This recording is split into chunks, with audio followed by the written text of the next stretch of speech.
Well, good morning, everyone. Welcome to the Trade Ideas pre-market show for Friday, April the 28th. My name is Barry Anderson, moderator of your trading room. A couple of yeses. Thank you, Tank. Well, guys, what can we say today about this? First of all, what I want to draw your attention to, I mean, obviously, we'll take a look at top. I haven't seen one like this in a while. I don't mean the move it made during the day. I haven't seen an after hours move like that in a while. I mean, remember now, I jokingly was saying yesterday, could it get up to 28, which looks like that was the previous high. Well, of course, obviously, it not only did get through 28, it got up to 264 in the pre-mark or after hours. Just haven't seen a move like that after hours for a long time. Anyway, what I want to draw your attention to is the fact that we are in for a modestly negative open. Look at my pre-market actives up. Look at the change from the close. Okay. Now, what you see here, this light green, these are all stocks that are at least 10% up. Look at this. Look at this. Look at this list of stocks. Now, what really is the telling feature is on the float side, anything in blue in my float column is less than 10 million in the float. So you could just see we are in today. I don't know. I don't think it was really yesterday other than top. We are in absolute low float mania right now. I mean, look at all these stocks that are up huge percentages with low floats. Okay. Anything in blue means it's a very, well, it's less than 10 million. So that's a huge list. Compare that to the list of stocks that are down at least 10% for the day. Even though the market is weak, there's a few stocks that are down 10%, but look at all these stocks that are up. It's impossible for me to go over them all. Okay. Now, a lot of them, some of them are China Fins. I mean, there's top was a China Fin financial. MEGL is a China financial. I think AGBA is another one, China Fin. I mean, it's pulled way back now, still up 84%. Okay, even though it hit $11 pre-market. So, but be careful, guys. I mean, everybody's looking. Today I guarantee the people are scouring for the next top. What could be the next top? When you look at Megal as an example, MEGL, what people are looking at, well, in my opinion anyway, is the fact that back here in August of last year, it hit $250. Okay. And so people are wondering, well, top hit 260 after hours yesterday. Could this do something, maybe not up to the 200 mark, but could it get really rocking? Interesting that it really moved after hours too, along with top. And that is the MEGL. But we got to be careful. Well, let me go over a few of them anyway. The one on the other side that I'm looking at is net in terms of a gap down. This has nothing to do with China Fin, of course, but I'm definitely interested in net.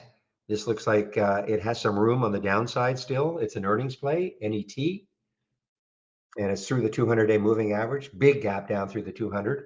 Again, we'll have to wait for the market to open. Let's see. IMGN. This is not a China Fin. It's just an earnings play. IMGN. Big float, 223 million in the float, but a nice breakout over the 200-day moving average. So I've already talked about MEGL top. I think I mentioned AGBA, another China Fin financial. Again, another one that, oh yeah, I just talked about that one, up to 10, right back down to 3. TCJH, I think this is a fairly recent, I don't know if it's a China financial, but it is a relatively new China IPO. Well, yeah, it is last week. And now it's at an all-time high. I don't know what they do. So it is not a financial stock, but it is a low float. And I don't even know if we can believe that 72,000. Man, that's ridiculous. But again, look at it. Look at this though. It hit $15 in the pre-market, still up 27%.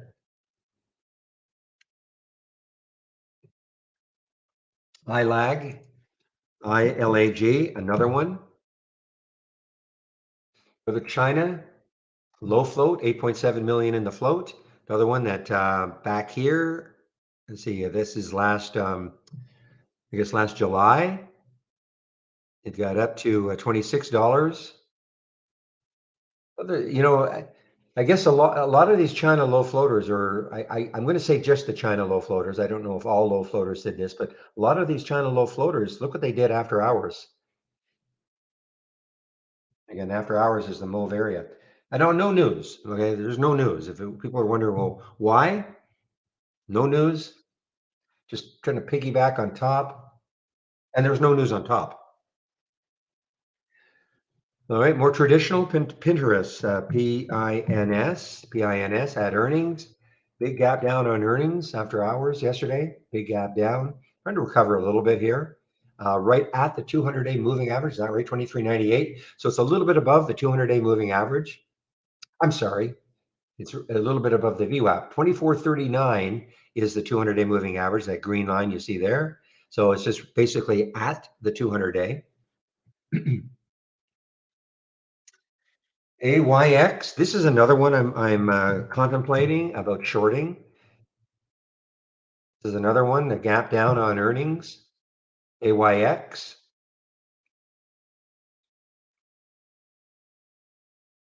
Next low looking left is around 39.50. First Solar, there's another one. FSLR, gap down on earnings. FSLR.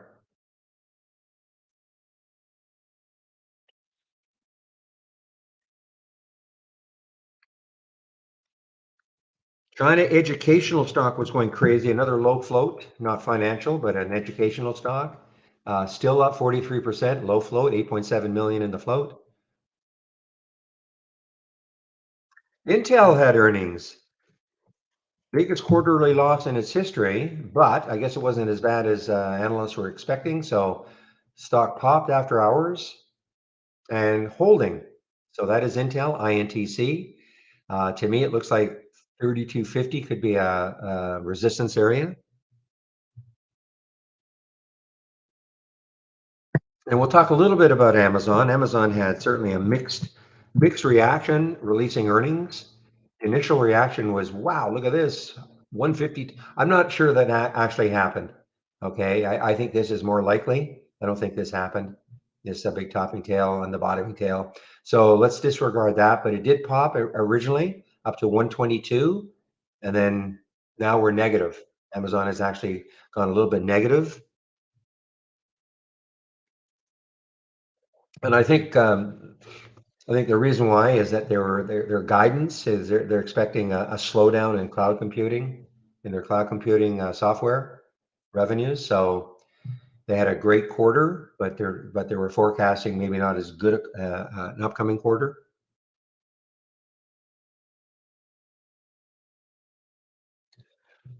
So anyway, guys, I mean, there's another one, Hudi, HUDI. I mentioned that one because again, this one hit $200 back in October of last year.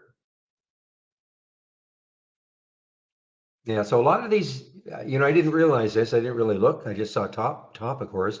But a lot of these China stocks did this after hours.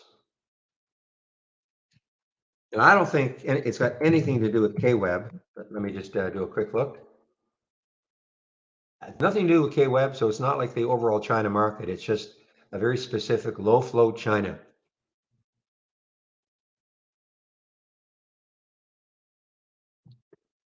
I think this is another one, JZ, other education stock, low float China, 38%. Another low floater, MGIH. I mean, look how choppy it is in the pre-market though, but another one up, I mean, it was a lot higher when it was up at $3, still up 12%. Another China stock. I think WLGS was another one, Wang and Lee. But look at all these huge pullbacks though.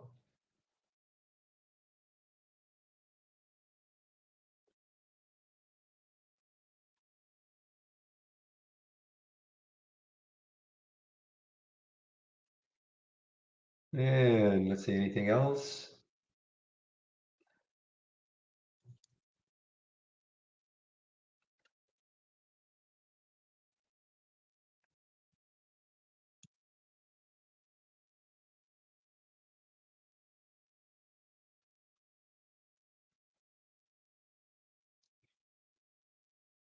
All right, so MK47, I want to make sure everybody can hear me. I think it might be just you. If it's you, I'm going to have to text you or post something. So you guys can still hear me, right? I'm talking about in our main room. Okay, thank you, Pepe.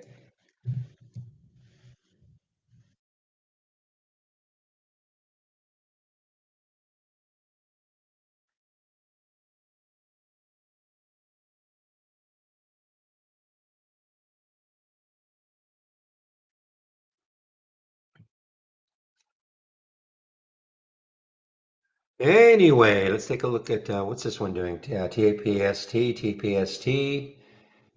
Oh, I mean, this is up. Yeah, why not? 45% TPST. What sort of room does it have? 369. But I have to admit, unless I can really zero in one of these low floaters and get super comfortable about where I may want to go in on it, I'm still going to concentrate on these more higher price stocks on earnings, especially trying to short. It's been it's worked well for me the last couple of days. It was certainly out of my comfort zone, excuse me, in the price ranges, but definitely worked well.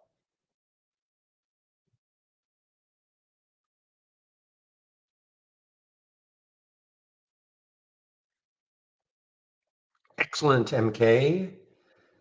All right, 9/11. Let me check to see what sort of upgrades and downgrades we have from briefing.com, assuming it's hit in my inbox. There you are. Okay, so let's take a look to see what sort of upgrades and wow, always amazed.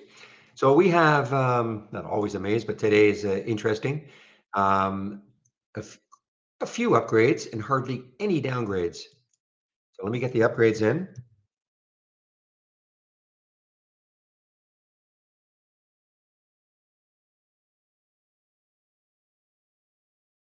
If there's anything interesting on the upgrade side, something from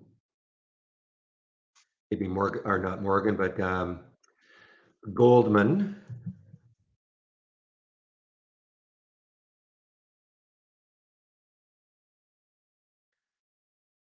We have an upgrade by Wedbush for Intel, INTC, and also we have a couple of upgrades for INTC, Intel, Benchmark Company, and Wedbush.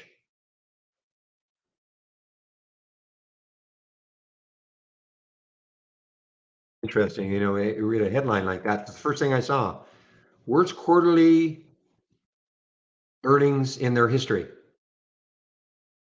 for Intel. But the analysts were expecting a lot worse, I guess. So they get rewarded with a pop in the share price.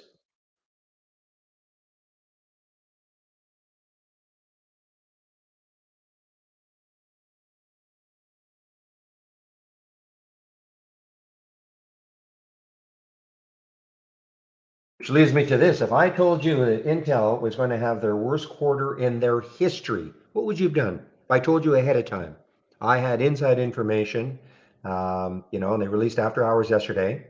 And so at 3 o'clock, an hour before the market closed, and I told you I have, and it's 100% true, Intel is going to report their worst quarterly loss in history. What would you have done?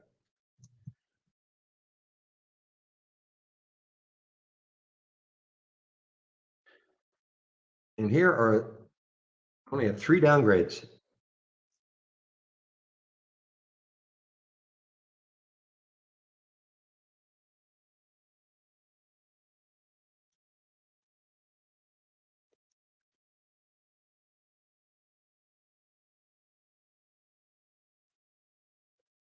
Yeah, I would have bought the heck out of it. Sure, you would have, Larry.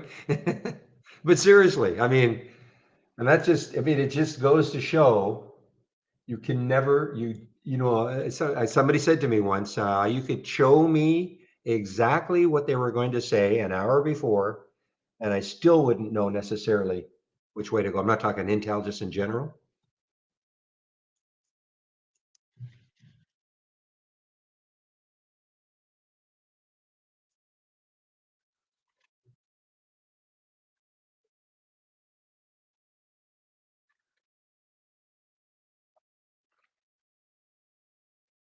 One moment.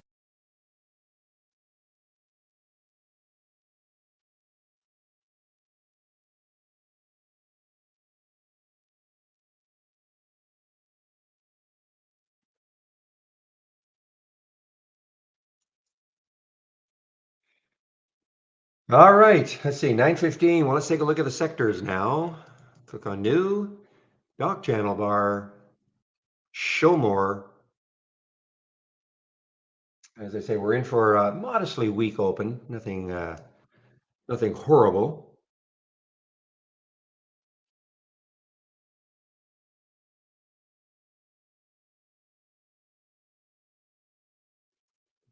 All right, so what you're seeing, excuse me, these are the major sectors. Energy, stocks that make up XLE, 72% in green. What that means is 72% of them, the stocks that make up XLE, are above yesterday's close. Yeah, Amazon. I mean, that's what it was definitely a wild ride. So what else do we see here? Nothing, kind of 50-50 for a lot of them. So again, the market, we're in for a weak open, but not a super weak open. Now, after yesterday's huge move, look at that.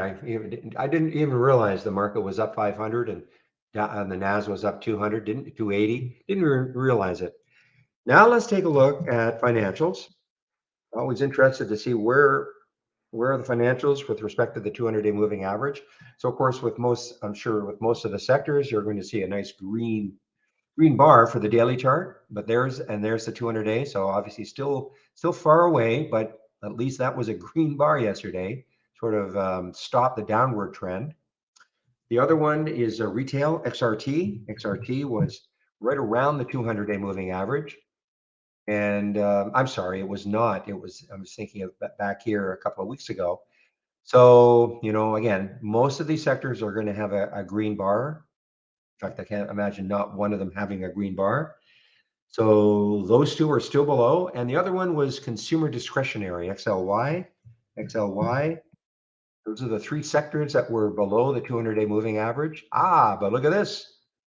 So consumer discretionary found a way to get above. Okay, so now it may not last today, but at least yesterday it did close above the 200-day moving average. So as we speak, there are only two major sectors, but one of them being financial, that are below the 200-day moving average.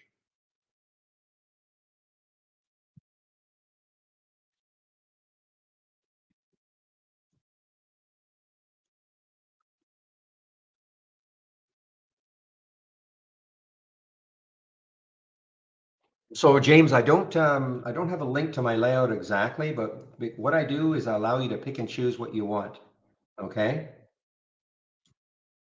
And basically everything you see here is pick and choosable. How's that? Oops, sorry about that.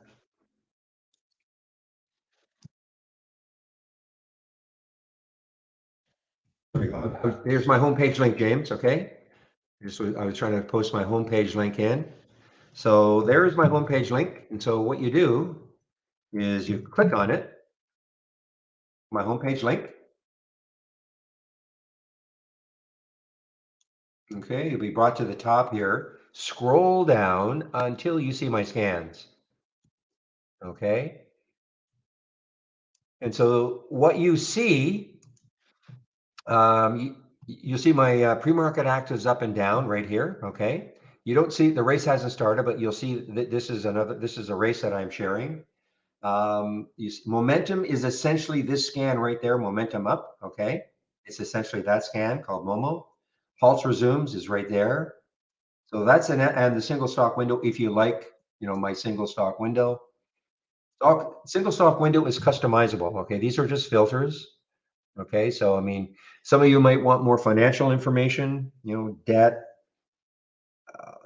so, well, just more financial information. I don't care about that. This is what I care about, but these are just filters. So you can customize it exactly the way you want it. But if you want mine, here it is.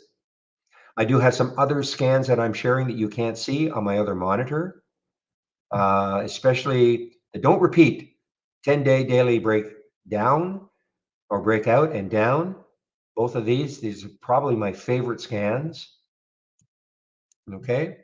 So basically, the reason I do it this way is not everybody wants everything. So instead of, just creating a layout and then, well, I don't want that. So you have to delete something, just kind of pick and choose what you want.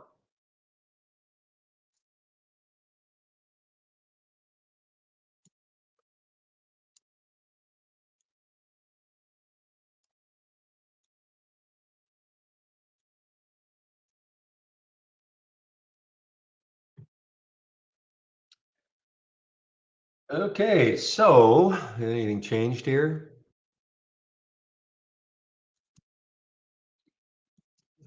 I mean, look how whippy top is still. I mean, that got up to 90, I think. Yeah, got well, up to 114, and then recently just up to 99, and then at 90. I mean, anyway, I'm just pointing that out because look, just because one of these like top went crazy yesterday, of course, does not mean anything is going to follow in a similar vein today. But that's the dream, that's the dream that people are trying to chase right now. So just but be awfully careful. Most of these are very low float, and they can have $5, $10 swings just like that. So you may try to put a stop in, but it may not. Well, okay, something like this, especially because I mean it's so high priced, but some of these you could put a stop in, and you may not be able to get out at your stop just because the stock can go so quickly.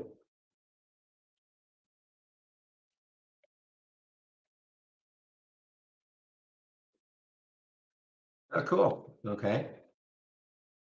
Yeah, so what Captain is has posted there? Centerpoint has a definitely has a reputation of having shorts available for virtually anything. You'll hear me over the course of the day if I want to, especially these ones. Okay, not that. Listen, it's a darn good thing. There weren't shorts available for top and some of these crazy ones. Okay, but a lot of these low float stocks are just not shortable at many brokerages, including Interactive Brokers. And so what Captain is pointing out in that link is that Centerpoint specializes in that, but you pay for it. I mean, you might have, first of all, Centerpoint's not cheap, number one. I don't think they offer free commissions. I think you need a certain amount in the account, but also they'll charge a pretty hefty locate fee for some of these. Just telling you that because you'll hear me from time to time over the course of the day.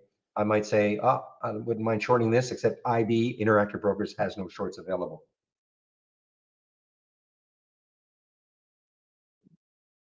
But again, a lot of them are just these low float ones that you can thank your lucky stars that there weren't shorts available. So look at this one go, guys. TPST on the move. Is there any? So at least there's some news. I mean, early results, phase 1B2 study. I mean, so they had some news. Again, does it warrant a move like this? Of course not, but it doesn't matter. At least they had some news as opposed to most of these other things have zero news.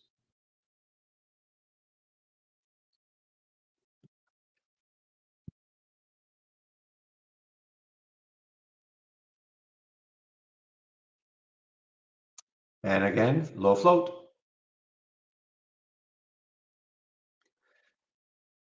So again, if you're kind of new to all this, there's only one way a stock can go up almost 100%, and that's because of the float. And the float for this one, we have it as 4 million. That's very low. I consider anything under 20 million low.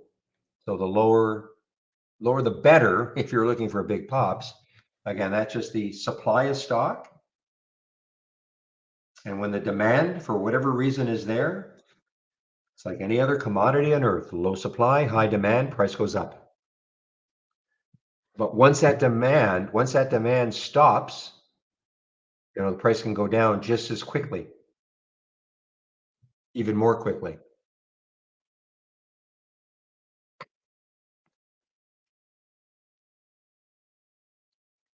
So First Solar is doing kind of what we've seen from some of these higher price ones that released earnings. First Solar, I mean, it's a big gap down on earnings. Look left. I mean, this is why this one could be really good. 163 is the next low looking left for First Solar. Now it's having a bit of a pop. Okay. It's only down 7%, so it's not like a massive move down. It's not a super high float, only 99 million in the float.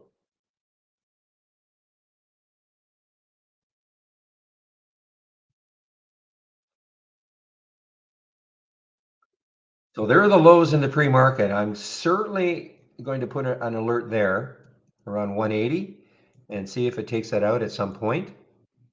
Because I mean, look, the next low is 162 on the weekly chart.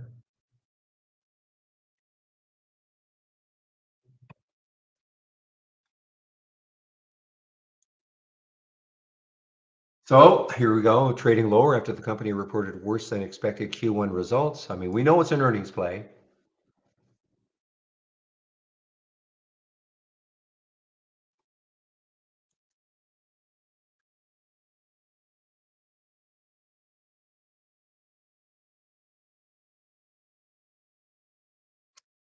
What price level in net? Let's take a look at net. So the issue with net right here, okay, so it does have some room. I mean, the low on the weekly chart is around 42. Not a huge amount of room, not like First Solar. Now, on a percentage basis, it may be close, 41.73. Probably would have to take out the low of the pre-market, 42. So get underneath 44 before I would even consider it.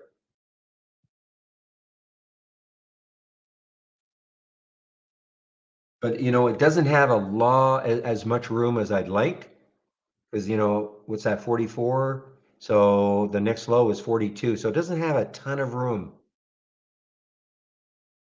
until it hits that next low. Now, that next low may not stop it, of course, but it has definitely, for me, it has a way different look than First Solar.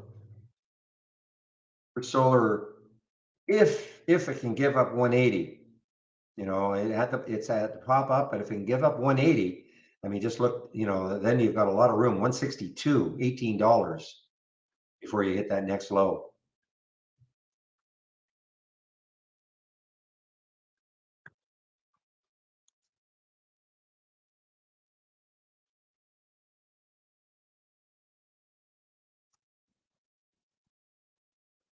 And CXAI doing its thing again, almost positive.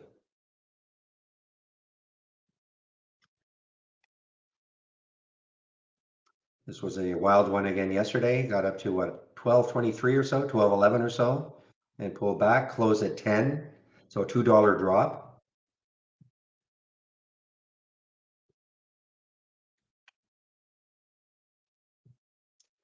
The TPST will not quit. Again, this is phase what, 1B/2.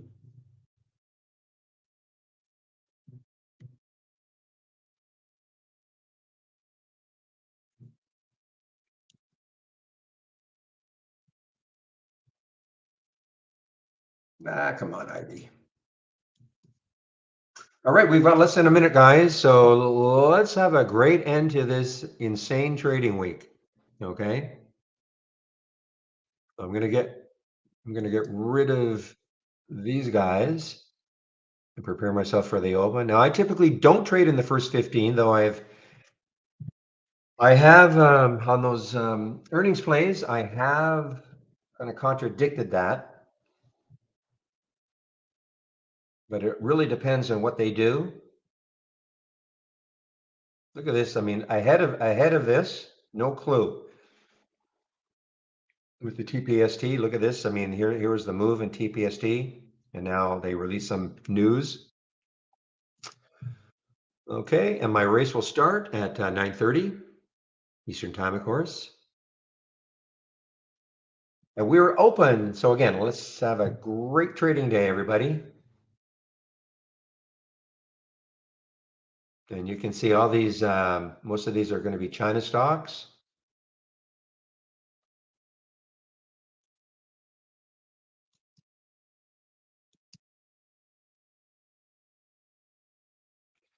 You know, this is a horrible, horrible chart, guys. Hudi, HUDI.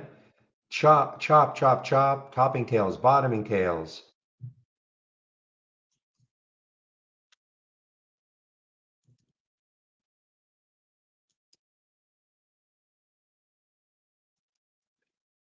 All right, now net did get down to that 44 level, but it immediately moved higher. So for the reason why I don't generally like trading it in the first 15. Pinterest, guys, PINS just showed up on my 10-day daily breakdown. Now it's early. It did have a move higher, but it is through the 200-day moving average. It's a really choppy looking weekly chart, though. I mean, the next low looking left isn't that far away.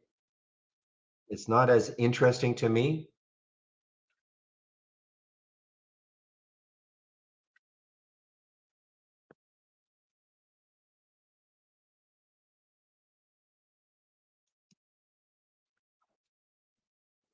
Top got halted on the way up. Okay, let's take a look at top on the way up.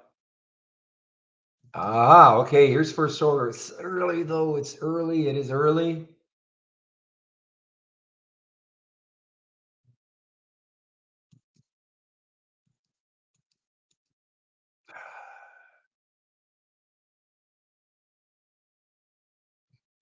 Okay, I'm going to reset my alert now. See what happened? It popped. It got down to that 180 and it popped. Pinterest, guys. I mean, what I think, it may not matter.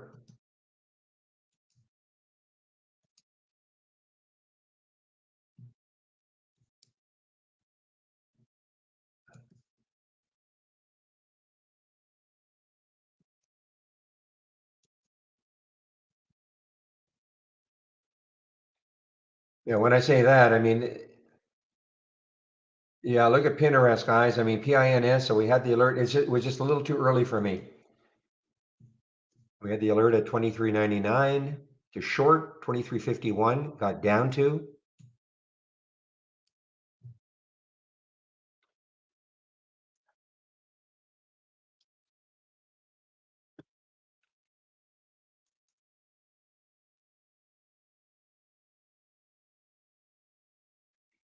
And look at the TPST. You know.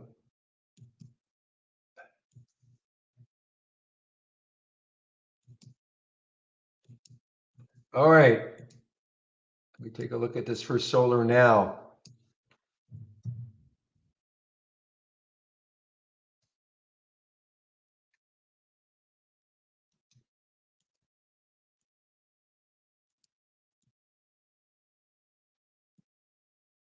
Ooh, just a minute.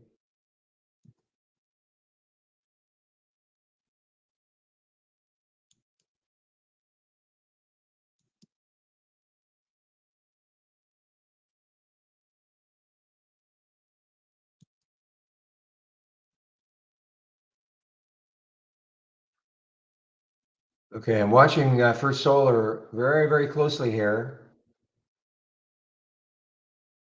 Just trying to hang under 180.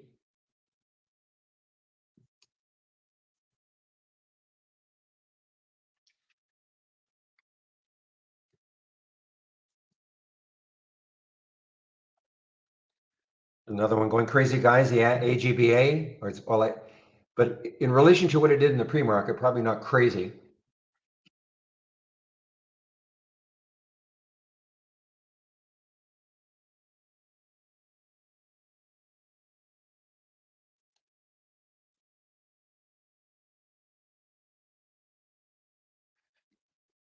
Okay, guys, First Solar is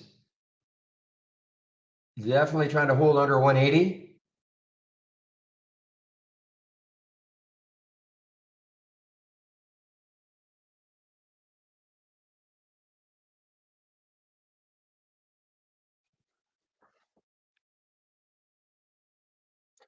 All right, guys, I'm in it. I'm in it. I'm in the first, excuse me, the first solar. This is so different from how I normally trade.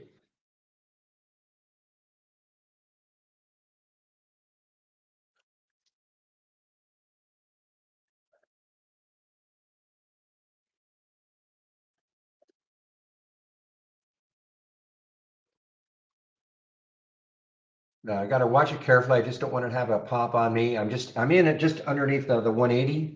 Actually, 170. Just we're on 179. I think it's actually 179.01.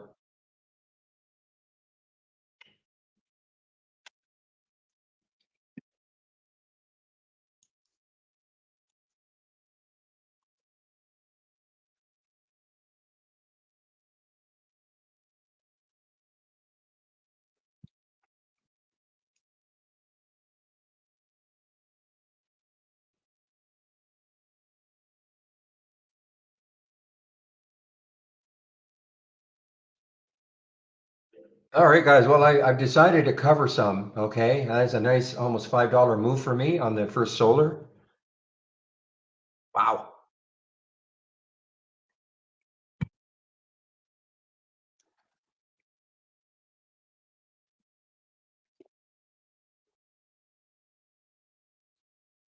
Sorry, $4 move. Sorry, almost a $4 move for me on the first solar.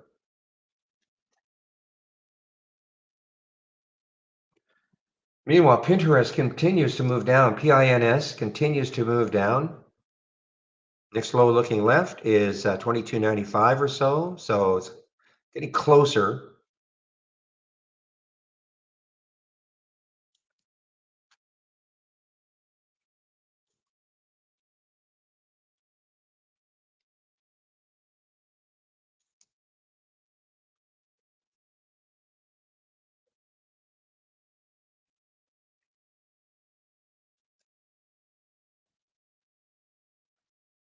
Man, another China low float, guys. Of course, I'm keeping an eye, very close eye on the first solar, FSLR. Another China low float, LICN. This got up to about 582. I guess when it debuted, a week after it debuted. Okay, I've covered most of my first solar now.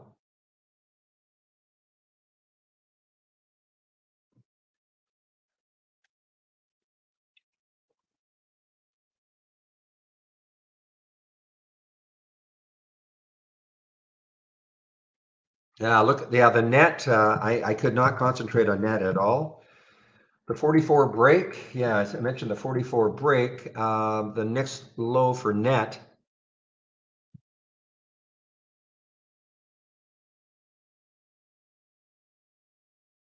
is at 42.26. So it's getting closer and closer to this area that could be support.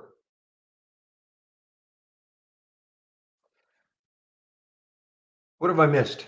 I know, okay, AGBA.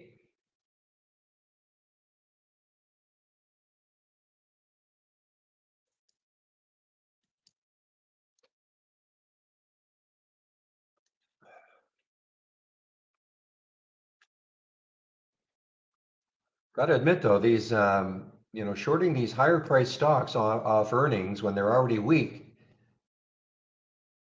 for a while anyway has proved now 3 days in a row for me. I don't want to say they're easier trades than these, but they're definitely, well, obviously not as whippy.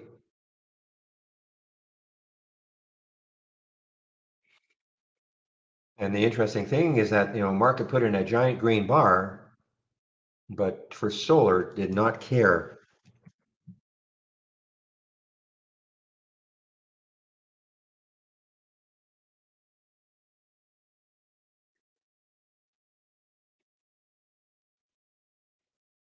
Hmm. Well, Pinterest certainly was a good one, guys. I mean, there's the alert, 9:30 at, well, 56 seconds after 9:30. 23.99 was the price, 23.37. I did not take it. I didn't think there'd be enough room for it to move, but obviously I was wrong. 22, 28, 20. I guess on a percentage basis, I should have paid a little more attention, but I was definitely more interested in the First Solar. So can't get them all, but another classic through the 200-day moving average. You see that green line on my daily chart? That is the 200-day moving average. And every time it makes a new low. So if you're not familiar with what you're seeing here, the DR stands for don't repeat.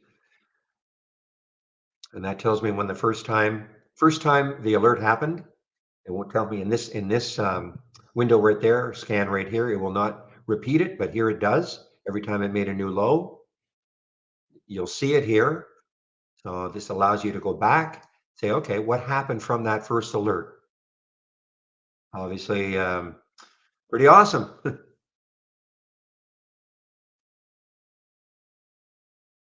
And there's the AGBA. I mean, 316 was the, is it 316 was the alert, and it got up to 935, but it's halted now, I guess.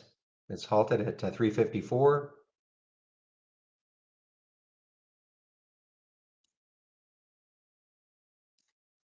Boy, Pinterest is just collapsing here, guys. It did not care about that weekly low at all. Mm. Let's see how these other ones did from the on the breakout side. 452. What did it get up to? No. See, I mean that. So that did not. Hudi, HUDI, 387. It's still in the area. PST 370. What did it get up to? Yeah, it didn't really move that much. So, but definitely the AGBA. This has got a huge potential here. Look at this. You can't see the symbol here, but this is AGBA. There's the halt, 354, 387 potential open. So, that's a great alert from 316, obviously. And remember, all of these are ideas. Okay, everything you see here is an idea. It doesn't mean that, when I get an alert, I just pile into the trade. There are ideas. I have to take a look. I click on it, take a look. What do I see something, a pattern that I like? What's the market doing potentially? Typically, these don't care what the market's doing. These are really trading on their own, both on the downside and the upside. And if you're wondering what this blue screen is here, blue window, it's from Interactive Brokers. Get the question all the time. It's nothing to do with trade ideas. It is time and sales from Interactive Brokers. Your broker must have something similar. And if you're unfamiliar with halts, typically halts are 5 minutes long. So this is at 9:35 plus 53 seconds. So obviously this is going to be longer than a 5-minute halt because we're at 9:43. So if it's not a 5-minute halt, usually they are multiples of 5. So the halt could be 10 minutes.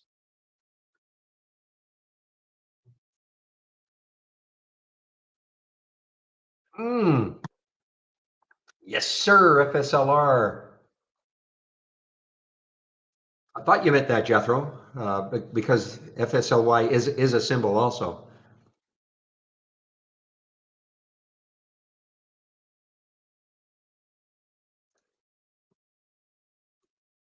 Now, I said I didn't have that much left, but I do have some, so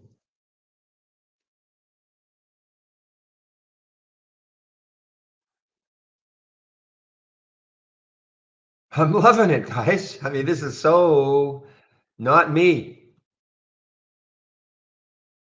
161 right there. And I have to thank my buddy Real, because what are we now? Friday? Must have been Tuesday, I guess, when he talked about the ENPH. And I decided, okay, why don't you just try one of those way more expensive ones that I'm not used to and relatively early, and it worked unbelievably well. Yesterday we did PI. I can't even remember what we did the day before.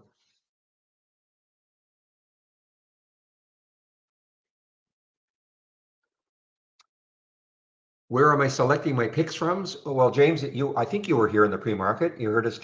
Hopefully, you heard me. Maybe you didn't hear me talking. These are all pre-market active stocks. Okay, so I said, when the market, I said I had a couple that I really were looking at to short. One was FSLR, the other one was net. Okay, I didn't get the net. I didn't like the net as much as the FSLR because when I looked left, I didn't see as much room where it could go until it hit the next low. So, but if you're asking me where did we find these, I mean, it's just from the pre-market actives. Okay, that scan. So that scan here, the pre-market actives down. That's where I found FSLR. It's an earnings play. Pinterest is another one. I didn't take it, but that came from this scan right here. But we knew about it. We knew about it in the pre-market.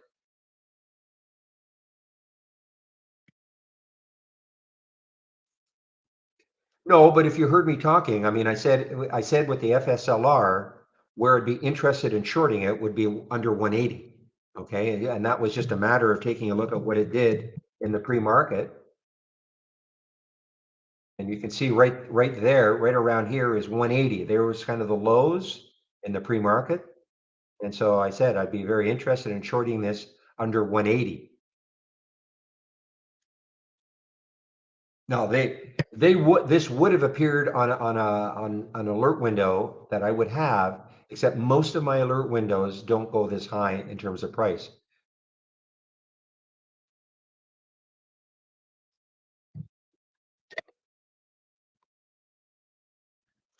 So as I should say every single day, I don't tell anybody what to buy or sell. And if they get into a trade, you have to manage the trade, when you want to take some profit and all that. But I try to explain what I'm looking at. And if it makes sense, I said I'm really interested in this short under 180. And if you notice it went down below 180 and it popped just a little bit above it and then it came back down. And that's what all these price alerts are. Those little green lines that you see used to be blue. So those are price alerts that I put.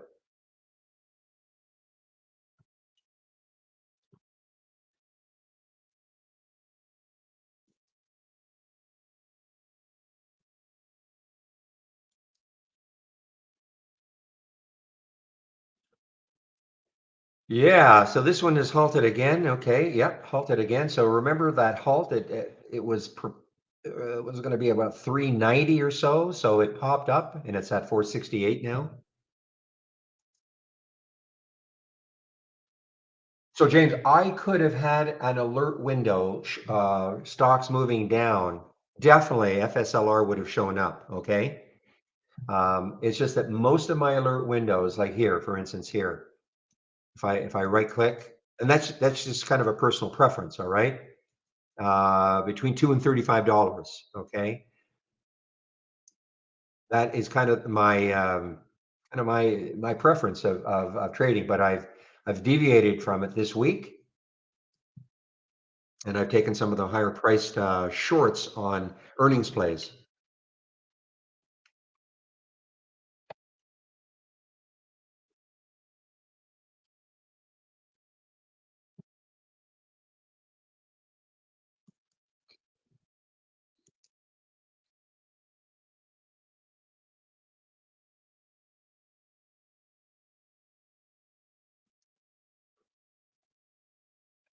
Yeah, I'm still in it, James or Jethro. I'm still in it. I just don't have as much as obviously I had at the beginning, but I'm super happy how these are starting, how they're working out. A lot of it is now just taking a look at the pre-market lows. Right now the pre-market lows, and when they break the pre-market low, that should get you interested. Meanwhile, look at Mr. Spy. Wow, I mean, this is just another big move in the Spy.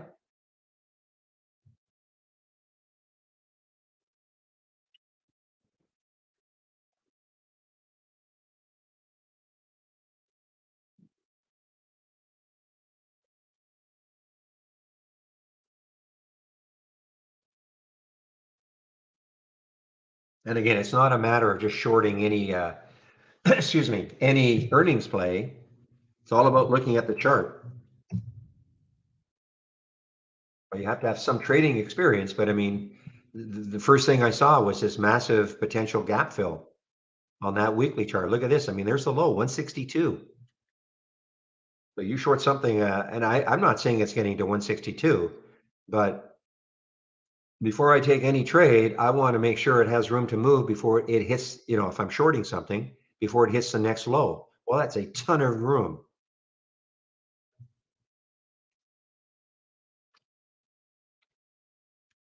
And conversely, if I go long something, I want to be able to look left and see the next high far enough away. But I have to admit, I've had way more success shorting these earnings plays this week. I mean, again, this is a classic alpha stock. Earnings, look what the market's doing. Two giant green bars, well, big giant red bar to start. So this is an alpha stock. It doesn't care what the market's doing. Why? Because it's an earnings play. And you'll hear me say earnings play over and over and over again. Now, for me, an earnings play is any stock that released earnings after hours yesterday. So you can see FSLR, that's that mauve area on that 15-minute chart. Okay, so that mauve area, so you can see they released earnings after hours. And then the tan area right here is pre-market. And you can see that, yeah, and we're seeing this a lot on these earnings plays that get hammered down. We see a little bit of a blip, little pop up.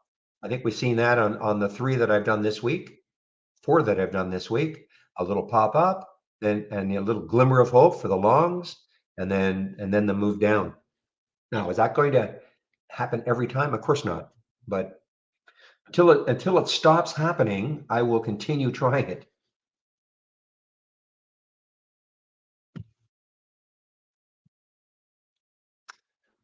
So Frank, you're asking me where AGBA could go?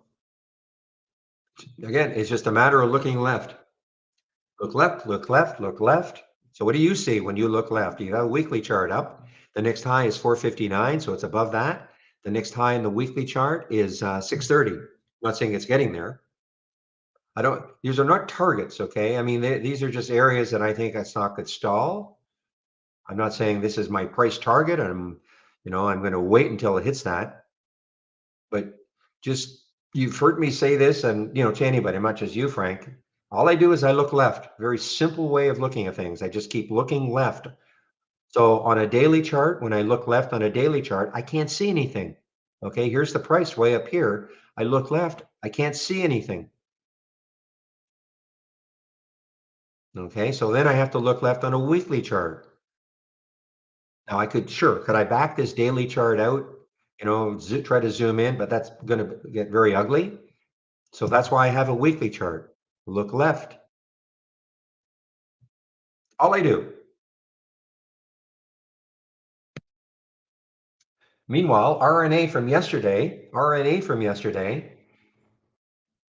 this was something that I know Real and a few others were looking at. What's the next low looking left? Yeah, it's got a little bit of room here, guys. Got over $1 on a $10, $10 to $11 stock before it hits that next low. This is not an earnings play, but they are having a hard time convincing the market here. They're touting encouraging data in a type 1 study. This news actually hit yesterday, I think. Okay. Market didn't care, sold off, continues to sell off, but they're trying to tout encouraging data.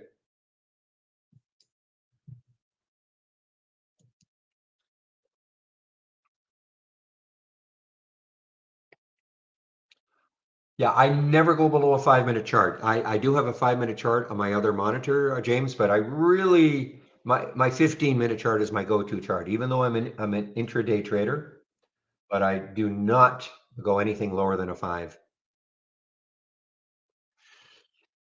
And that is, again, not a suggestion or a recommendation that anybody does the same thing. I would say this, though, if a person is a new trader, stay away from a 1 or a 2-minute chart. It's just way too whippy. Things are way too whippy. I used to use only a 2-minute chart way back when. And it took an immense amount of convincing me to use a 15-minute chart. Since I've done that, though, my trading has completely changed, and that's years now.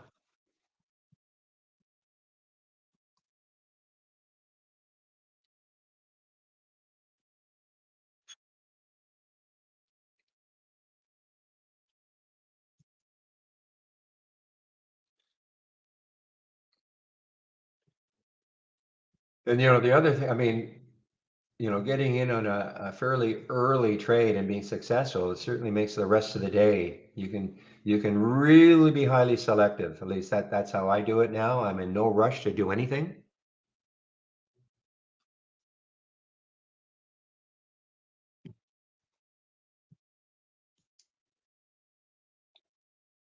But seeing as how I'm a moderator of a trading room, I will keep pointing out potential opportunities.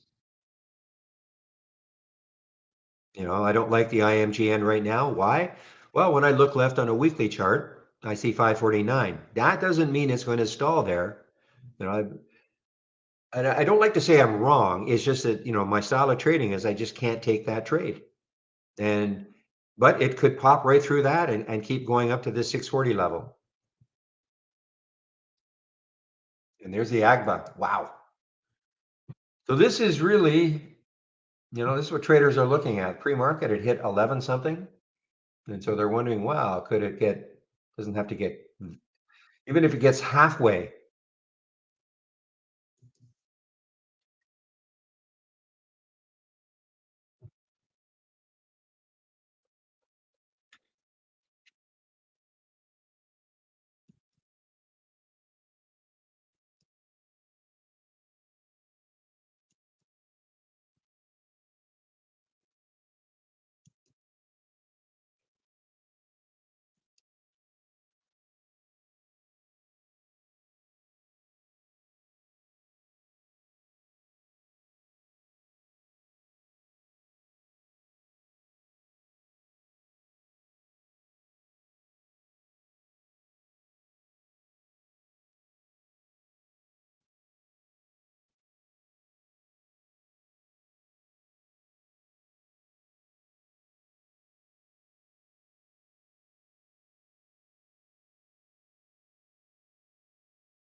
All right, these are halts now, guys. Ooh, there you have it. Okay, there you have it. Look at this. So this got halted on the way down. Remember, this looked like it could not stop, right? It got up to 537, and now it's back down to basically, well, 396. Okay, and look where it could open, 354.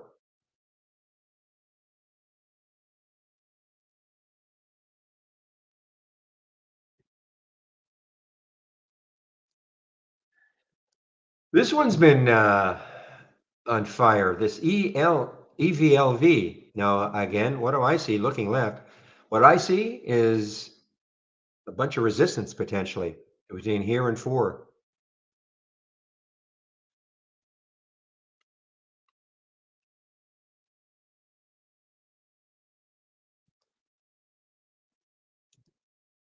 Mm-mm-mm.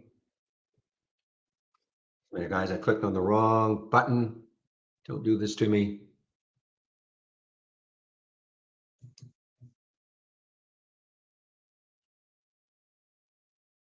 Okay.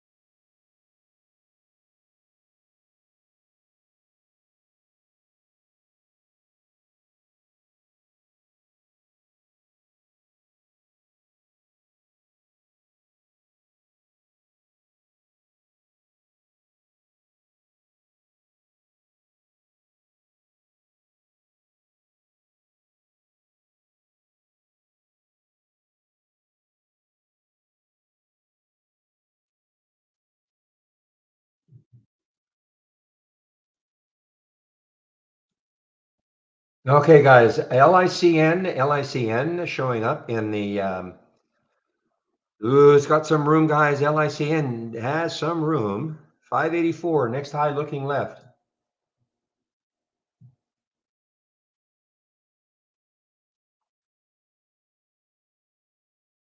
Another low float China stock, but you, again, as fast as it goes up, it can just move as quickly, if not more so, on the way down. So just be careful.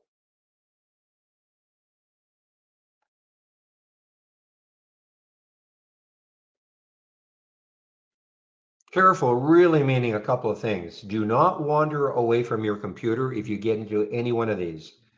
Thinking, okay, well, this has got to go, and even for 10 seconds.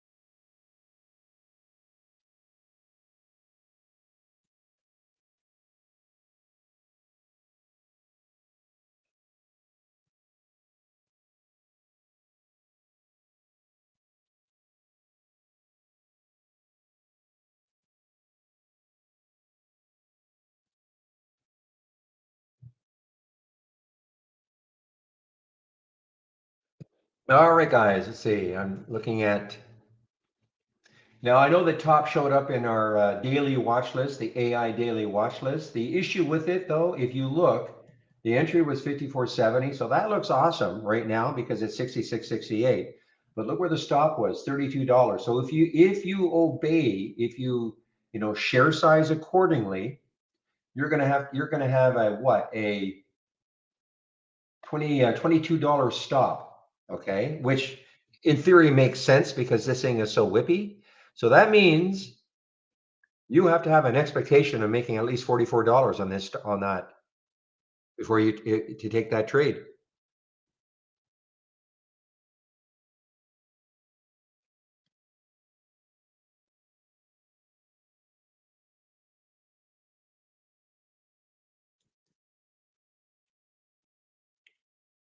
So here we've got the resumption of AGBA. There's the VWAP 418. I'll start paying more attention to the VWAP later on in the day once we have a more data.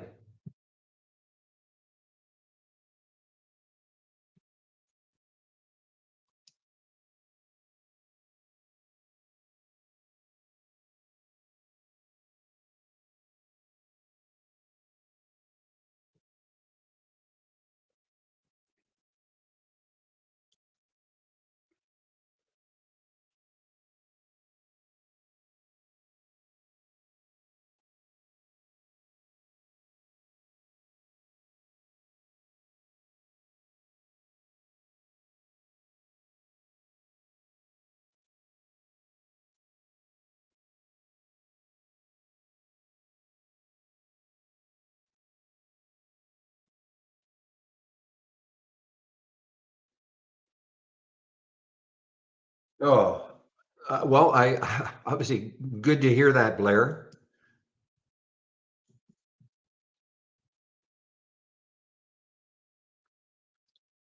Real, I hope you're proud of me.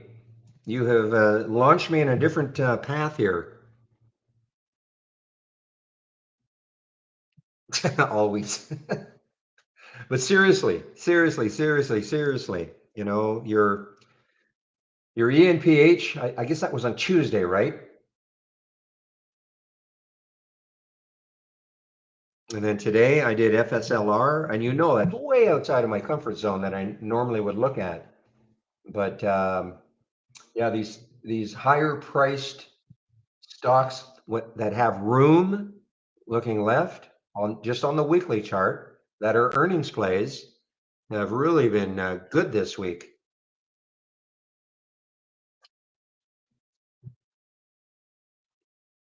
Well, they don't come up on my alert scanner, but in my pre-market,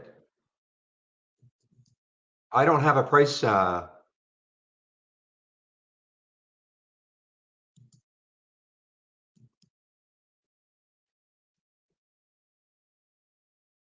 In my pre-market scans layout.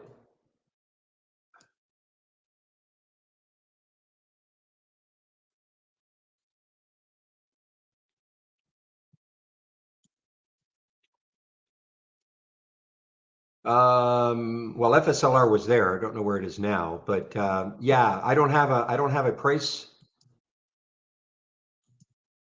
Yeah, see, I don't have a price restraint. I mean, at least $1. That's it.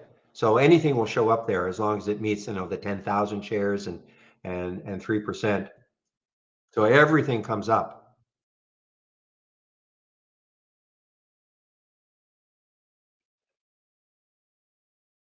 There's FSLR right there. Okay, it's only down 12%. That's why.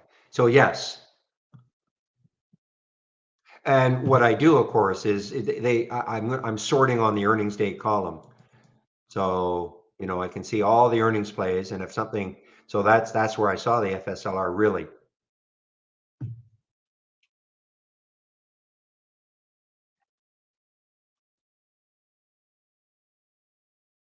And then when I looked left on the weekly chart, I said, oh, okay, if it can take out that low of the pre-market, which is 180, it's got a shot.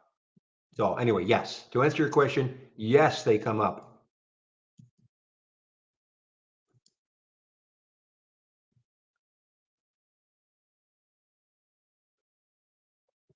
And look what it did also though, real. Look what it did. I think just like the ENPH, the pie yesterday. I can't remember the one I did the day before. I know I did another one the day before, but look what it did in the pre-market. Had that little glimmer of hope, I guess, for the longs, little pop, and then the drop, and then the big takeout of the pre-market low.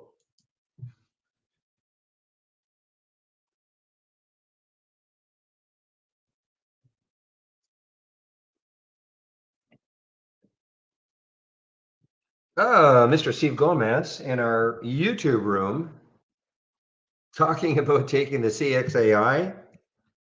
Yeah, I mean, no, no kidding. I did not take it this morning, but no kidding.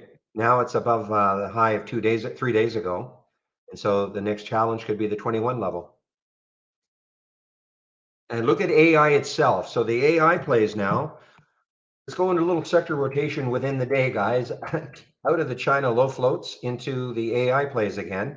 Here's AI itself, not nowhere near. CXAI seems, well, actually, let me see GFAI, because that used to be the one really that was more, yeah, looks like CXAI is the one now.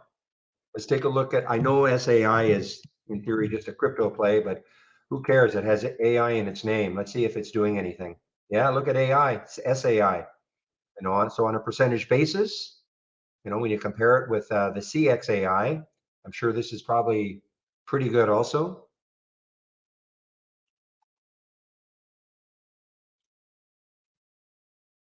How about the bullfrog, BFRG, which had some legitimate news, not today. Market doesn't care anymore. So it looks like it's CXAI that traders are looking at, obviously.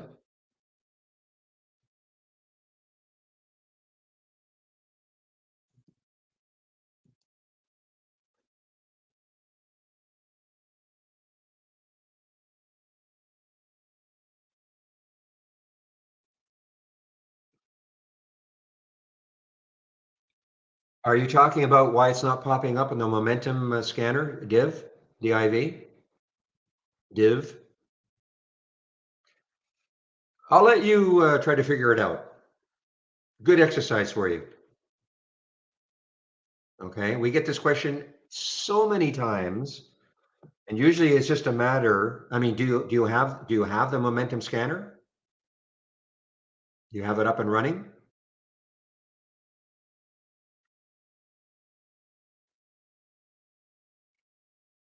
But we get that question so many times, and it's just a matter of looking at your filters. And there's usually always a reason why a stock is not showing up.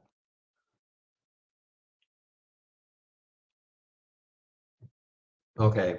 Well, I'll tell you what the answer is. The relative volume is only 1.74. Okay. And the minimum here is probably, I think I actually upped it to 5. Yeah, I upped it to 5. Okay. Now, in the scan that is on my homepage, it's at 3. Okay. But I decided to actually up some of these because it was just getting too many alerts. Okay. So, but that's the reason. Now, you might say, well, that's stupid. Why wouldn't, because I want to see CXAI on here. Okay. And so why don't you reduce that relative volume from 5 to say, I don't know, 1.5, then we'd see CXAI. But hopefully you understand my next explanation. Yes, you will see CXAI, but you'd probably see 30 others that you don't care about. And so it's like a needle in a haystack that you may get lucky. So it's just one of those things, you just, but hey, you're in this trading room. We are all talking about CXAI. So look at this market. Holy Toledo. Exactly. You'll get too many results. You'll get inundated with results. That's what people ask me all the time. How come you only get these in here? Well, it's by design. I do not want a lot.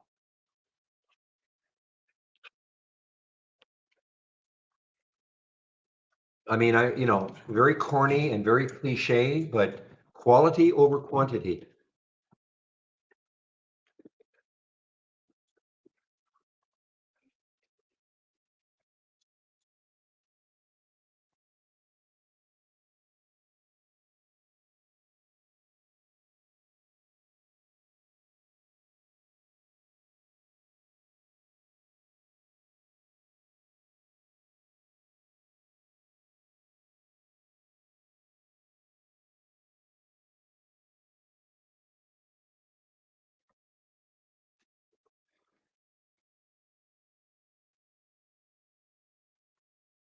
And there are no reasons for this one to be moving like this. So again, if you're scouring it, well, I shouldn't say that. There could be some tweet somewhere where somebody is pumping this thing, but give me one moment.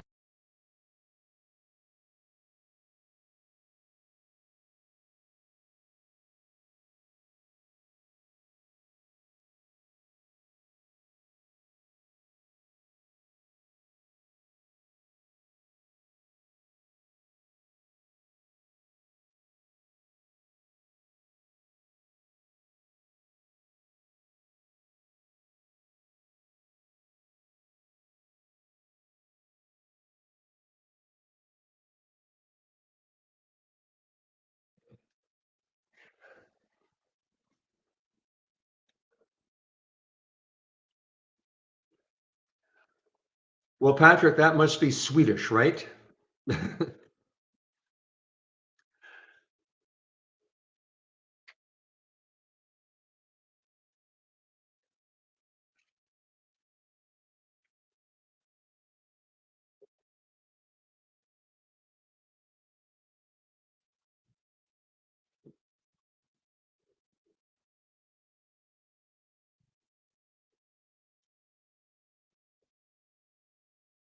But look at Steve Gomez. I don't know if you can still hear me, Steve. Look at Steve Gomez, intraday trader supreme now.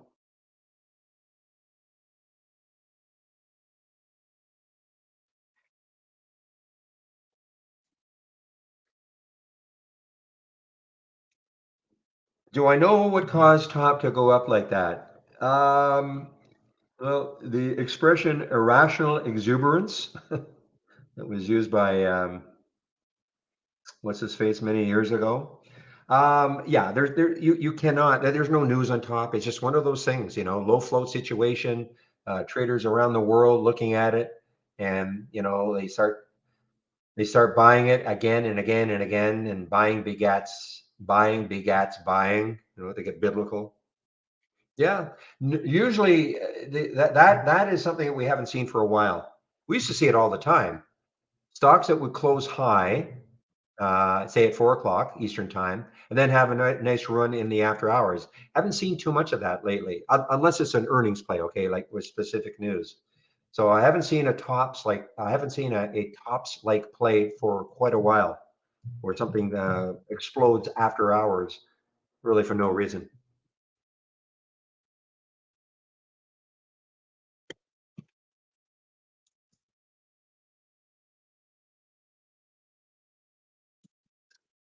He's in our YouTube room, John. He's in our YouTube room.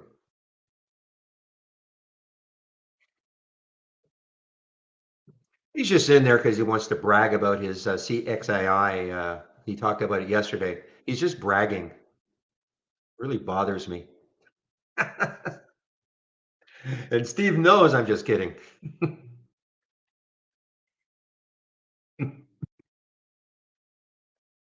In all seriousness, we've got a great family at Trade Ideas, in my opinion, anyway. All sorts of different trading styles.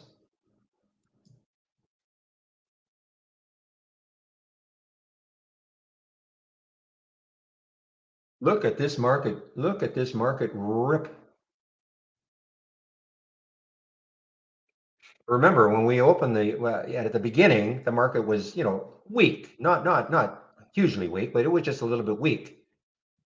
But boy, the market opened and it's just absolutely ripping now.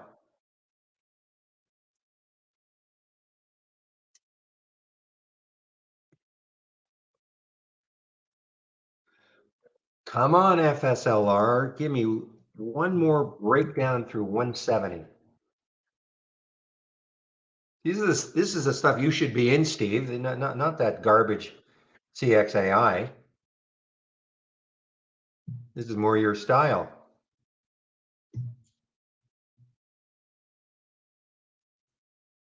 Of course, the answer to that is my style is anything that makes me money.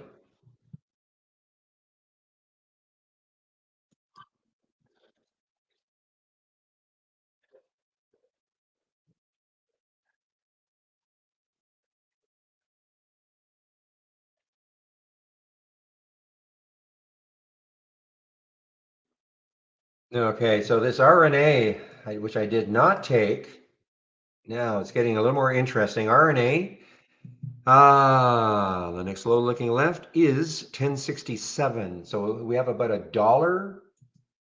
So,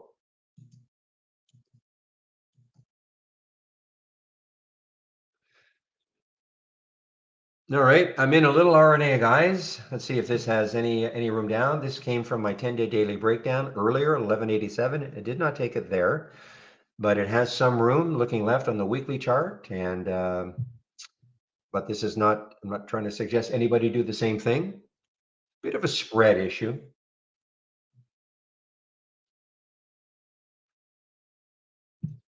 You're in the mood for action today. We'll get on your drums.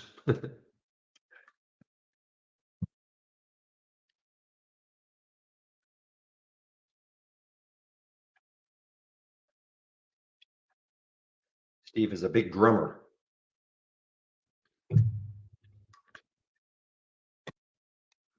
I'm talking to Steve Gomez in our YouTube room. You guys should show up more often. What else do you have to do? Yeah, well, I'm looking here, obviously real. Listen, if it got to 1033, that'd be awesome. But I'm looking here, 1067 is the next low looking left on the weekly. So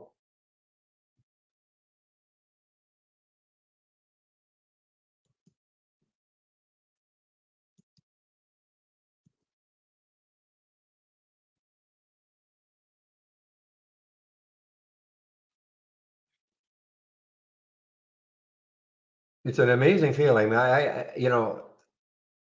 been trading for a while now, but there are some weeks that you just sort of feel in control. It's like you just see stuff and you just feel in control. I don't know if that makes sense.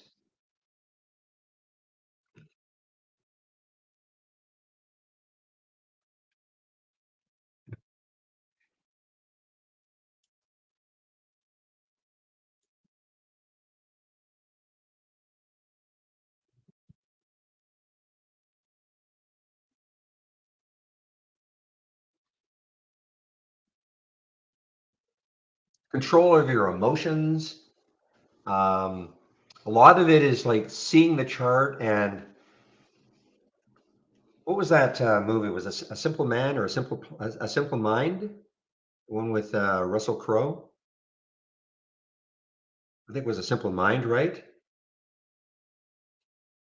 And how he would just see things that nobody else could see. I'm not saying that about me. I'm just saying, but every now and then, you just start to see things. Beautiful mind. Sorry, a beautiful mind. A simple mind.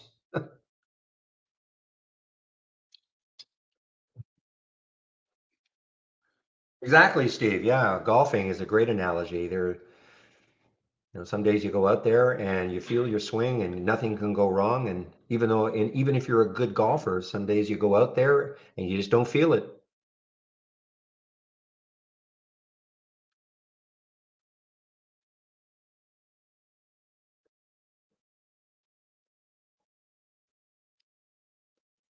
Now I don't know. I don't know if the universe is trying to tell me something, but I'm actually listening to Simple Minds right now. So maybe that's why. Right now.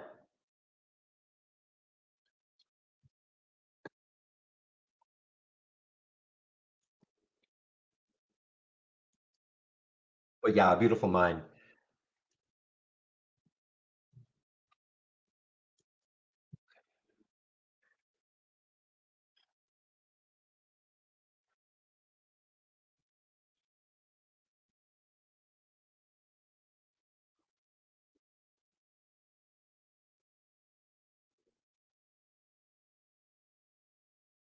I was definitely wrong about the Pinterest. Well, not wrong, but I mean, I did not think it had a chance to go as low as it did. I thought that 23 would hold it up. Right up, looking left on that weekly chart. All right, guys. Actually, I just got bumped out of my RNA trade. It just actually did a little reversal on me, but I had my stop, so I'm okay.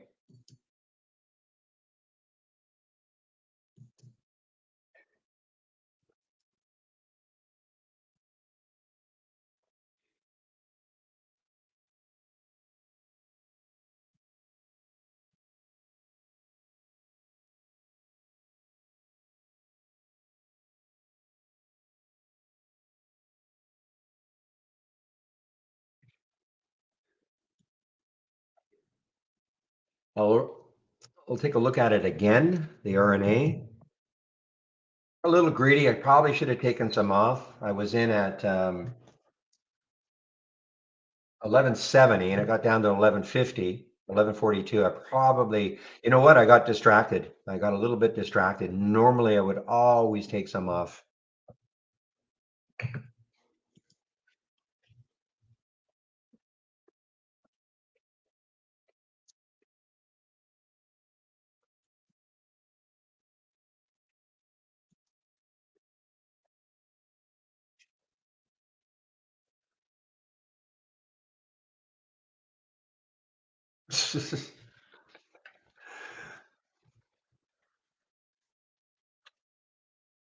Are you serious? That was generated by GPT? No, that's funny if it was.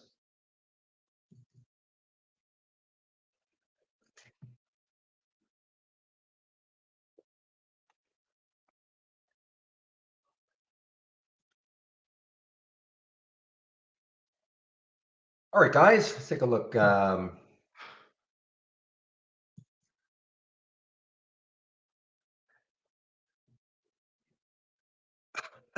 Amazing, isn't it? I'll have to copy that one. JK, that's hilarious.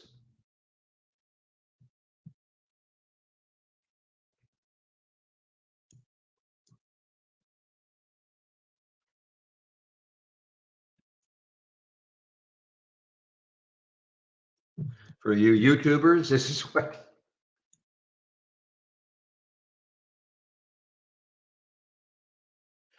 you see. You cannot.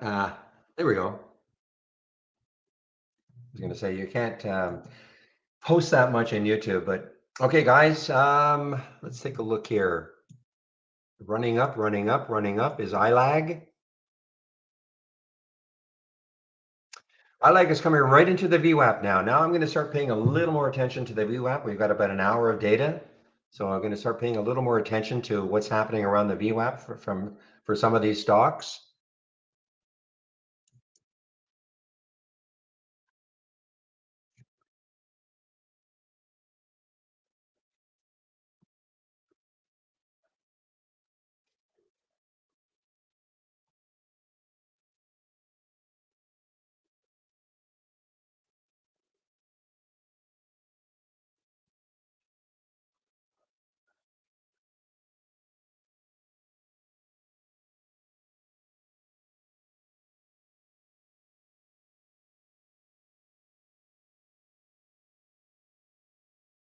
Yeah, it did make a new high for the day. Yeah, I'm just looking. You probably were looking at the 915 candle, but yeah, a new market high for the day.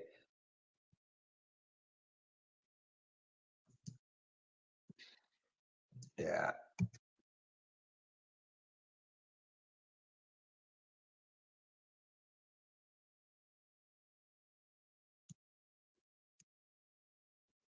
yeah. I cannot post that in YouTube.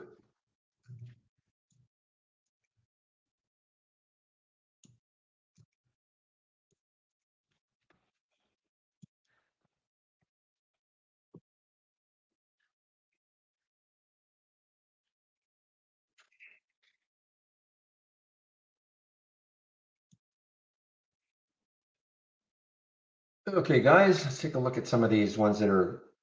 Oh, this is the other one I was looking at in the pre-market as a potential short is the AYX. Another earnings play, but it, chopped around. So it really didn't interest me. The interest was, of course, looking left, had a little bit of room on the weekly chart down to 39. But okay, guys, this is a classic reason why you have to have a stop, RNA, and not get stubborn. Okay. Yeah, I was short RNA. It looked great for a bit. And then it turned on me. I actually got out before my stop. And now at this point, I mean, there's an argument to be made. Maybe if it takes out 1234 and it's right at the VWAP, 1206, it's right at the VWAP.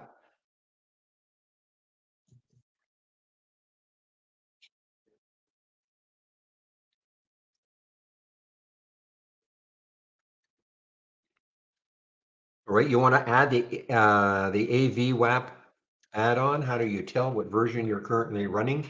If you click on help from your toolbar, hopefully now you're not using the web-based version, right? So as long as you're using the downloadable application, if you click on help from the toolbar and then click on about, okay? And you will see the version that you're on. And I know, okay, good. So you've got the right, so you're using the right product then in order to have access to the, and if you want it, here's a link for it. And I think it says right there,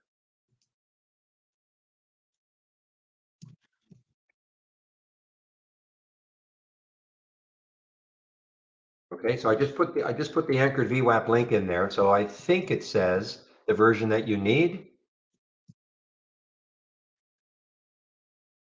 It should say front and center.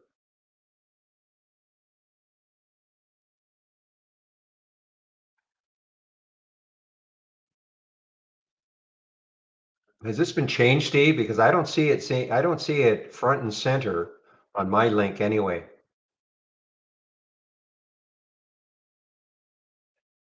Unless I'm reading this wrong.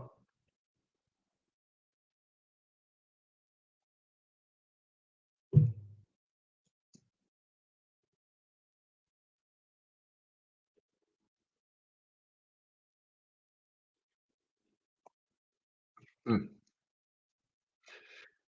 You need the latest beta, okay? You do need the latest beta.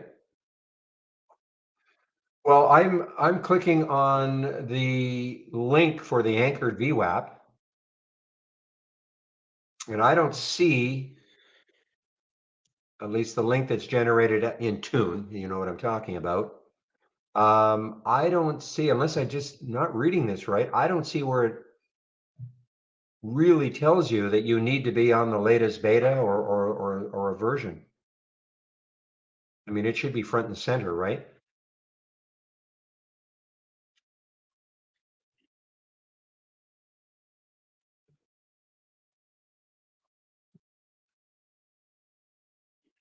I mean, it should say you need version something at least in order to have it. I don't see it here.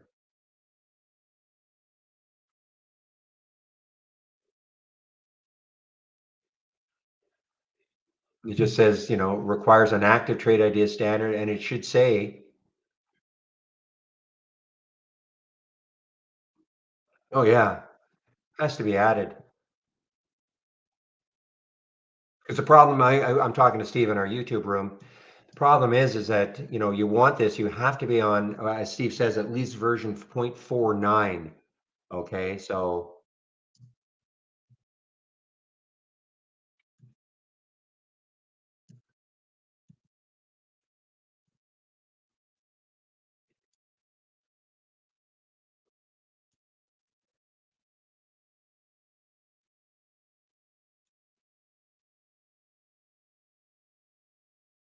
okay, it states it when you open the channel. I think it should state it there though also, right?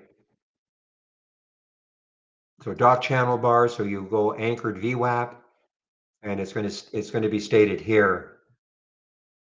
Okay, yeah. So must be using 0.46. All right, does it have to be 49, Steve?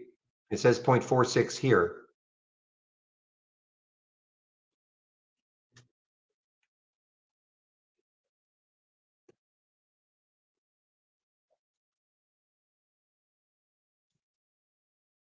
You cannot rely. There's absolutely zero way of predicting that a top would do what it did.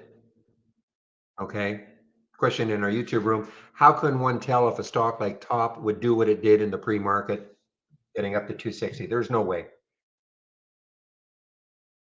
Okay, there's no clue. I mean, it had a unbelievable market day, but it closed down here. But after the market closed, I mean, it did this. There's no way to predict that.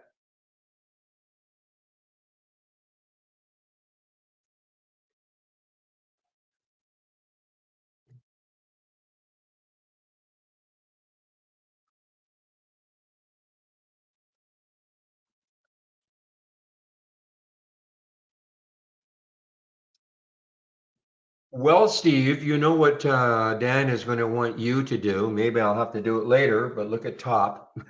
You know what he's going to want you to do.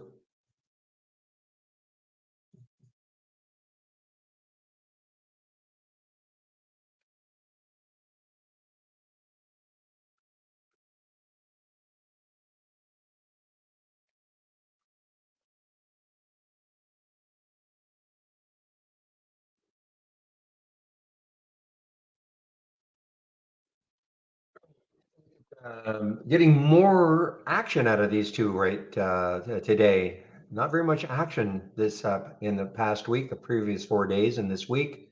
So a little more action here. Take a look at Coor now. So this could get interesting. What's the float? 108 million. It's actually an earnings play. Earnings after hours yesterday, kind of resting a little bit here. I'm talking about the COUR. And the next high looking left is 1245. I wish that weren't there, but that's not bad. But then the next high is 1317. So let's see what happens. It's trading, yeah, a million shares, 10 times normal volume.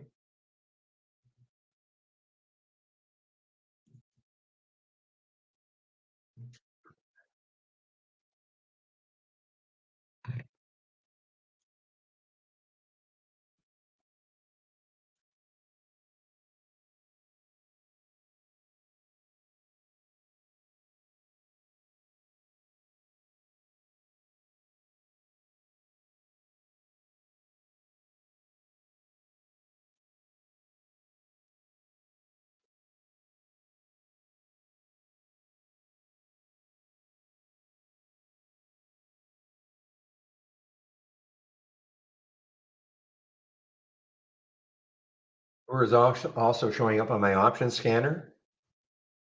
Doesn't trade very much though. I mean, at 886, that represents 2,500, like 25 times normal. So obviously it doesn't trade very many contracts usually. I mean, it's only 886 contracts today, but that is 25 times normal.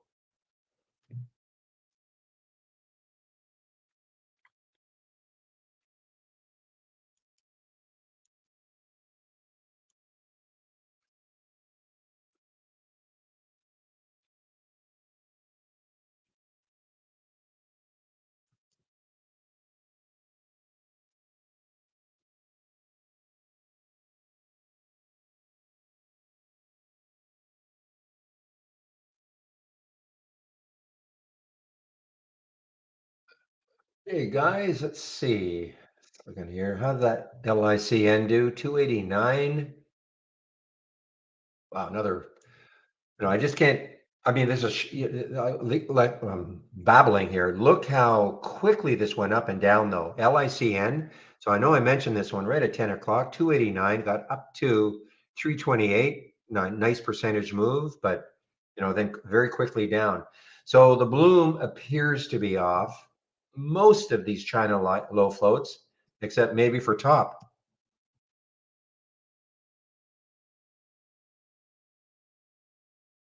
And of course, this is halted and could open around 100.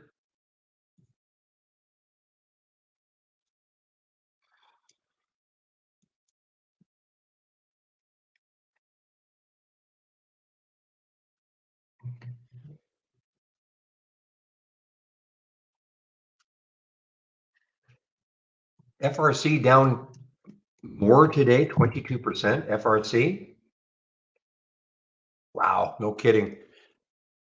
Interesting also, there are almost half a million shares available, Interactive Brokers to short.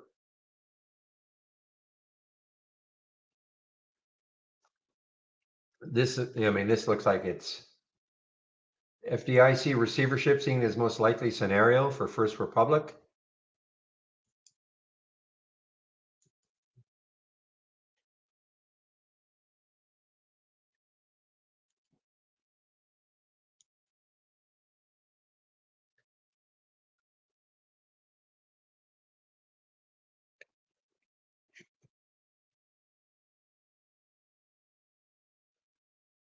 Okay, I know this one, guys. HKD, be really careful on this one.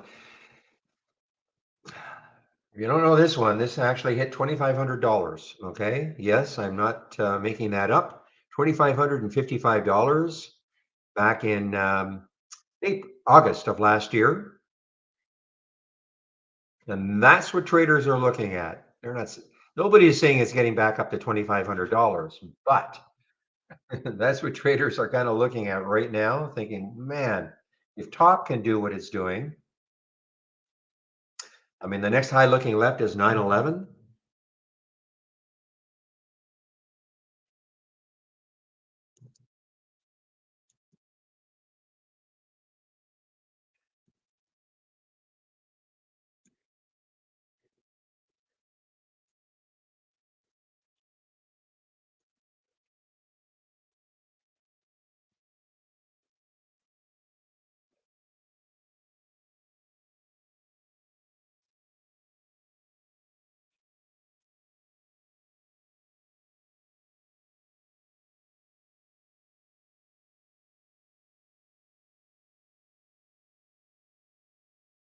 Yeah, I'm watching. I mean, again, highly risky guys, even though that float is not crazy low, 25 million in the float. Yeah, 25 million in the float. But the only reason this is doing anything is because, again, traders are looking what happened less than a year ago. And they can could something similar.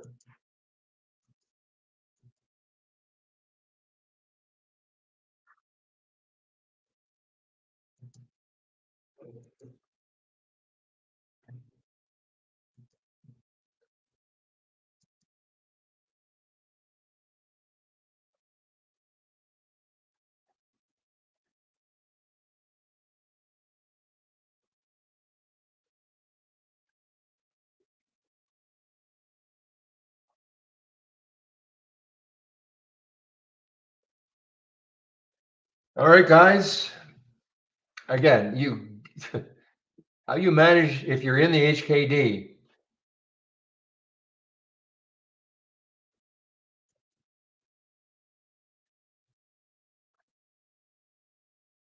Looks like the pre-market high was around 868. It's all right. 911.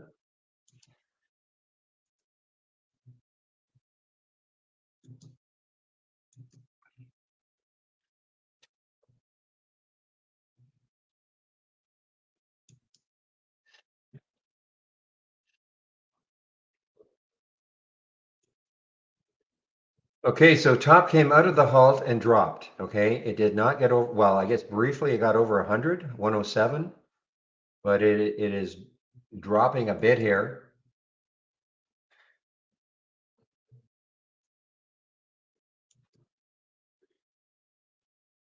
Wow, I just absolutely talked myself out of shorting this pins, but this was excellent. I mean, look at the 15-minute chart. Very few, well, no green candles. Pretty orderly down.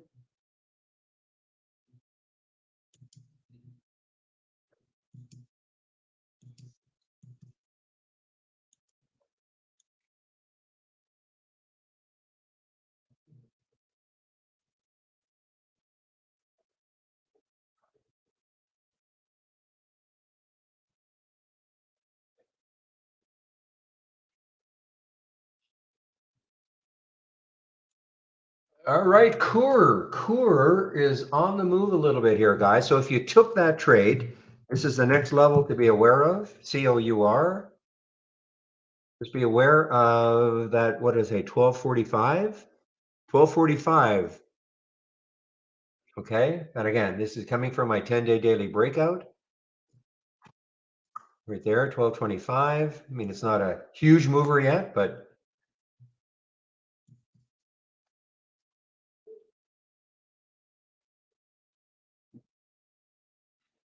was it a dawn of the okay? Dawn of the dead race stock?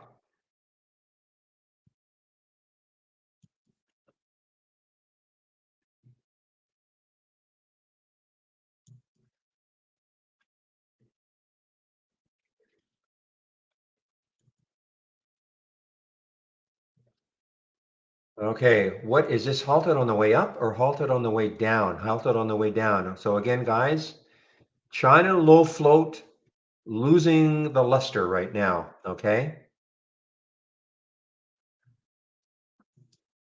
Except for top. So top, I mean, this is how wild it is. I mean, I got that dropped $20 just like that. Now it's popped right back up.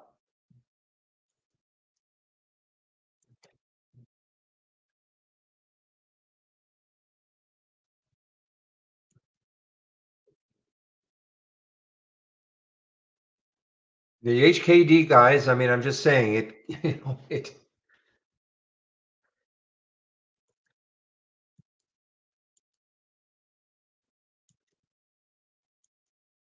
traders are just looking at that craziness that happened.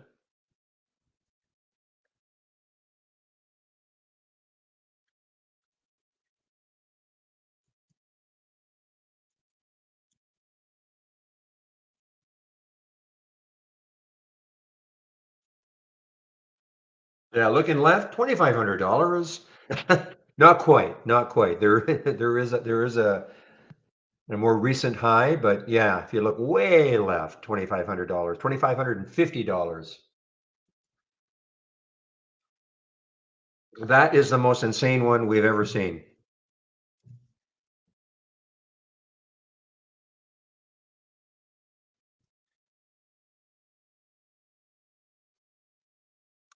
How is AMTD doing? AMTD was its poor cousin.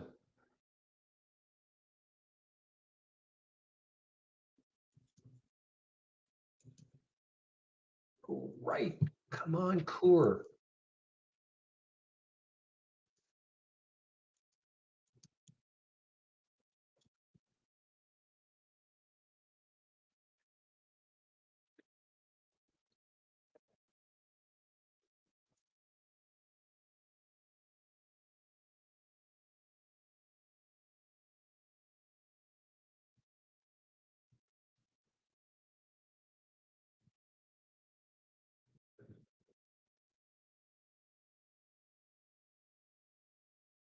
All right, guys, I've taken some of the core off in case it cannot get through that 12, the 1241 mark, okay? That's a COUR. Just in case it cannot, where are we now on the weekly chart? Yeah, right there, 1245.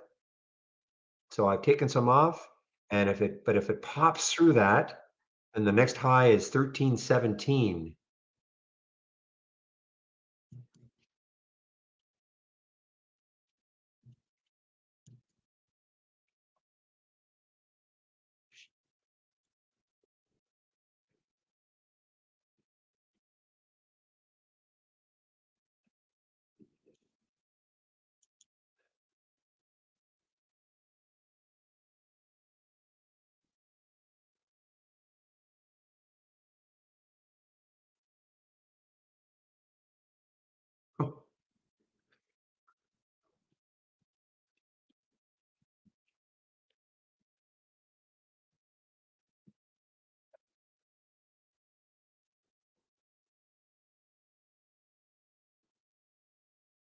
Do I know anybody? No, I don't. Anybody who got a piece of that $2,500 move?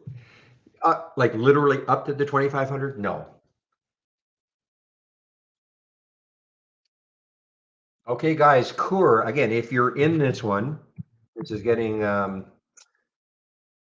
more interesting if it can just take this out, this 1245, 1245.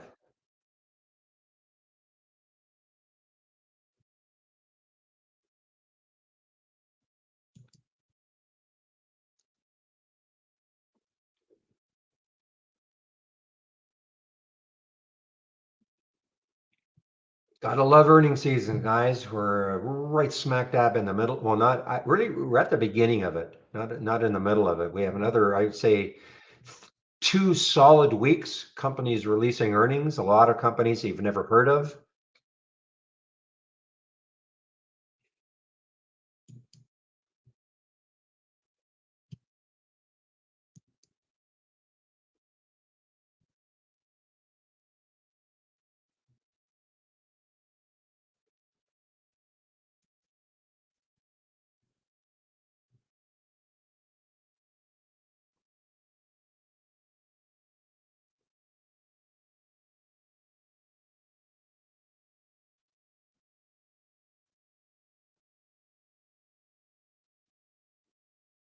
And you see how that 1246 has really put a bit of a roadblock on the Coeur, COUR.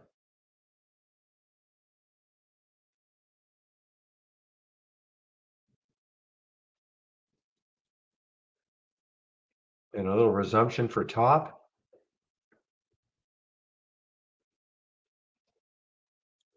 Nice spread, 115, 119, 111, 115.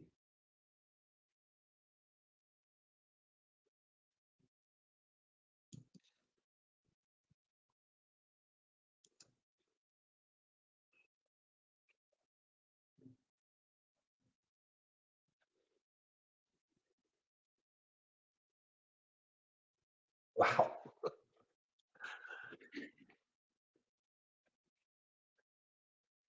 Hey, who knows? 260 after hours. Who knows? I mean, it's anything is possible. And it really hasn't traded much. I mean, it hasn't even traded. It's basically traded the float. 2.5 million in the float, if that is correct. It's only traded 2.5 million. Normally when you see a move of 550%, you would probably see this have traded 100 million shares, like many, many multiples of the float. That's why you got to be really careful. I keep saying that as it keeps moving higher, but now it's halted again, 135.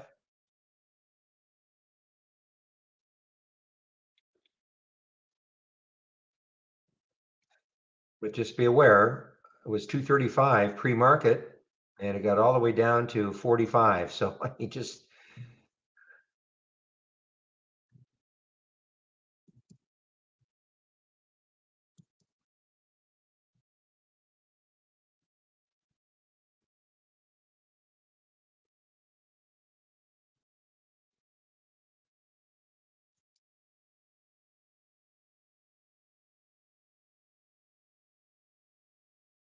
Wow. Yeah, you got to be. Yeah, I would not be holding this short overnight, over the weekend, because yeah, you never know if it goes the SIVB route. I don't know how you get out exactly. I don't know the mechanics of it. I know SIVB finally went to a pink sheet stock or became a pink sheet stock. I don't know what happens. No news on top. Nope. Doodle dum. Nope. No news on top.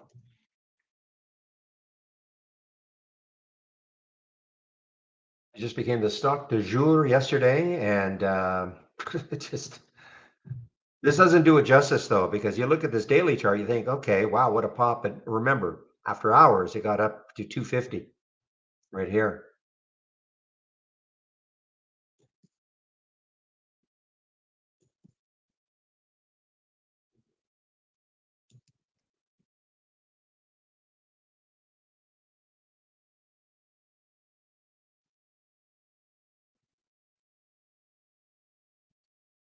165. Okay. What was I looking at for the First Solar FSLR? I was looking right here. Yeah, 165. Oh, yeah, 165. There's the weekly candle right there. Actually, that's lower. 162.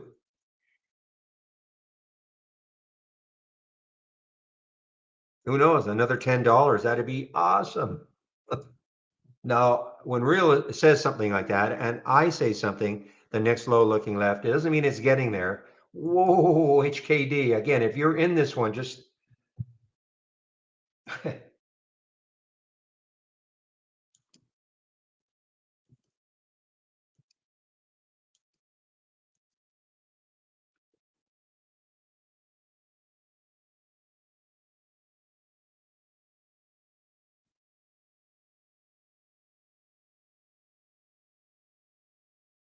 boy, all these FRCs, the M's, the I's, the K's, the C itself, just getting halted.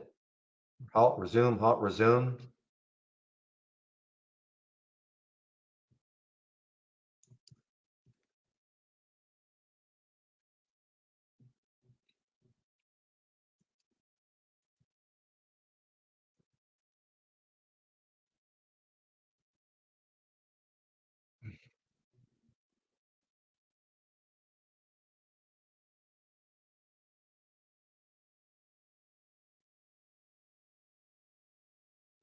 One more, one more.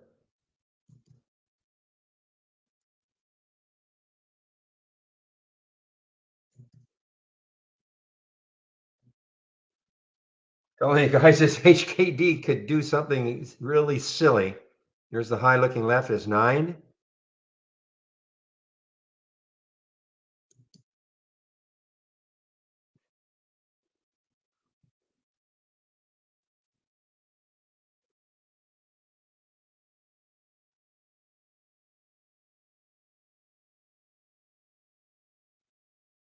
All right. Well, even here in our Steve will like this in our trade ideas daily watch list, the top. So I was pointing out that I mean I had a stop of $22. Okay, 54. Well, $22 away. So 54 was the what was the alert price with a stop $22 away. That meant that you had to, if you're going to take this trade, you had to have a reasonable expectation of making $44. Well, guess what? That would have been 98. So what are we at? 130. As long as sized accordingly.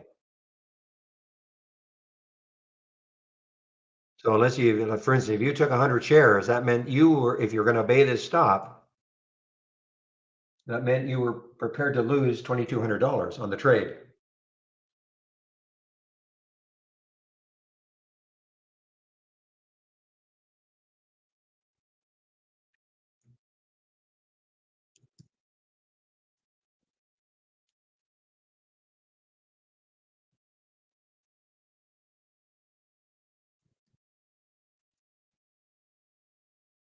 Oh, remember I was saying TCJA was over? Well, maybe not. HKT guys. In all good faith, I just can't tell people to take these trades, but I mean, I have to point them out. As long as you know your risk.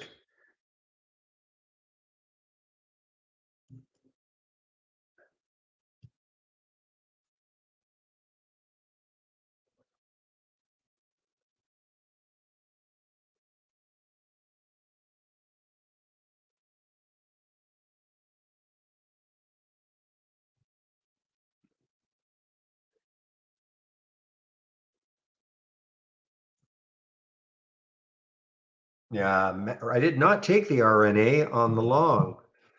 There's too much going on. So I've got a little, a mix of my old style of trading with the Coors and the HKDs, and then of course the FSLR.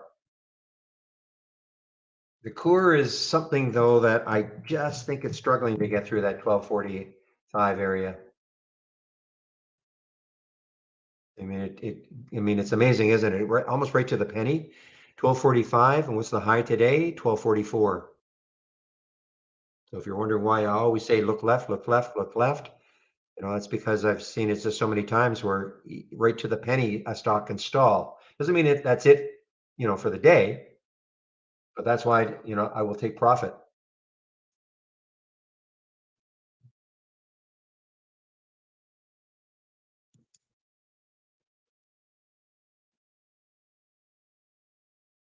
Should be in this one though. PINS. This is one of the uglier looking weekly charts though. Topping tails, bottoming tails. Come on, FSLR, break 170.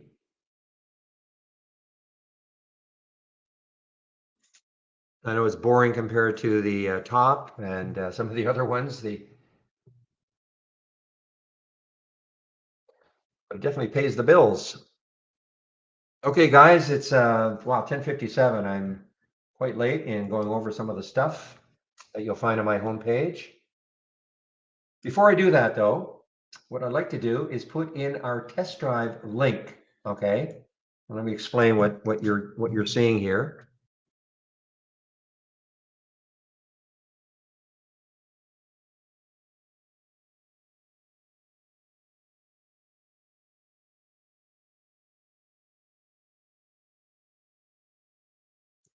And for you few that are in our Discord room. Okay, so I just put in a link called test drive. So this is what you're going to see. So the test drive is, we're having another test drive starting June the 5th and a run to the 20th. That is 10 trading days, okay? June the 5th to the 20th. And I'm assuming it's going to be the same cost. It'll cost you $11.11 for those 10 trading days, and you'll have access to the full premium service, okay? So what you do here is you just give us your email, sign up, and then probably about a week before the test drive, you'll get all the details about how to pay the 1111, when it is going to start. I mean, I'm pretty sure it's going to be the 5th to the 20th, but there could be a change. But if you sign up here, then you'll get an email probably about a week before it actually starts. Okay.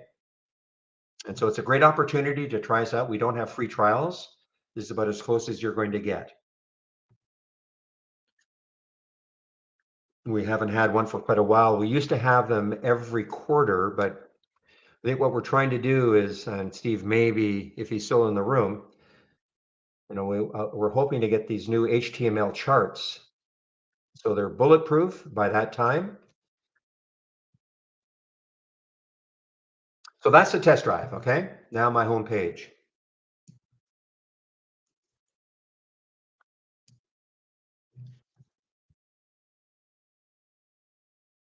Tell you what, guys, pins is just an awesome. If anybody took that from that 10-day daily breakdown early, that is an awesome, awesome trade. I mean, straight down.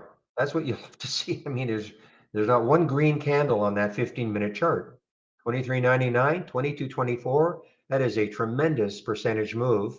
And I hate to use the word easy, but it wasn't whippy. I mean, there are some little bottoming tails and topping tails, but nothing green that would really give you pause to say, I wonder if I should be getting out.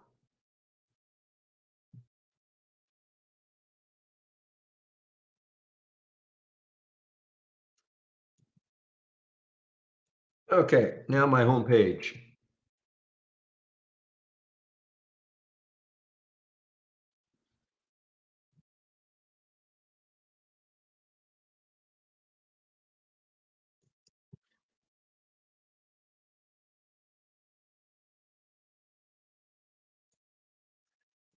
All right, so if you click on my homepage link, this is what you're going to see. Not that.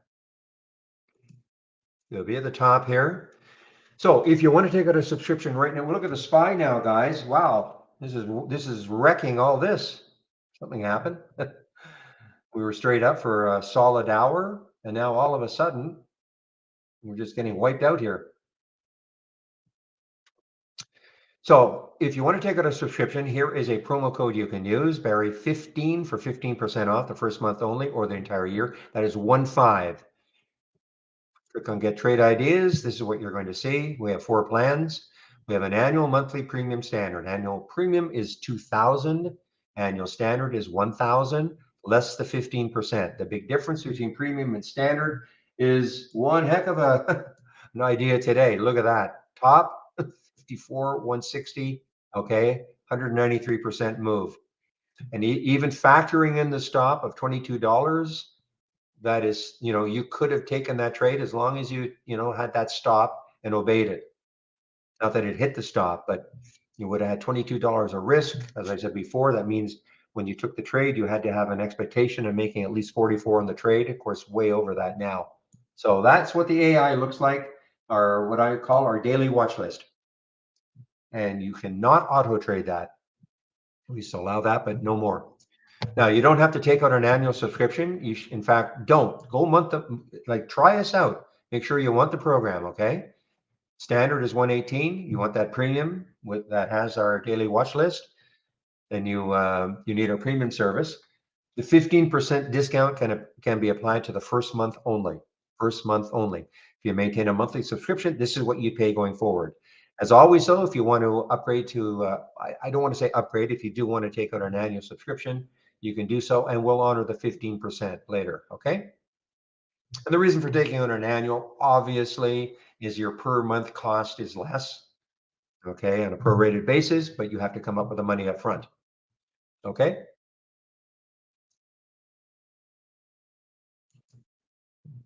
Next, if you take out a subscription, you must do the get started. It'll run you through your download and install, your first startup and login, all about our toolbar, etc. 10 short videos. It will take you about 30 minutes. You must do that before you do anything else. Oops. Where are we? There we are. Now, I do a stock of the day video. You can sign up for it right here, and that's free, of course. Trade of the week is sent to you before the market opens every Monday morning, usually about an hour before. Now, if you sign up for the trade of the week and you don't feel you're getting it, please check your spam folder and or your promotions folder if you have Gmail. Okay, that's typically the reason we get that question quite a bit. How come I'm not getting it? And it's usually because it's in your spam folder. Education, big education section is right here. I have a great user guide. Click on that user guide link. Here's that getting started again. So at the very least, you should know what an alert window is, the A window, what a top list window is, the T window, and you should learn about stock racing. I haven't even had a chance to look at stock racing today. So much other stuff is going on. But if you click on the stock racing, you will see we have 4 videos that really, I think, give detailed explanation about what it's all about. And race startup and configuration, this is all clickable. So a lot of information there if you click on the TI stock racing. Okay. Another thing I would really not concentrate, but understand how to use are price alerts. If you're not using price alerts, I think you're just not using the program to its fullest capability. That's all I do sometimes. I just put price alerts on my charts and then I forget about it. And if the price alert triggers, then I'll show you. Let me, hopefully I can do one that's going to trigger immediately. I know what I'll do. I'll create a price alert there.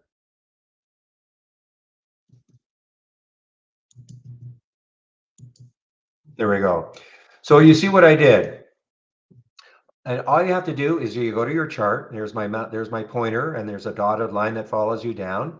And if you can eyeball where you want your price alert, then you just right click and create price alert. And if it's exactly where you want it, it says 2467 right there. Or obviously you could type in, if you wanted at 2465, of course you could type it in. You could put a note in. I typically don't put any notes, but if you want, you can put a note in and then you save it. So you see what happened. Here's my price alerts window. I minimize my window. When a price alert happens, it pops up on my screen. I sort on the triggered time column. So I'll see the last price alert right at the top. I can even put a sound alert on it, with our sound alerts. The reason I do that is because I have a wireless headset, so I sometimes wander away from my computer. But if I have I know the sound this one is going to make, I can come racing back and see what's happening. So please use the price alerts. So you don't have to stare at a chart. Just let the alerts happen, and then when it happens, you can click on the alert right in the price alerts window, and then the chart will load.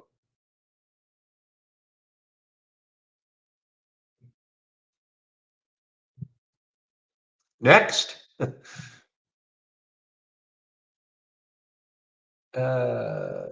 that? There we go. There's that getting started again. So daily support session. So I take a break between 12 and 1 o'clock Eastern time. One of the other traders takes over for me in our YouTube room. Today is Friday, so it should be Andy, and I'll confirm that. And I'll put the YouTube link in our Discord and our main room, so you can head over and listen to Andy.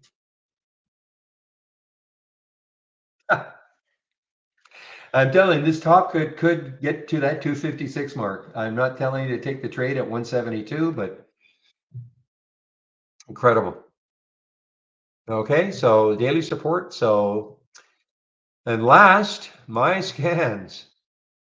So again, if you want my scans and you click on my homepage link, scroll down and click here. Here are the scans that I'm sharing. Okay. So this is what I use in the pre-market. My pre-market actives up and down, where I saw First Solar, and all the earnings plays will be in here. You just have to sort on the earnings column, but anything that is really moving up or down will be here. Okay, I can almost guarantee it.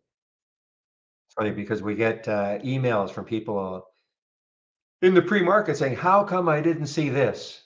And I look at my pre-market actives up and down, and there it is. So I have no idea sometimes why people aren't seeing it in the scans they've created, but this is the race. Okay, this race right there is this one, the large cap gainers. I'm also sharing another one, which is a much more volatile race. You'll see bigger percent moves, and I've said this before and I'll say it again. If I only had one scanner, one on the upside and one on the downside, and that's all I could use, it'd be these two, the 10-day daily breakout and the 10-day daily breakdown. Okay. That's the old that if Trade Ideas said to me, sorry, you can only have one long idea and one short idea. This is all I do. Now, some days you don't get very many alerts, but usually I can find a way to trade around anything I see here. And it gets you to focus. There are not many alerts. Momentum, Momo. So this is in essence what you're seeing here. Now, I decided to group this a little bit differently. Now, so if you load my Momo scan, what you'll see is the stock over and over again. So if HKD was making a new high, you'd see it running up. You'd see HKD over and over again as it's making new highs. What I did here was I decided to group it a little bit differently. So you'll see HKD as an example when it makes a new high, the price and the time, but only when it does. Okay. And so here is the don't repeat version. So I can still go back and say, okay, what happened to TPST? 325. I can see what happened from there. 325. Yeah, got up to 380, things like that. That's what this don't repeat stands for. So if you're interested in grouping it like this is just a matter of right clicking, going to properties, and then view mode. And you notice view mode when you hover over it, newest first is the typical way, the standard way. That'll show you the stock every time it keeps making a new high. But if you group it, if you use the group and sort, keep newest on top and time and descending, this is what it'll look like. So it's a little less cluttered. You still see the stock when it makes a new high and the time. It's just that you won't see it, over and over and over again, if that makes sense. So if you're going to take out a subscription, I would appreciate it if you use my homepage link. And then when you click on my homepage link, use my promo code. And also, if you save my homepage, you'll have access to my scans. I do change them up from time to time, and that big education section. What I've tried to do here is so that you don't necessarily have to go to the website and kind of find things, especially education wise. I've tried to get everything in one link for you.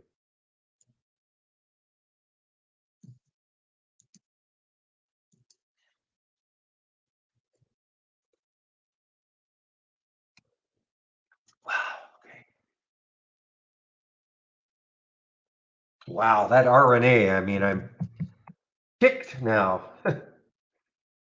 And said, remember I said we could probably flip the script. And I put an alert, I think at around 12:30, right at 12:28.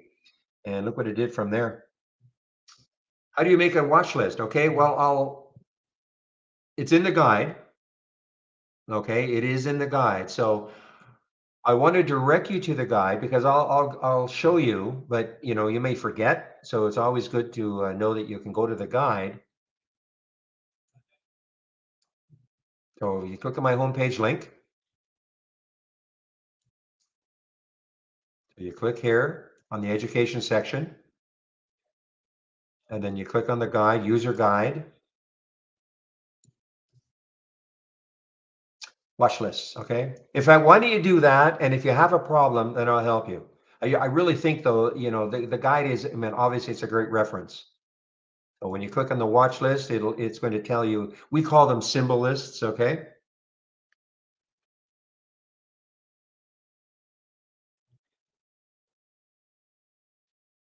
So if you follow this and you still have a problem, let me know and I'll demonstrate on the screen. Okay.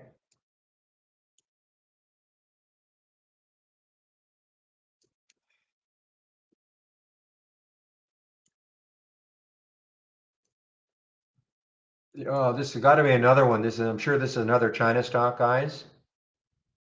JT. Yeah, another China stock, low float. I mean, traders are desperate. The HKD really didn't have the follow through, and maybe because it's a high float, 25 million.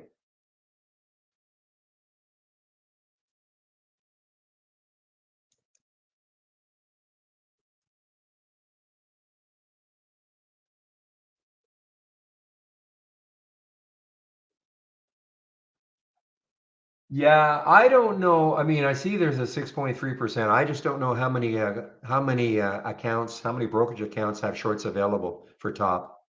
I know Interactive Brokers has none. Well, they'll search for you, but I mean, there are none readily available. Yes, Centerpoint probably has some, but it's probably a really tough borrowing cost. Okay, so my guess is that there are not very many brokerages out there that have shorts available for top.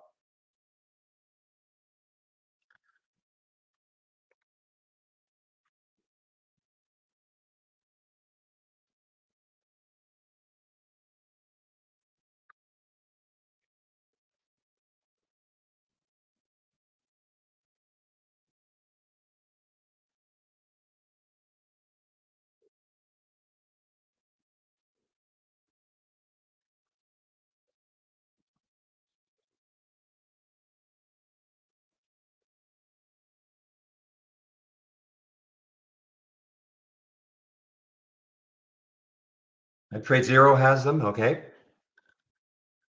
but I'm sure It's, in this case, in a lot of cases, it's an excellent thing not to have shorts available. Okay.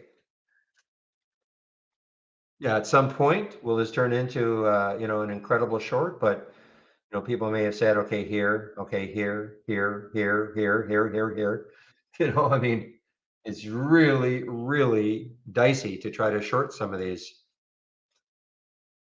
No way. Questrade had shorts for top. It's incredible. I used to have Questrade.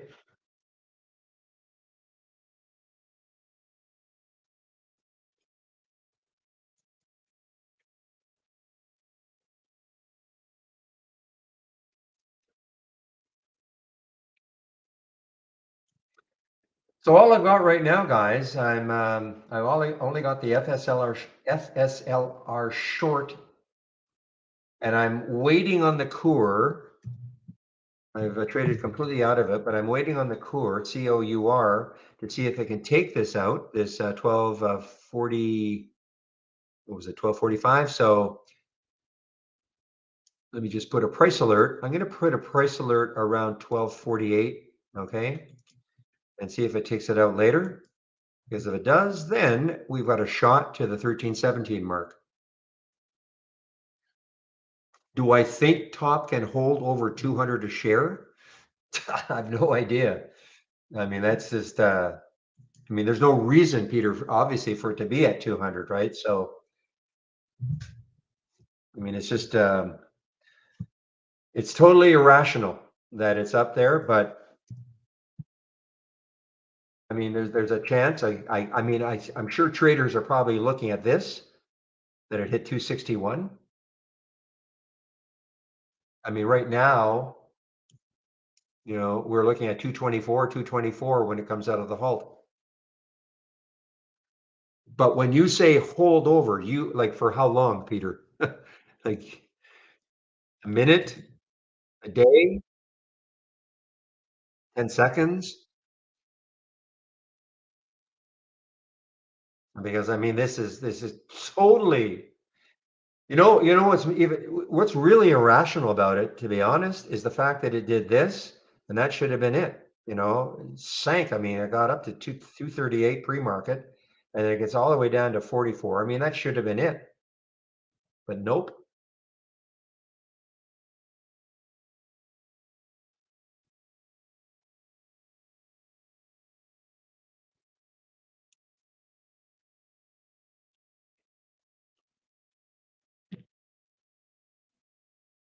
I haven't traded top at all. I have not done it. 5 minutes, maybe. In fact, I know William said the same thing. Same thing yesterday. I thought it was tops. When I first saw this, I thought, tops, the shipper. I wasn't thinking it was top.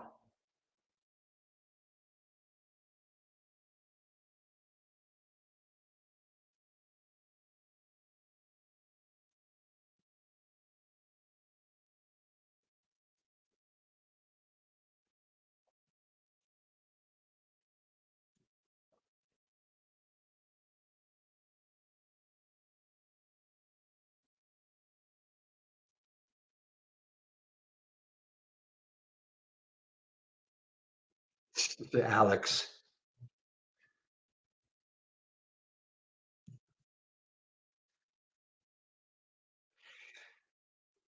Okay, NYCB. I know this is boring compared to the rest of them, but all right. So I got out of the HKD, but what I have to do is put an alert at this 9 level. Oh, I do have it still there. Okay. What's hampering it probably is the fact that it's got this outrageous 25 million in the float compared to the rest of them that are, 4, 2 million, 3 million in the float.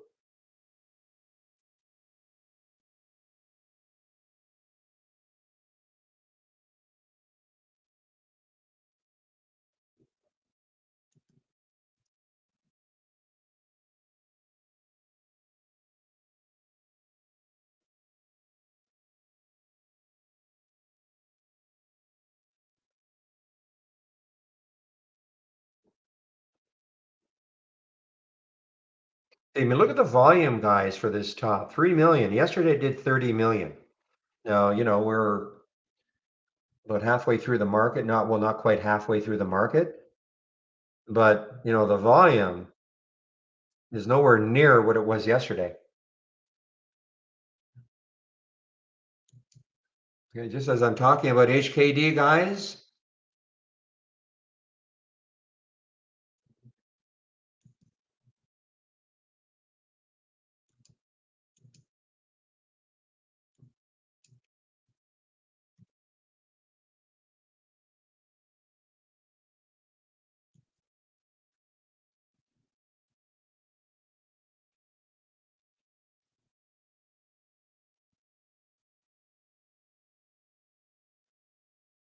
so this is what I'm talking about, guys. See how HKD, every time it makes a new high, you'll see it here. And there's the time, 11:21, 9:19. If it makes another new high, you'll see it.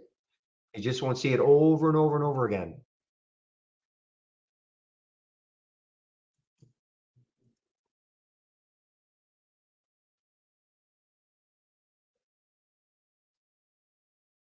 And it's a pretty, again, that level right there to get through in a big way. Now, after that, the next high would be 920. So you can kind of see if it can take out 910 and 920 in a big way.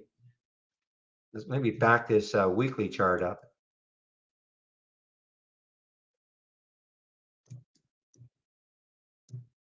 Can't do it.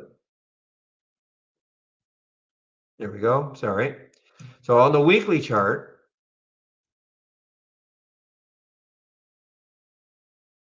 just trying to find some highs here. So there's that 921. So the next high on the weekly chart is 1080. So if we can get through that 920 level, the next high is 1080. Again, I'm not saying it's getting there.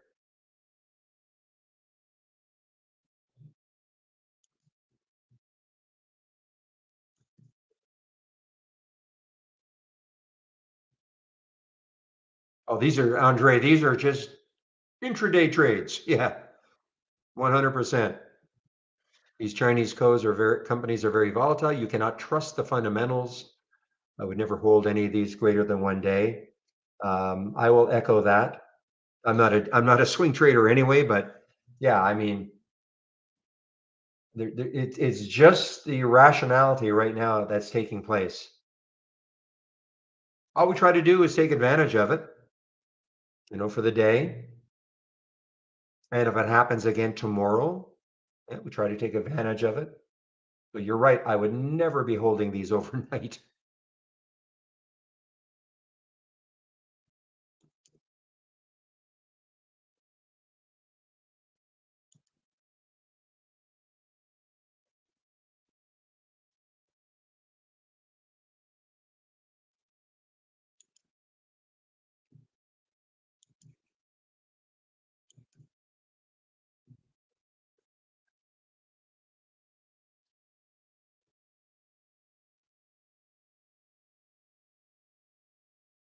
The top is opened. Well, you know what? Why not? Put a price alert right up here, the high of after hours yesterday. If it takes that out, I mean, anything could happen. I mean, anything already has happened, but even more so.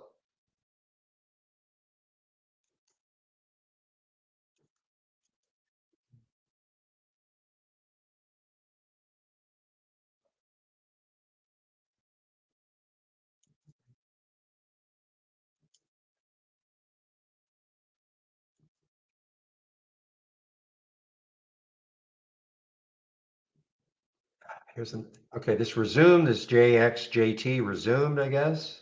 But look at that on the way down.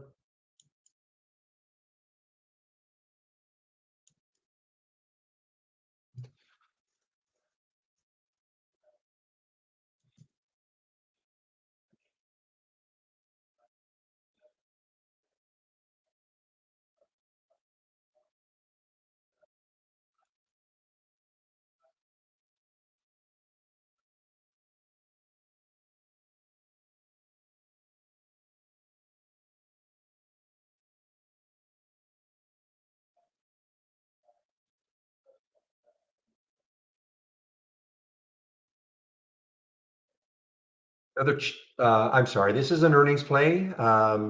Beezer, BZH, earnings play. Nice looking break on the daily, on the weekly, sorry, and the daily. Well, look at the daily break, great break on the daily earnings play. All right, Coeur is getting closer. COUR. What a fast morning.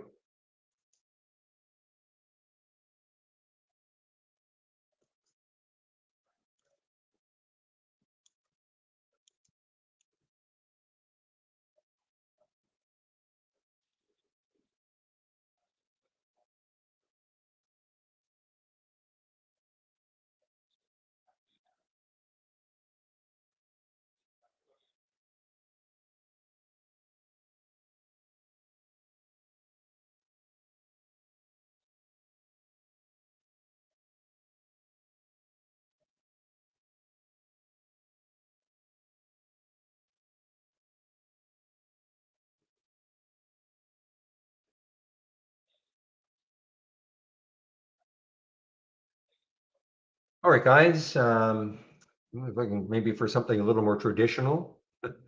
MEGL, let's see what's happening. Well, that's not traditional, but this was popping also. Pre-market high was $6, 607.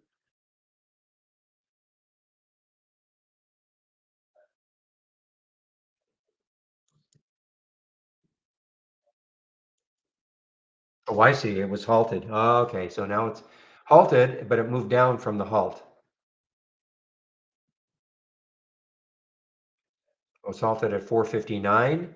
Kind of open there, but dropped immediately.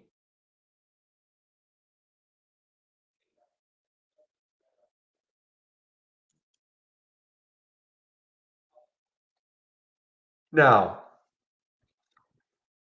maybe this is it for top. Okay, we were halted again on the way down.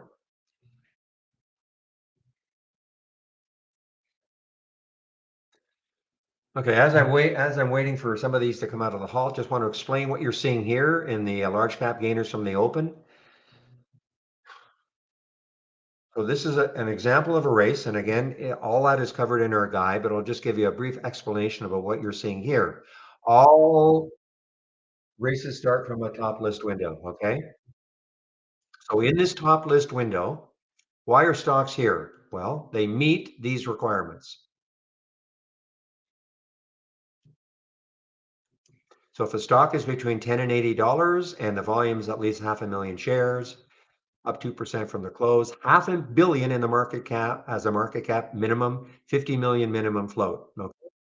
So if the stock meets these filter requirements, it will be in here somewhere. Okay. Now, before we had races, the reason why you would use a top list would be, for instance, if I wanted to see with these filters in place, the stock that has moved the most since the open. So as long as I have it as a column header, that little 0% is the change from the open. So that's telling me that NYCB has moved 15% from the opening trade today, and all the way down here. Okay, so might be nice. Okay, just let me interrupt. Yes, Mateo, I do know, and I'll give you a link for it. June the 5th. June the 5th it starts. Mateo is asking for when the next test drive is.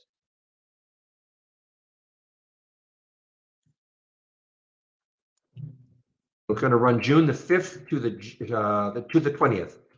Okay, June the 5th to June the 20th. So if you click on that link, this is what you're going to see. Where's that test drive? Sign up. Yeah. So just give us your email and sign up, and then about a week before the test drive starts, you'll be notified exactly how to participate in it. Okay. It probably costs $11.11, like the last few, and you'll have access to 10 trading days with the full service trade ideas. Okay. Do I ever filter for momentum divergences? Not really. I mean, yesterday we oh, I no, I don't swing trade though, Andre, okay? Andre, I don't swing trade. So, I mean, very rarely do I swing trade.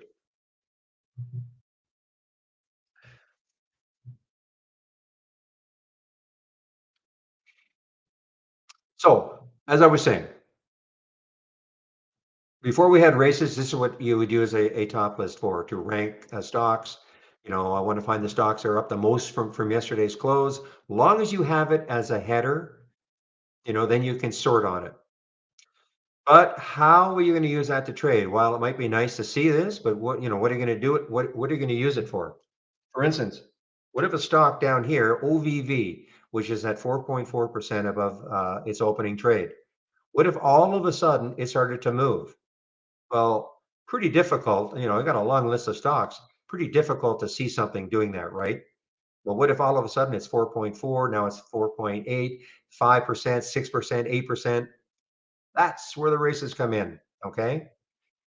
I run 4-minute races. Of course, all of this is customizable, but the race is based on this top list. Now notice when I have this top list, and I right click, it says launch real-time stock race. And that's what you do. And then you can set it up how you want to see the race. Like how long you want the race to run. I'm running 4-minute races, but if you want to run a 2-minute race or a 10-minute race or a 5-minute race, go for it. Okay. So when a race starts, just like any other race, and remember, every stock is starting off the same, from the starting line. Whatever stock is moving the most will move up the leaderboard. So right now, not a big percentage move, but 0.56%. NYCB is leading this race, but it still has another minute and 44 seconds. So what happens over the course of the day, you are a watch list. Basically, a watch list is constructed for you of the stocks that have won the most races. So in the number one position is this MLDZ. It won 4 races. Core won 3, etc. GME even. Here you go, Alex. GME's won some races. It's starting to move a bit here. So the idea now is if you see something moving, of course, you don't have to wait for the number one, the race to be over. But if you see something moving, you can just click and see what's happening. Okay.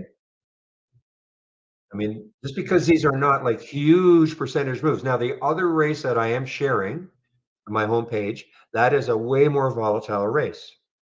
And the reason I'm not displaying it anymore is because, new traders, I mean, it looks great. You see stocks moving 10, 15, 20%. And you think, well, why am I not showing those ones anymore? I'm not saying you shouldn't look at races like that, but if you're new to trading, I would probably concentrate on things like this because they're just not as volatile. Okay.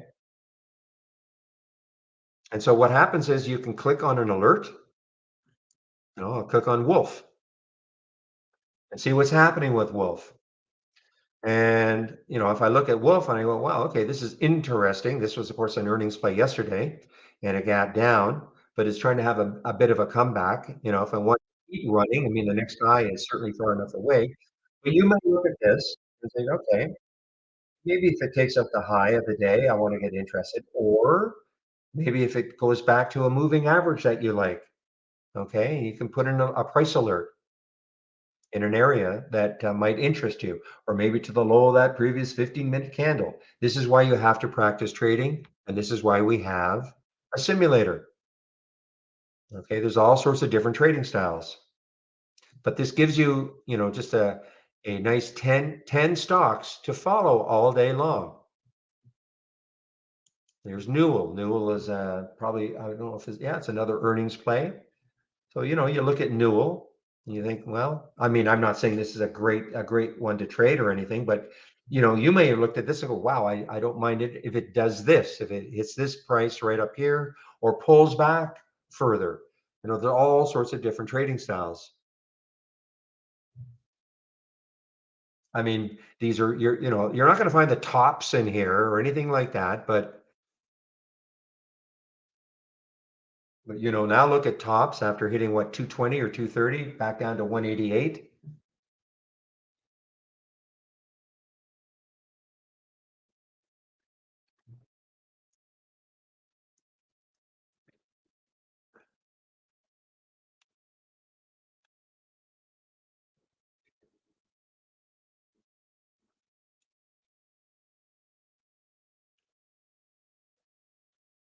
Yeah, so Ray, I'm sharing this race and I'm sharing another race, okay? And you can construct your own races though. But if you want this race and the other race that I'm not displaying,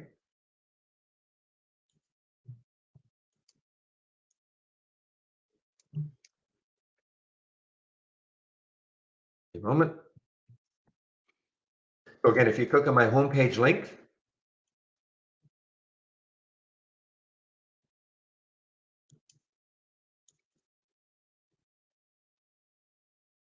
so if you click on my homepage link, you'll be at the top here. Just scroll down until you see the education section.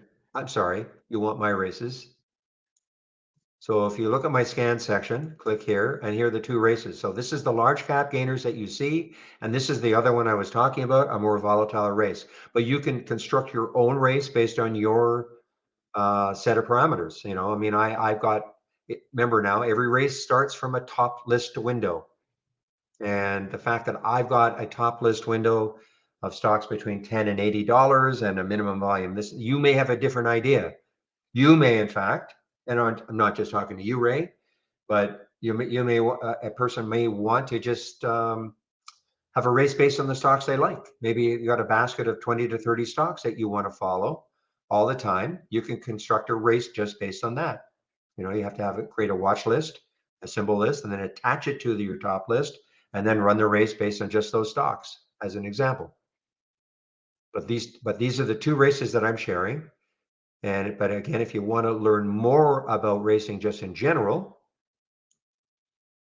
you go to the education section and then click on the user guide. And there it says TI stock racing. And we've got 4 videos that outline it, I think in very good, excuse me, detail. And then we've got the race startup, race configuration. Okay, these are all clickable. So a lot of information is there. And now you need to be using our downloadable application. Unfortunately, if you're using, just again, in general, I'm not talking to you necessarily, Ray, but if you're using our web-based version, races are not available yet.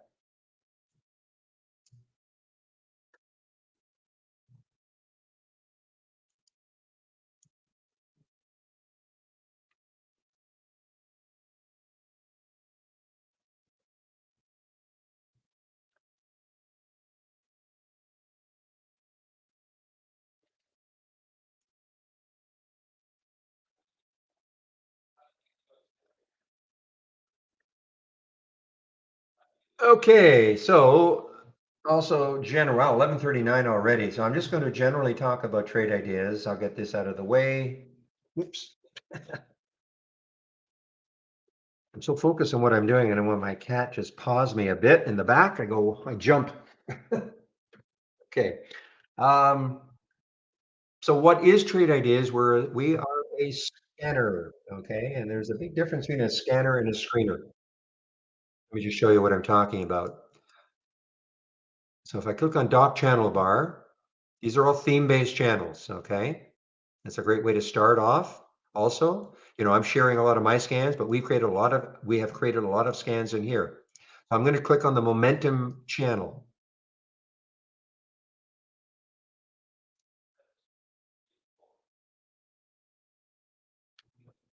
So this is the momentum scan, and it's based on this, but as I try to explain, I just changed up the way it's being presented a little bit, okay? But it's based on this. So if you want to see what any scan is based on, including my scans, all you have to do, this is an alert window. You right click, configure, configure, taking a bit of time here. I click on the summary. So this is the screening aspect. Many, many screeners out there. Lots and lots of screeners are out there. This is the screening aspect. So if the stock is between $1 and $50, the current volume is at least 3, meaning it's trading at least 3 times normal. Here it is, surfing. I can't do it right here. Volume is at least 100,000 shares. This gives it the momentum. The volume in the last minute is at least 1,000% of normal, 5 minutes, 400% of normal. Okay. This is the screening. So if all these filter values are met and the stock makes a new high for the day, This is a real-time alert. That's what the scanning does. So we're excellent at showing real-time alerts. Screening, lots of screeners out there. This is the scan, a real-time alert scan. So what happened here is at 11:31, COGT made a new high for the day. The price was 11:08. Now you might be saying, well, wait a minute, it's 11:41 now. Well, since I loaded this, no stocks have met these filter parameters and made a new high for the day. That's why we're not seeing anything right now. Okay. If I hold on this scan a little bit longer, we might see something, but that's the gist of it. So again, big important difference between a screener and then the scanner. There we go. So there one just hit. Okay, so FOR, the price was 1940, made a new high for the day at 11:41. That's a real-time alert. Now, if you want to create now you can have this scan, of course, and the idea is that if you go through the different channels, the different theme-based channels, you can kind of pick out scans that you might like to have as part of your layout. Now, if you want to create your own scan, of course you can. Now, do not get hung up on all this information I'm going to show you. These are all the real-time alerts that we have. Right at the very top, the new high of the day, new low of the day, etc. Okay, if I start scrolling down here, we have so many real-time alerts. You might be thinking, man, how can I possibly learn them all? When you see these icons, these are the filters that we've got, the screening aspect of trade ideas, okay? Well, the good news is you don't have to learn them all. The only reason we have so many is because, thousands of customers, all sorts of different trading styles out there. And so we had to create enough real-time alerts and filters so that the majority of our customers could combine them to give them the type of scan they're looking for. Okay, but you don't have to learn them all. I probably use 0.5% of them, and many I've never even looked at once. Okay, and you can see. Okay, so don't get hung up on how many we've got. You don't have to learn them all. So you can have my scans. You can take a look at the scans that are in the channel bar. And if you get really used to using trade ideas and you want to try to create your own scans, of course you can.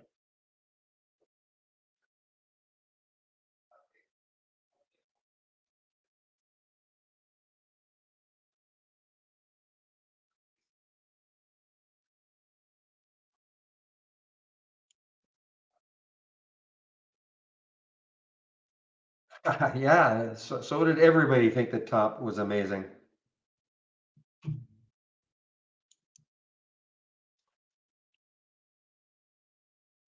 Interesting. Megal is moving up. MEGL is moving up a little bit still after its first fall down. Now it's moving up, but now top.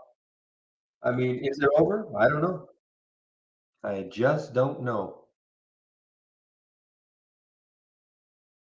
But it's halted on the way down again, so it doesn't look good, but you never know. So the other thing, guys, 11:44. So the other thing is all I'm talking about, all the stuff. I know it can get really overwhelming, and this is why we have a simulator. Okay. So this blue window that you see here, we call it Brokerage Plus.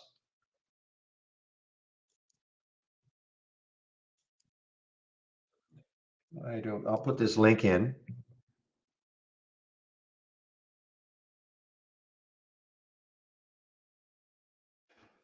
Because guess what? Trading is not easy.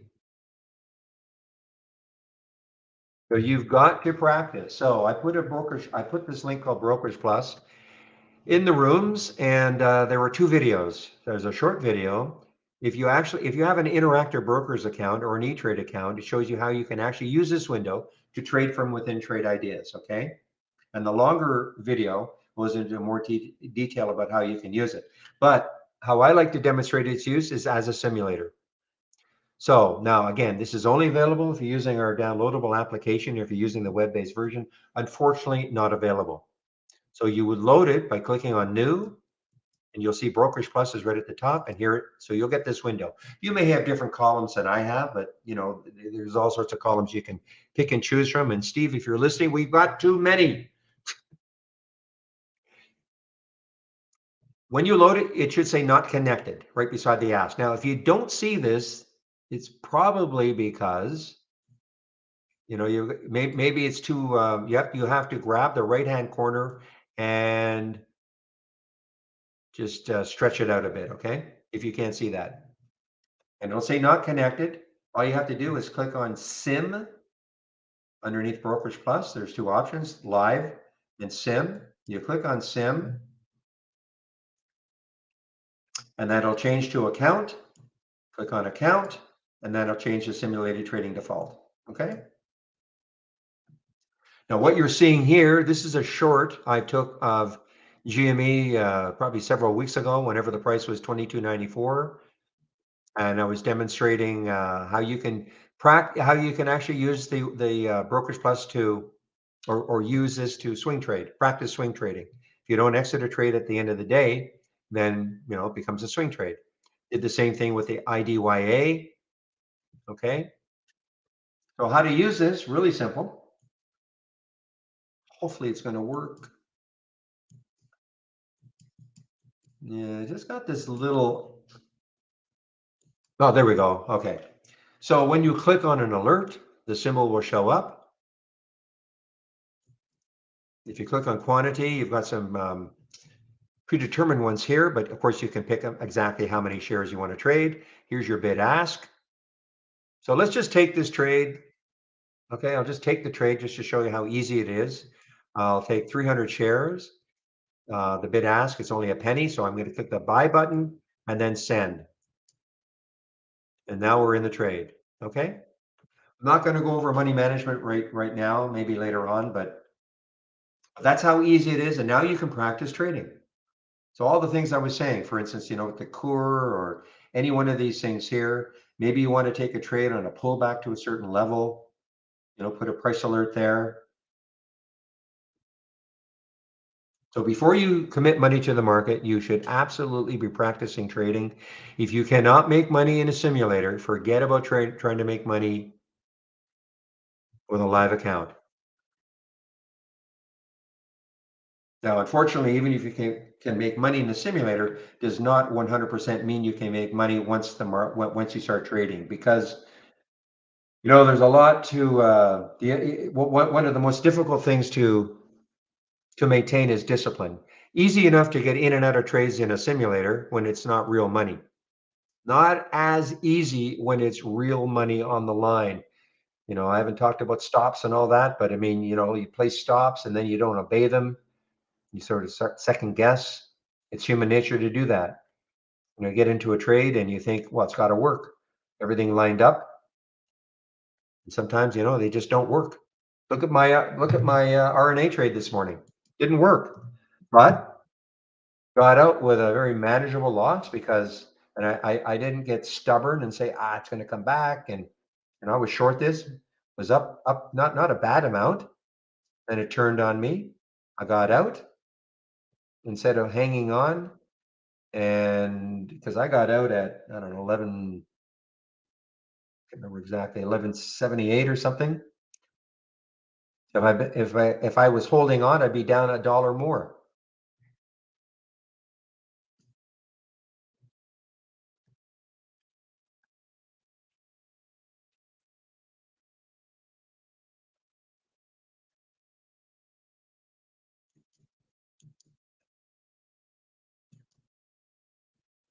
And that's it, guys. That is an encapsulation about what Trade Ideas is all about, and using the simulator.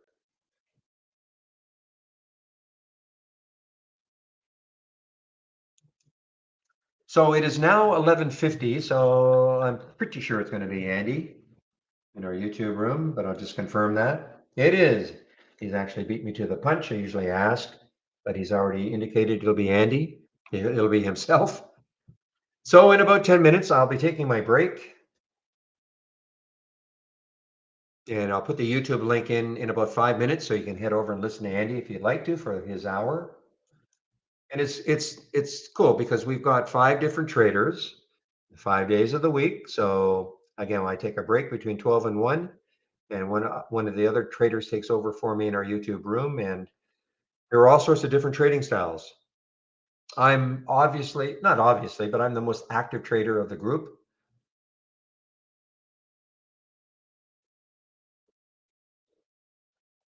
The others are more into swing trading, but Andy is, as he's probably going to tell you, swing trading isn't easy right now.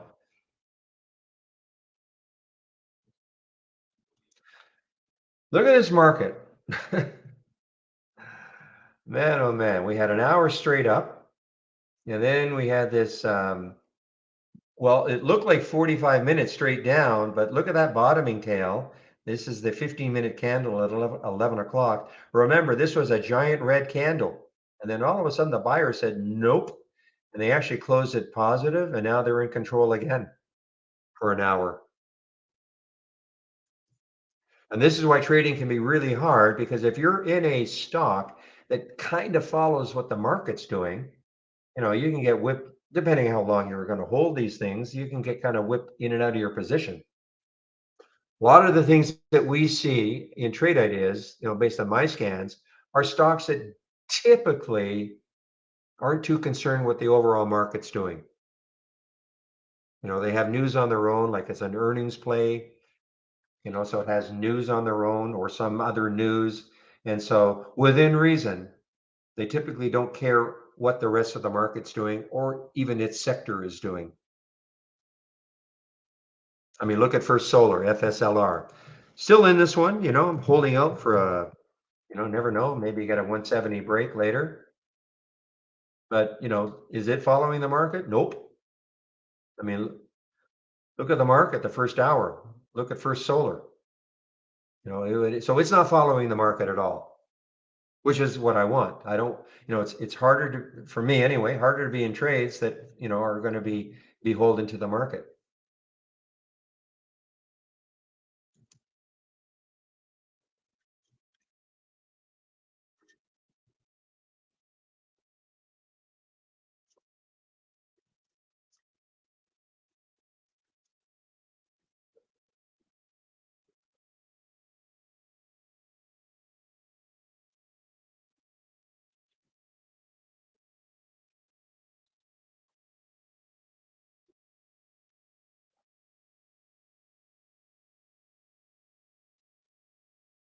Okay, guys.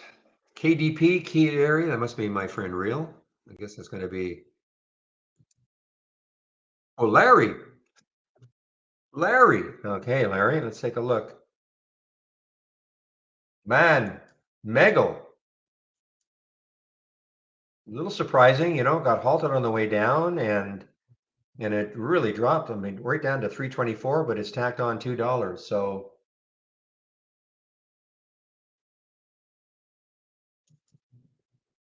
anyway, KDP. Saw this one yesterday. This is Keurig, right? Had earnings yesterday. KDP. Keurig Dr. Pepper. Who drinks Dr. Pepper? Never been a fan. Boy, this is what you call a second day continuation of earnings. Big down day yesterday, another big down day today on earnings.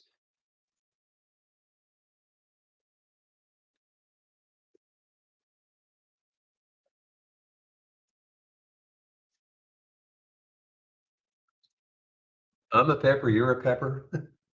I don't think I've even seen a Dr. Pepper commercial for forever.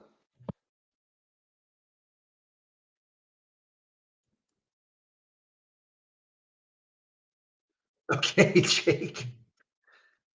Well, maybe your trading would be better if you don't drink Dr. Pepper. How's that? Maybe there is a correlation for you.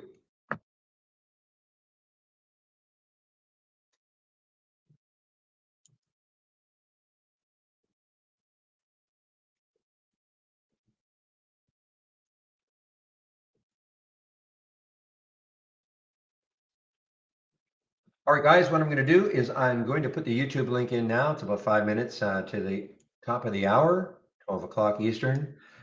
And I'm anticipating we'll be in the room momentarily.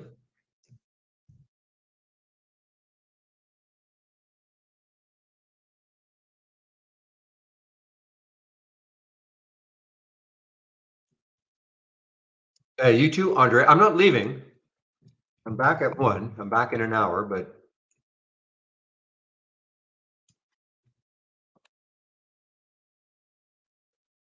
uh, what happens for me? I just today. Let's see. Today, yeah, a bit of a workout day. I have about a 15-minute workout. Then I'm back at my. It's basically just a rest from the mic. Not that I'm leaving. Again, just give my voice a bit of a rest.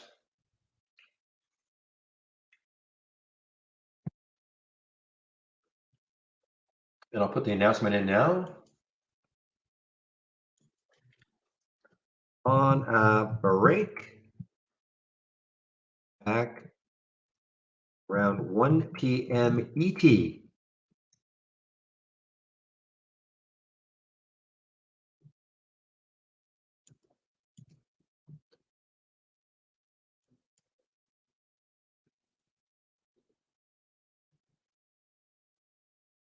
Okay, guys, I'm going to mute myself in the main room and in Discord, and won't mute myself, of course, in our YouTube room. I'll just wait for Andy to show up.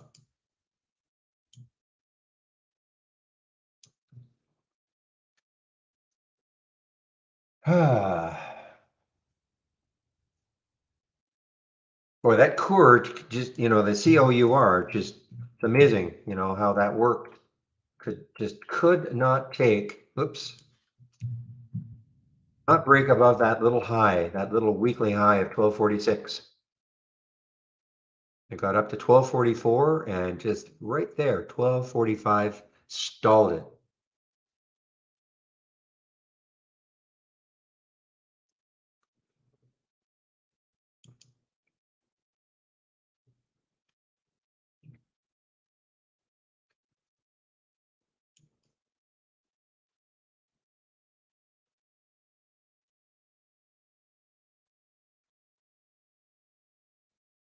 Oh my goodness. Okay, well, this is where we have that line is really not the VWAP. Actually, that's the 8 EMA on, so again, you guys listening to me on YouTube, I think that's the 8 EMA on the 15-minute chart for top, and it got right into it and then popped off it. Yeah, UXIN, some of you guys are talking about that one. In China, not low float, but it is China.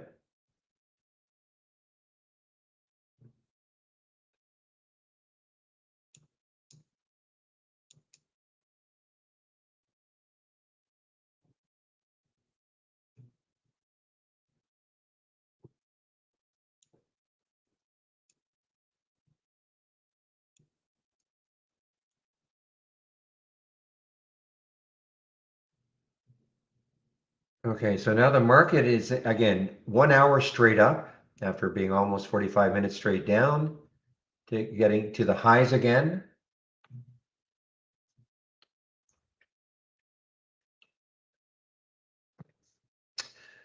Andy, where are you?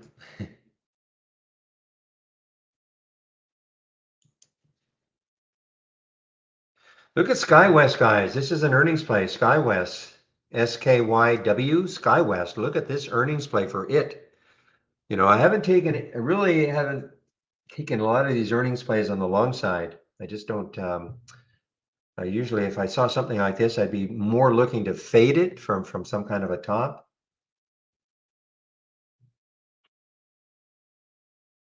But the SkyWest definitely is on the move here. Big break on the daily.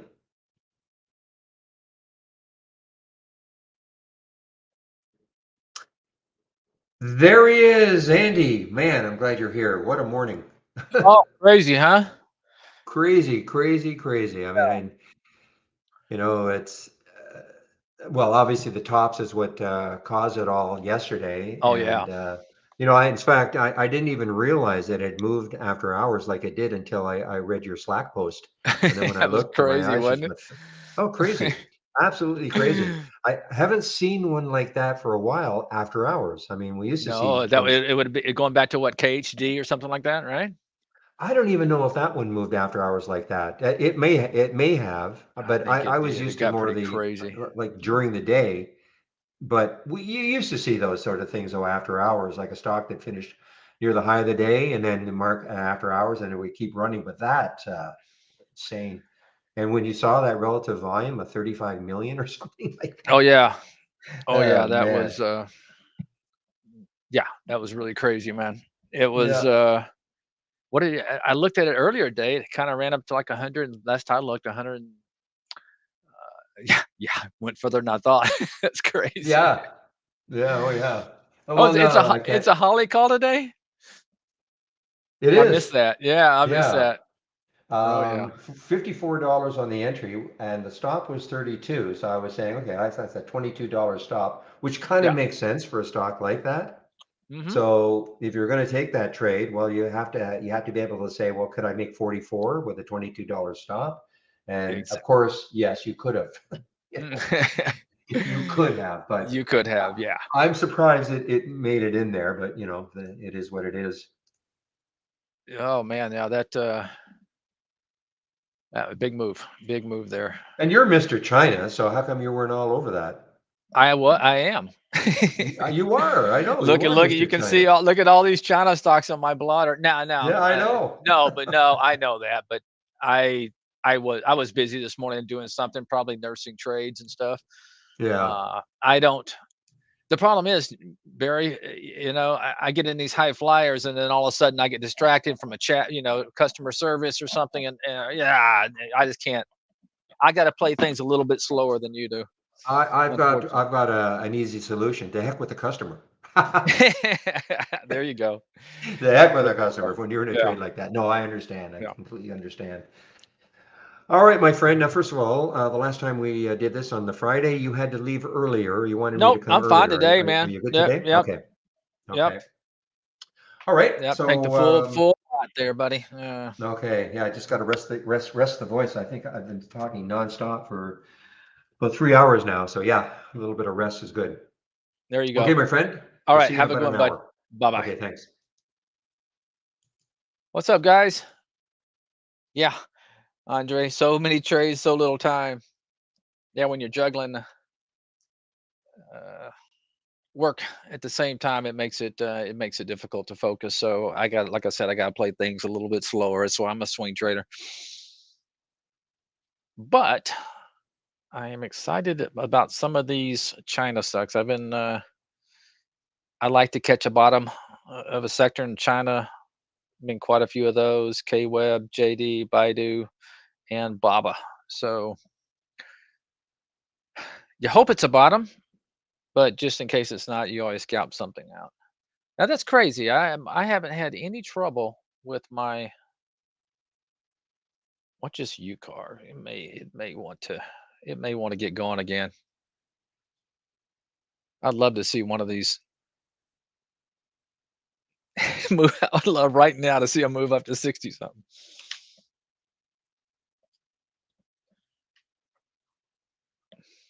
And I tell you, watch this AI, man. This thing has been holding this level for a long time. And if we can get a bar reversal, I know it's just dead right now. I am in some, but I like to anticipate and I can always add to my position. But man, I think holding this 200-day for as long as it has with a huge short float, if this thing I think can get a bar reversal, that'd be 1797 yesterday's high. I even think if it goes back to highs, it's going to test that high for sure, but we'll see. Needs volume. There's absolutely no volume today, so I'd love to see a little volume come in a short squeeze.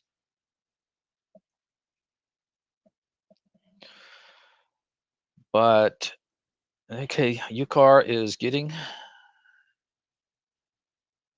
little action here. That's weird. I had no problem with these charts until I started. I might tell, I have to remember to tell Barry that if he's not listening.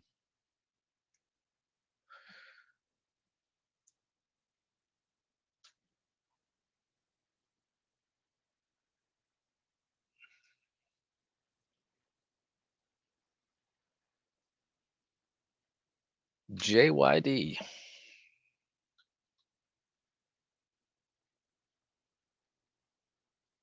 Oh yeah, another China play.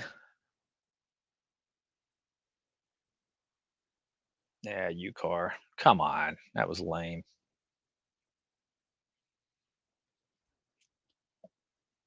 Yeah, 11 million in the float.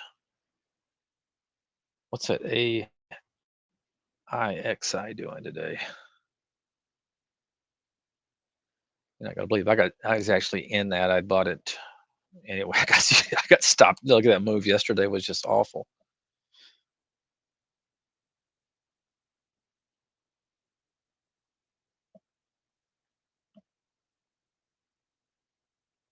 Yeah, if this AI doesn't get any volume, it just kind of just stay in this range. Needs to get some volume.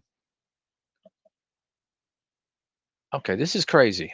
Not one issue until I came on here with my charts, StreamYard.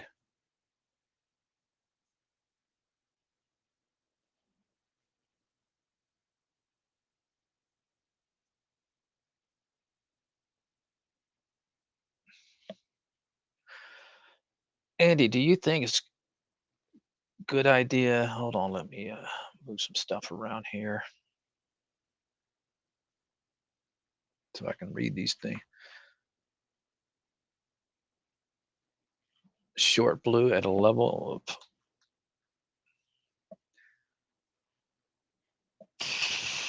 455. Well, it went up there and tickled.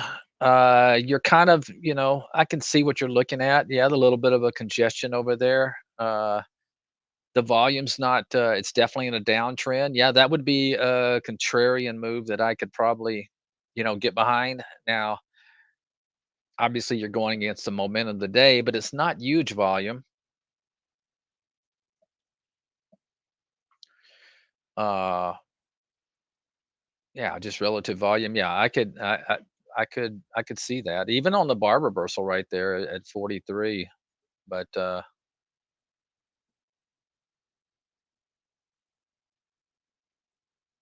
yeah, I could see where you might try to fade right there because you do got some congestion. I can see probably where some people may have tried it earlier and got squeezed out.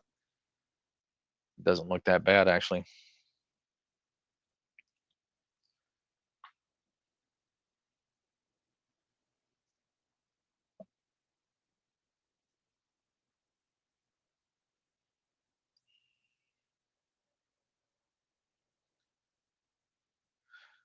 JKS night, that was an ugly move this morning, man.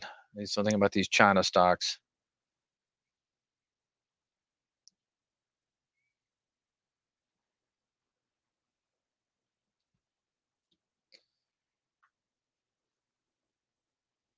That's not what you want to see, you car. Just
A heck of a move in Sky West.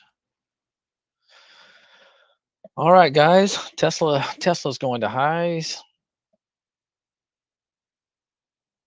Hopefully, I nibble on some little bit of Neo. With China stocks moving, but this thing is just dead. Maybe if Tesla goes to highs, it'll get it going. But it's getting in the afternoon on a Friday.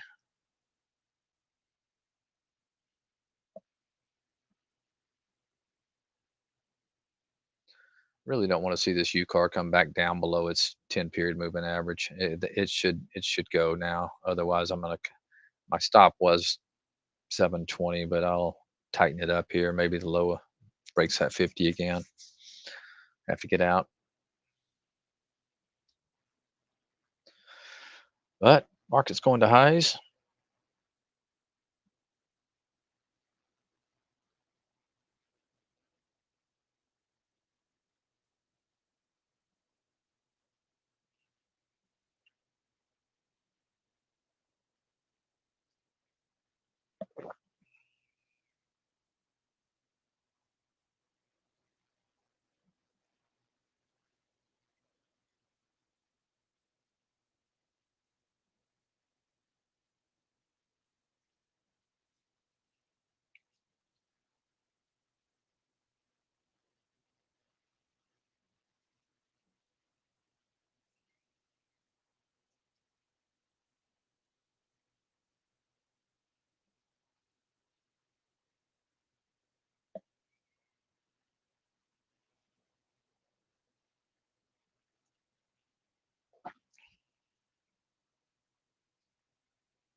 See how these other AI stocks are doing. Oh, that's pretty nasty. Pullback in Kai.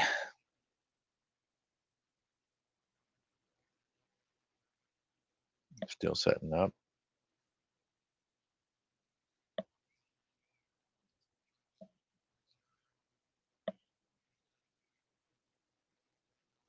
Low floater.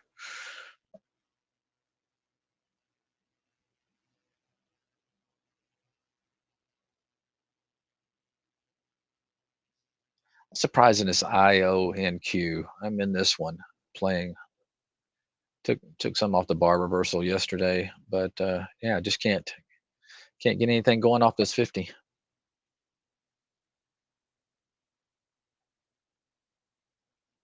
Oh yeah, that top was crazy. I was paper trading it, and after hours yesterday, I did very well. Actually, I made it all on the short side, but that was yeah, that was a crazy move. I saw a guy on Twitter gave back. At least he was honest about it. He gave back his whole year. He lost like $258,000 on top trying to short it. Went negative on the year. That hurts, especially if you came out today and you tried to revenge trade it, which is very common. You try to get it back quick, and you go deeper in the hole.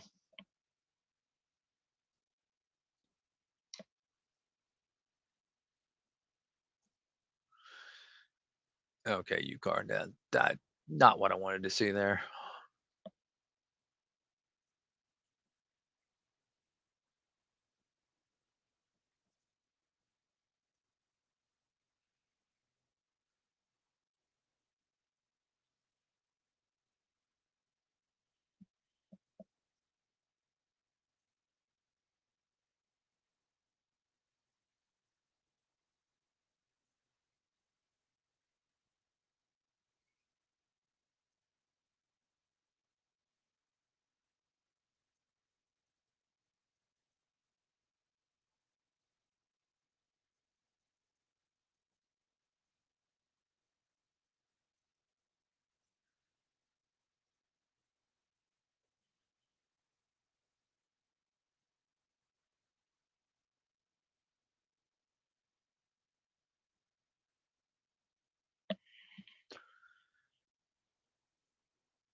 Come on, Baba, you can do better than that.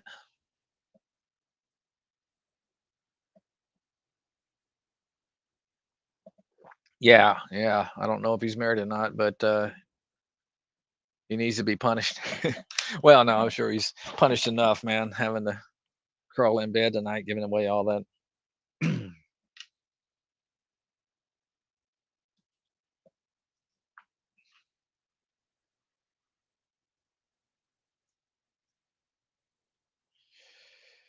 JD run right into its 10 period moving average. I don't want to see it break its 10 fast line there. But once again, it is a swing trade, so you got to give it a little breathing room.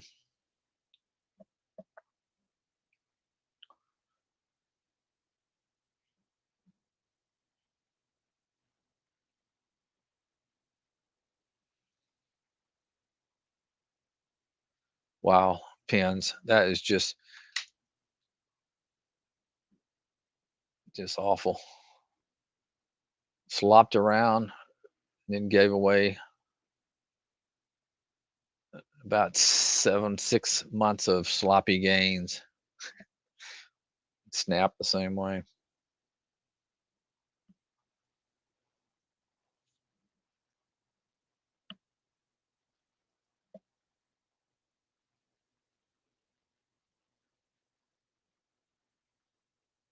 Peter, I don't know. I honestly, I have no idea. I'm just trying to play this level where it's kind of been down here holding this 82 level. I don't know.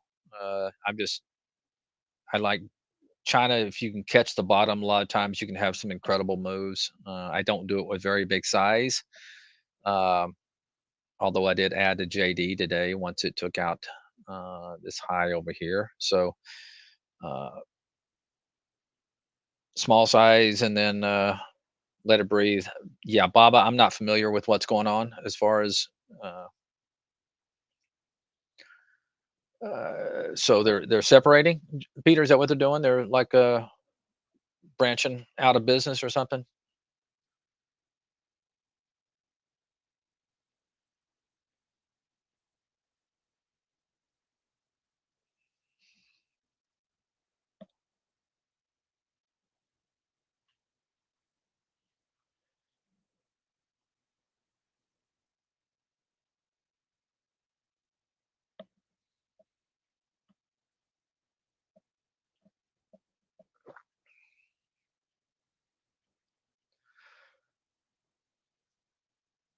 Yeah, it's man, it's easy to get caught up in that stuff. When you these short sellers, when you see a stock up 500% in the after hours, and you're thinking, it's got to come.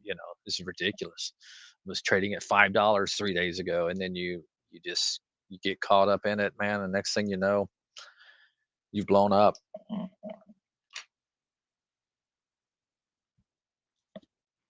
Spinning off 6 new companies, huh? Well,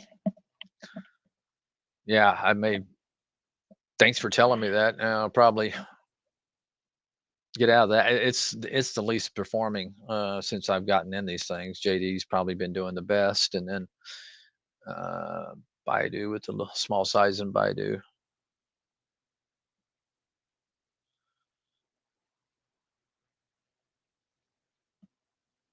Yeah, just playing the chart.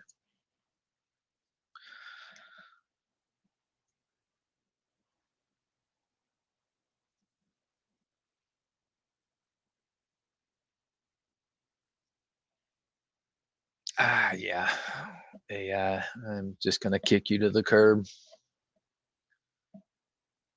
I can see you setting up just like this coming into Monday.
Yeah, nobody knows what to expect. Yeah, that's no, no, thanks for filling me in. I honestly I haven't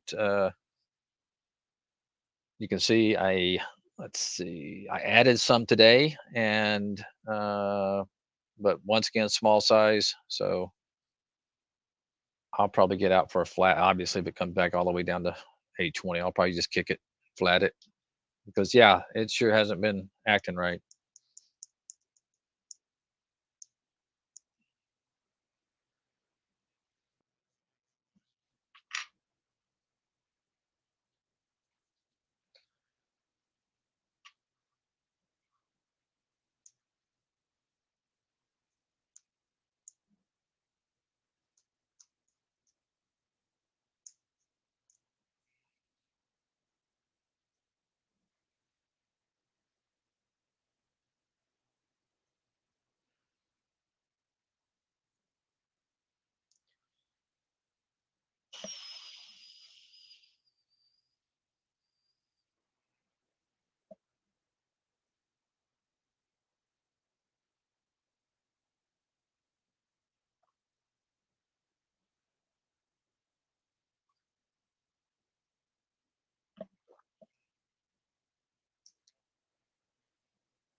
Yeah, well, China stocks, just some of them are starting to bleed over. Already sold some of that data up there at 6.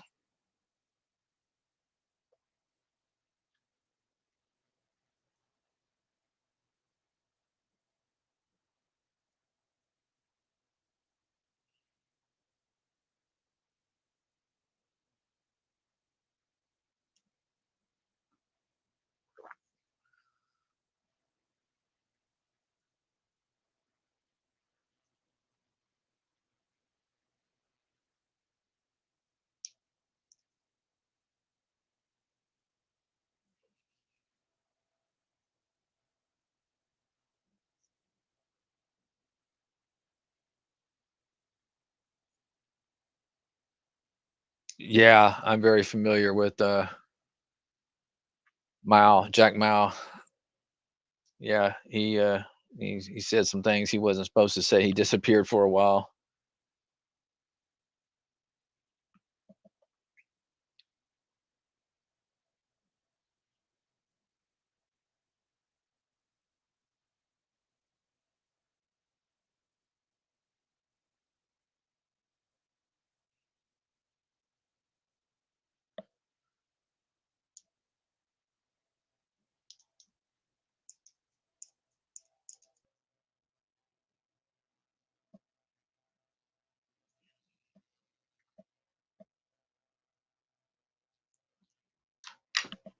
Let's see, what is EDU doing?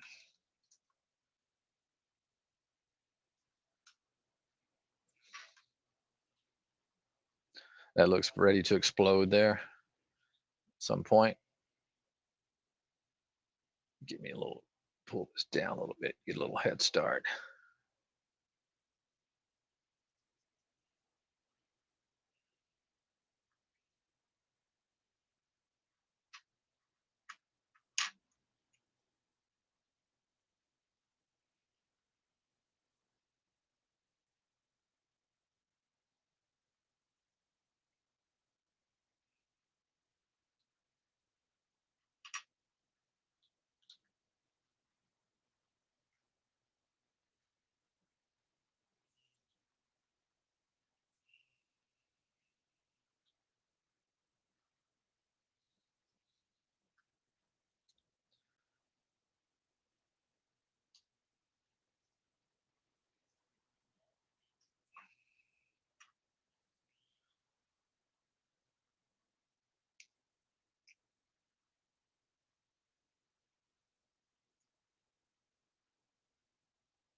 Tesla's on highs.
All right.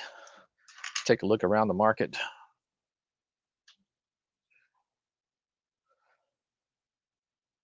SPY strong.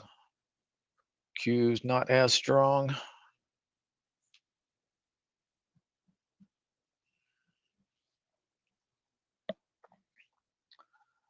See how the big boys are doing.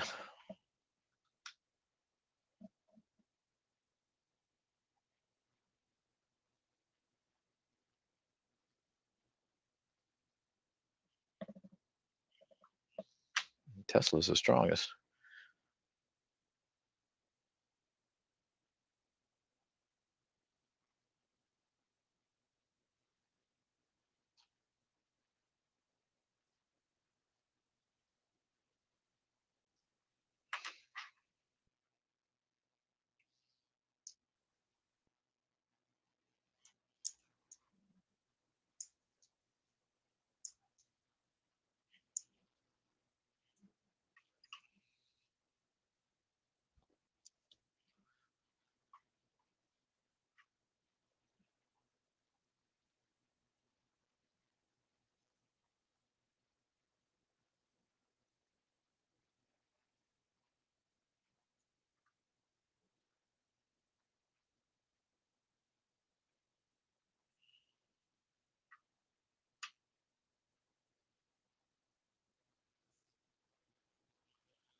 All right. Starting to feel like a Friday afternoon.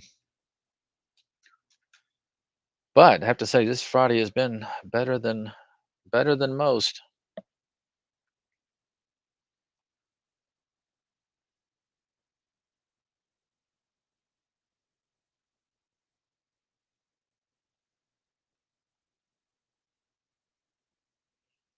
Oh, getting slow on me again.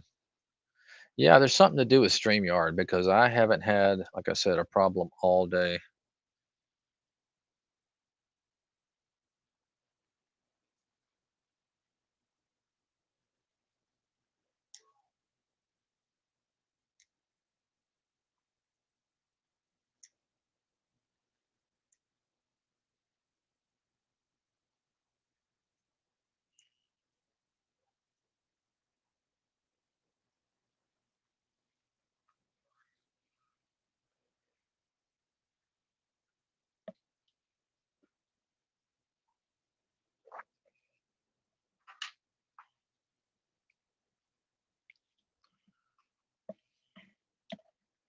Tell you, this JD has a good dividend. Nice little dividend yield in that thing too.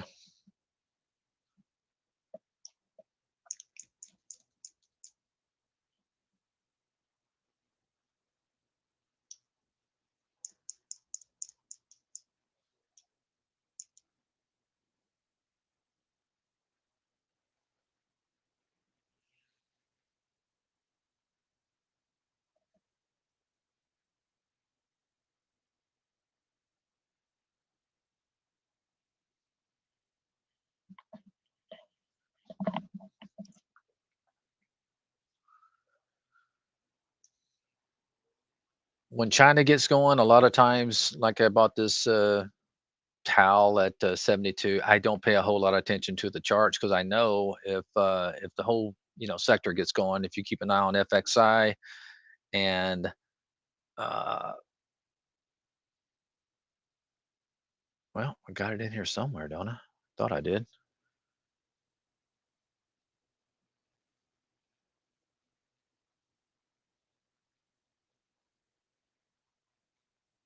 Man, what happened to my FXI and KWeb? Okay, there's KWeb. Where's FXI? Okay, man, I thought it was doing better than that. So actually, a lot of the individual stocks are doing better. You got JD's up 2%, Baidu's up 1.5, Baba's slopping around doing nothing.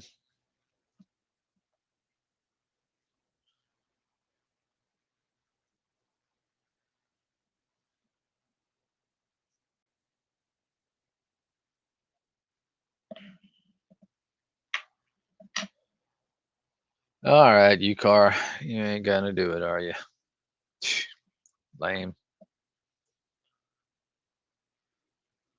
I take it back. Yeah, I saw Huddy earlier. Ah, geez, that what a nice move. Are you watching that, you car? Man, that's what you were supposed to do.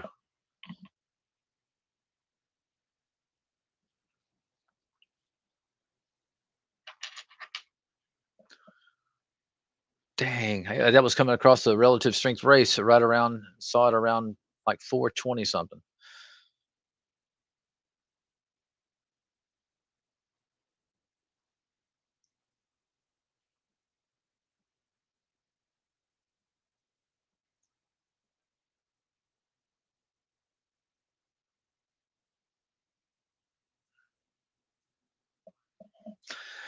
Yeah, as far as momentum goes, it's really hard. I mean, I do. I'm out of U car. Got stopped out of that one.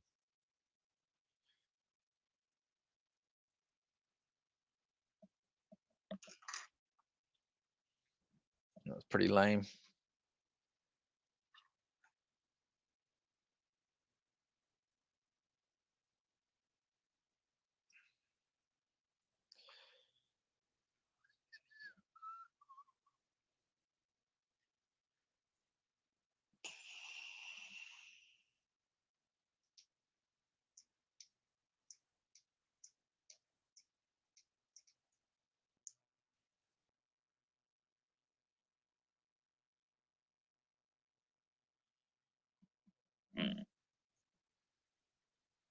Yeah, I should. That's what I should have done too. Kr. Yeah, put a price alert on it. I would just.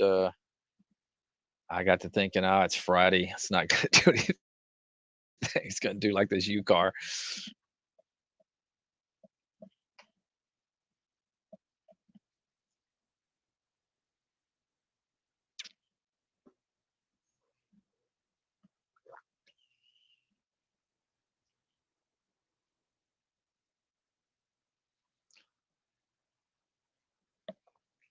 Yeah, I'd probably have some pretty big spreads in that thing too, right? Top.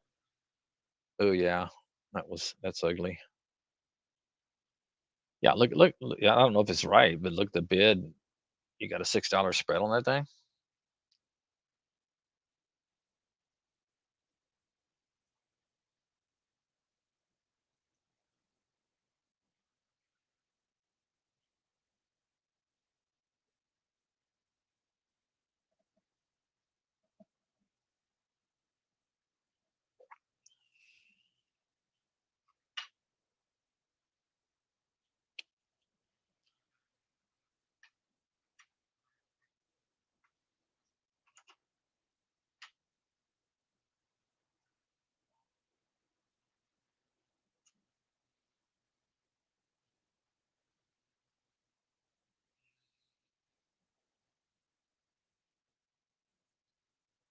You're about to be cutting X's, IONQ, UNAI. Can't get going.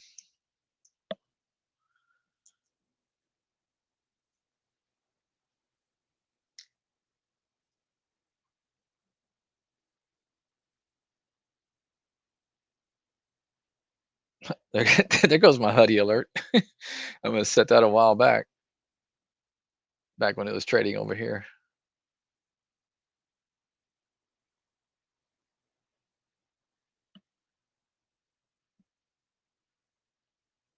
Jeez.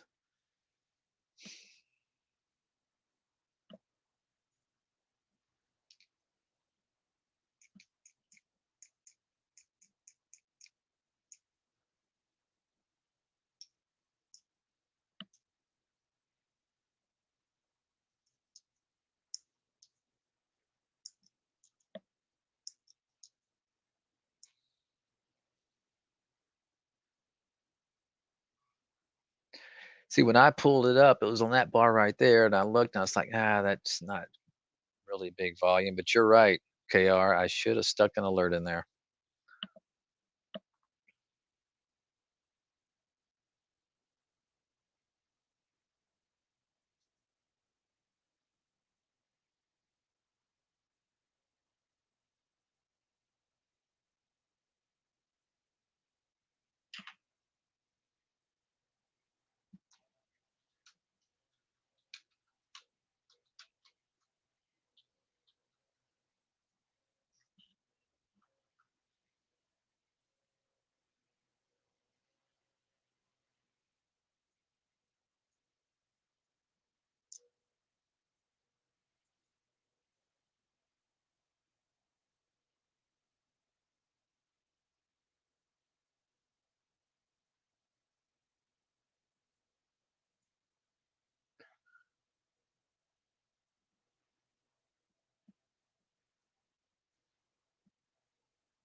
Man, look at that UCAR.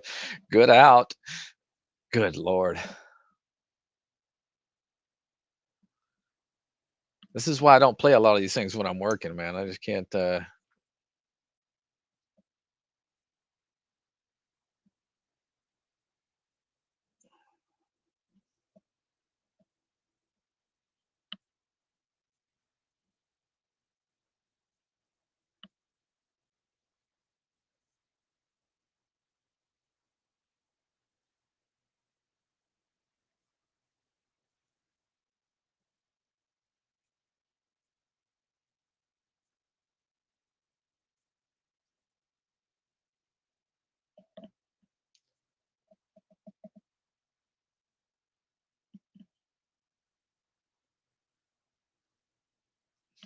Yeah, you hate to use stops too, Andre, but you know, a lot of times you have to if I'm managing different positions. Yeah, because if you just try putting a price alert in and then reacting, you're going to get killed.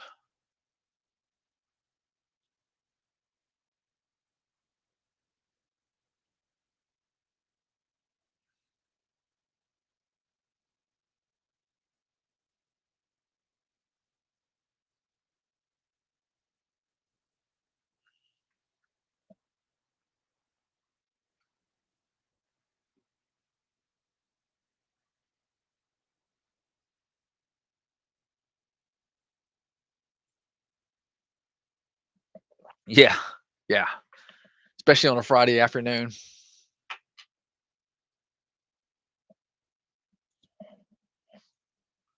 I tell you, one way to play it. I mean, it's if you don't mind sitting in positions. It's like when these things, pull down to an area that of interest, just play small size.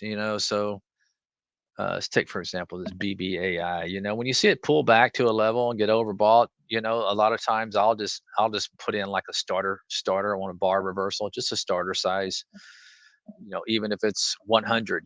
Because then I'm in. I got very little risk because there's a good chance these things are gonna come back, reset, and bounce again, and I could just pull up you know, time and time again. Now, the thing about it is when you do something like that, you just got to play it with small size. And because then when they kind of reset and get going, you already got a good starter position and you're going to, you know,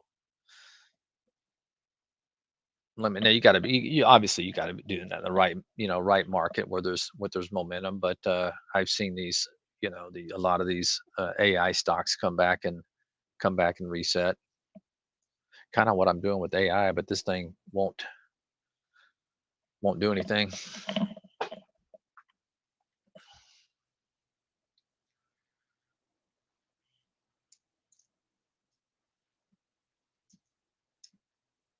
But I'm not giving up on it.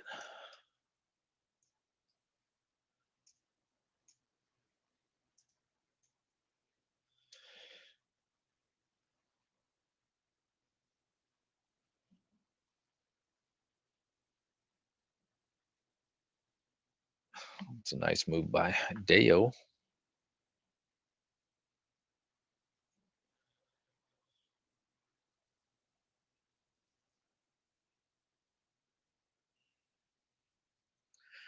Okay, Web still holding up. JD still holding up well, trying to go to highs. Baba, are you doing anything yet? Well, that's not bad.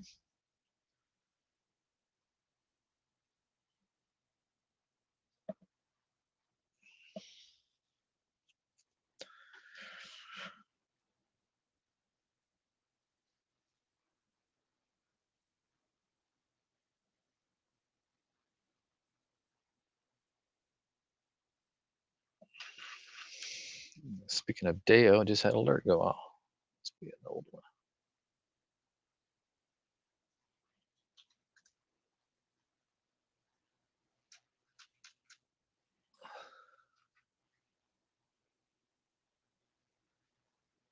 Starting to see a good setup for trade of the week next week.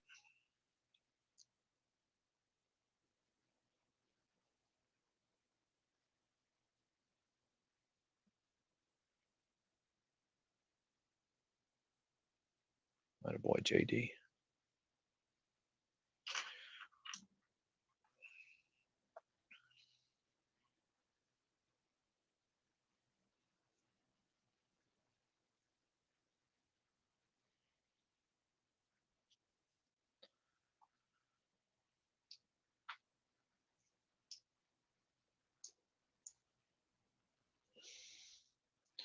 See if I can find some beaten up China stocks that may be looking to bounce.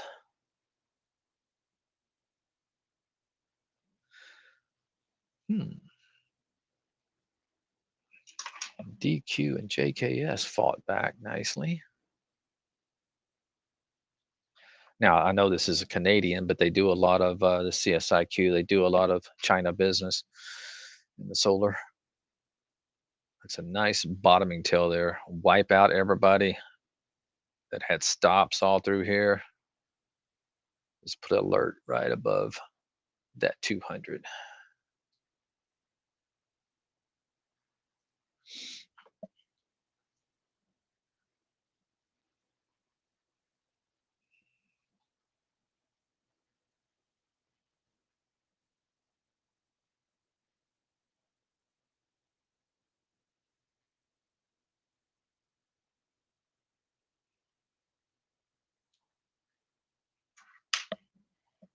MGEL.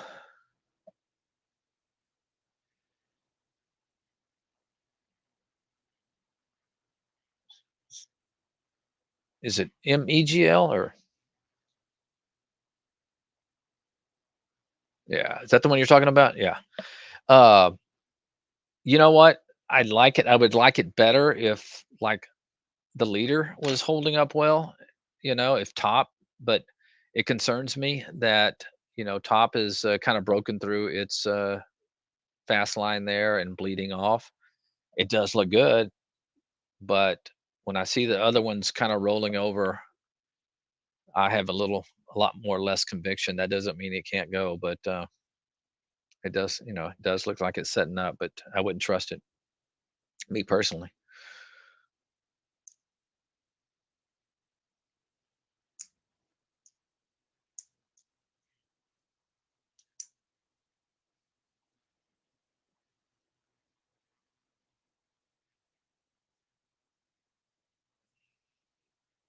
Oh, you're welcome. I mean, it's if you wanted the problem is if you wanted to give it a shot right here, I would do it with small size because the float is so, if it breaks this low of 416, I mean, it could fall really quick.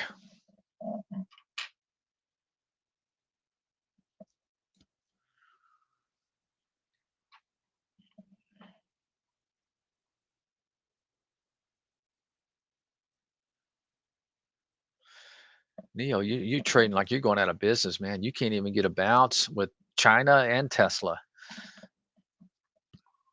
What a pathetic.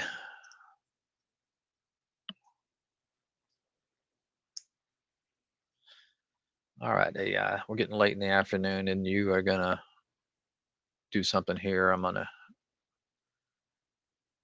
sell.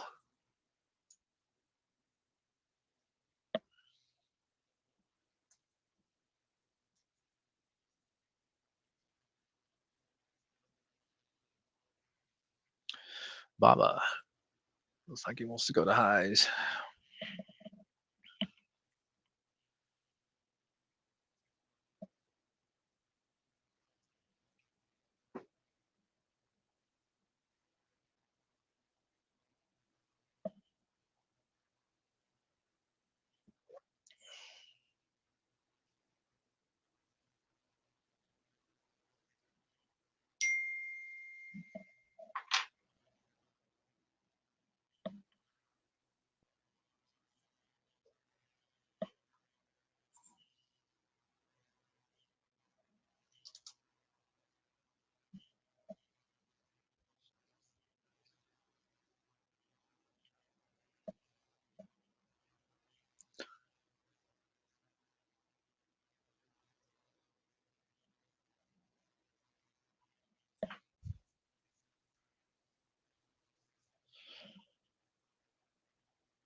Probably one to keep an eye on if it put a little alert there just in case.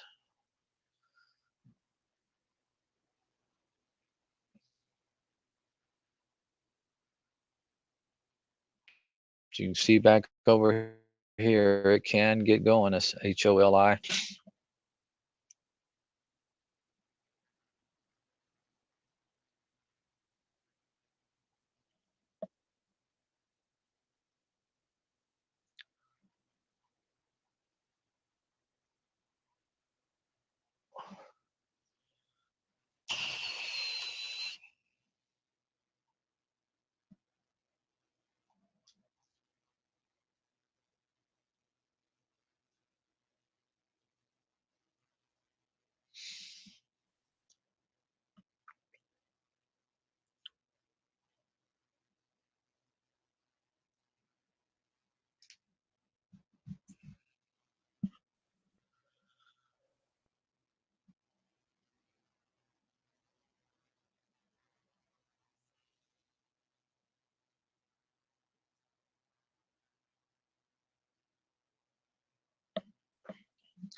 SPY still kind of hanging up at highs.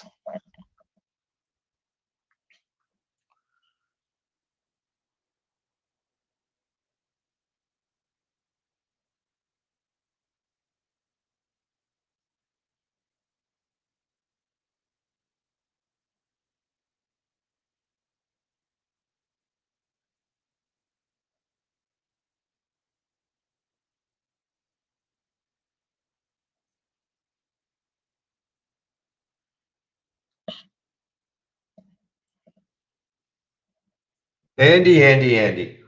Mr. Barry, you're back early. Now, I am back early because Yeah. I just want to point out again that the world has gone insane. Why is that? Take, this is you probably haven't seen this one all day. Take a look at DXF. DXF. Good Lord. Good Lord is right. I don't see these because they're under $1. Yeah. Uh, but I Likewise. have, there's something I think that one scan I have, I think is a 50 cent min. So every now and then I see something like that. But Andy, it's insane. 18 cents to Yeah. 90 cents. Good Lord. 41 million shares have traded, 5.5 million in the float. I mean, and it's China, of course. It's Yeah. China thing. So you know Getting what? crazy. Next week, who knows? I mean, if Yeah. next Yeah. week Well, let me these ask you things something. Let's keep see. China Financial. I'm trying to remember. What was that old one? Ah, jeez. That I used to play all the time. not HKD, No. China Financial, not FUTU. You're talking about a real low one, like a low floater. I can't even remember. Yeah, it was. Thought it might be QFAM. That's consumer lending. So I guess that is financial, but that's not really that Mm-hmm. low float.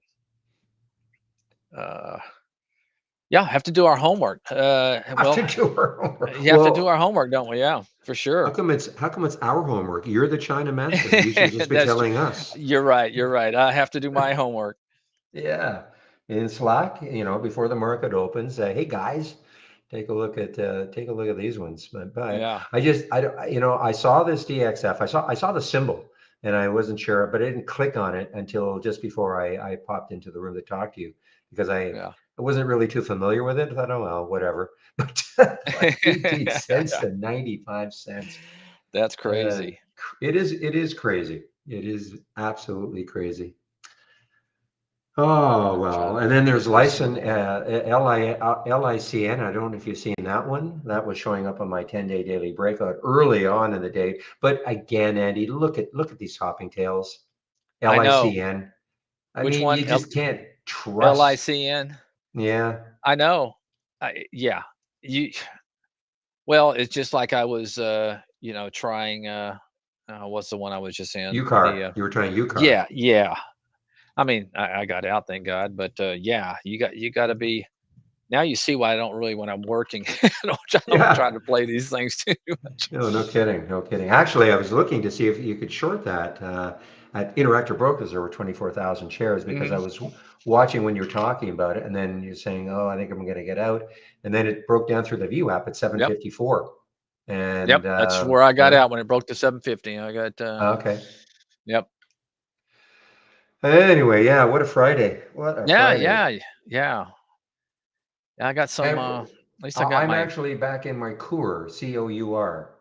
That showed up on my 10-day daily breakout early. It's an earnings play. ah, And I yeah, got in around the 1220 mark, and then I okay. exited just if you look left on the weekly chart, you'll see there's Yep, a high at 1245. And so I got I can out see it just right before here, yeah. that.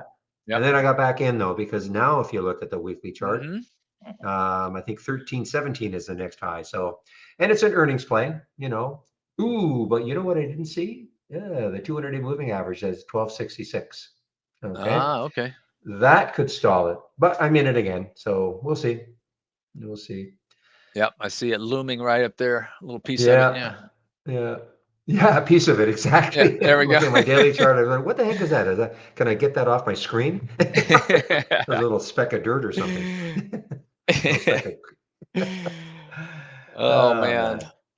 Anyway, Andy, if you Well, want to take off, alright, well, thank you, Barry, and, I appreciate it, and yeah, you no guys have a problem. great weekend, and you did the same, Barry. Absolutely. You too, Andy. Alright, man. Have a good one. Okay, Bye-bye. I'll take over the screen now.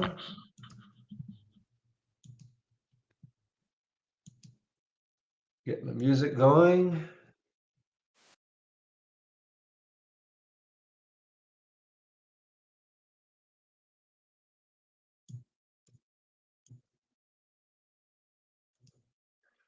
All right, everybody, I'm back in all the rooms. Music is blaring. I said to Eddie in the YouTube room, I'm back in the Cour, guys. The COUR. As long as it holds that 1245 mark, I got back in it. But what I didn't realize is that the 200-day moving average was not that far away. So we'll have to see. But I mean, it's basically it's 1248. That's basically where I'm back in it. So I'll have to make up my mind if I really do want. I did not realize that it was there. I was more fixated on that 1316 or 1317 high in the weekly chart, thinking, okay. But then I was looking at my daily chart. I see this little green sliver and say, what the heck is that? And that's the 200-day.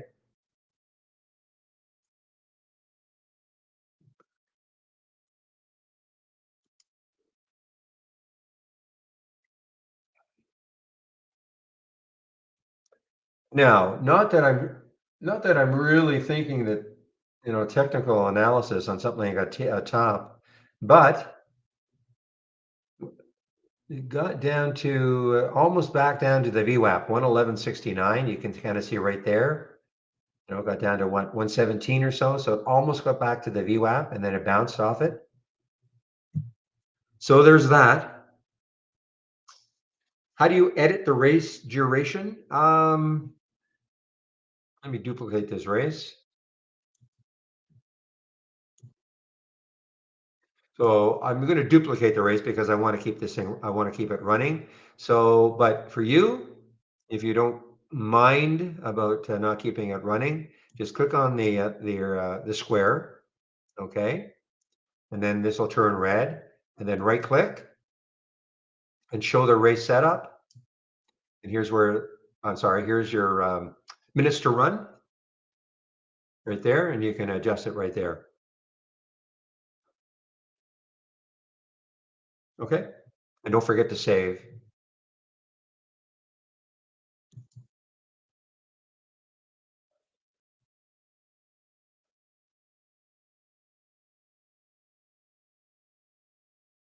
And by the way, I'm out of the first solar, guys. It didn't break through 170, so the longer it struggled to get through 170, I decided to exit. So I'm not, well, I'm only one I'm in right now is COUR, COUR, back in at 1248. And but again, as I said, I wasn't aware that the 200-day was that close.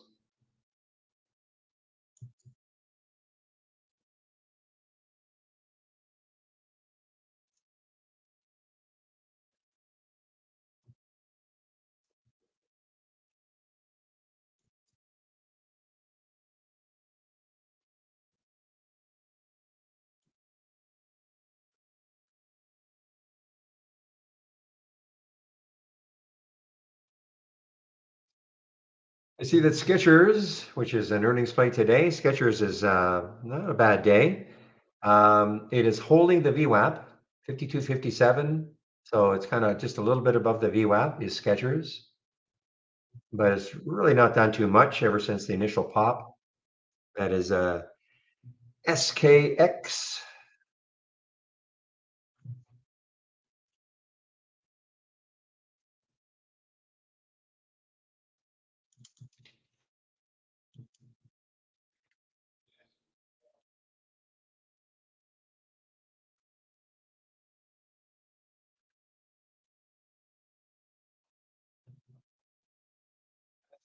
Now, you know about FSLR is that it actually is now above the VWAP, I believe. FSLR, 175.43.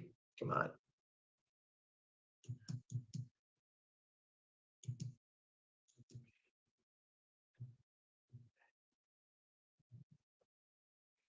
Yeah, so this is now broken above the VWAP.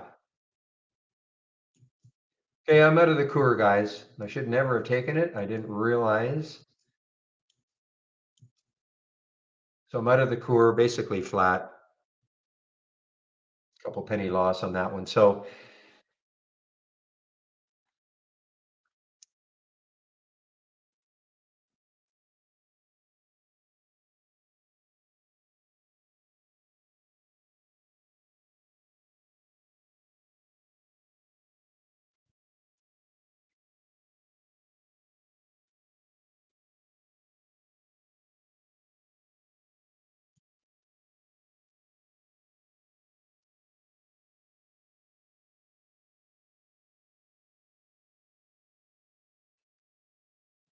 saw NDRA earlier and Kendra Life Sciences, another cheap one. I'm sort of now getting a bit of a disfavor now for these cheap ones now that it's been exposed to these higher price, especially earnings plays.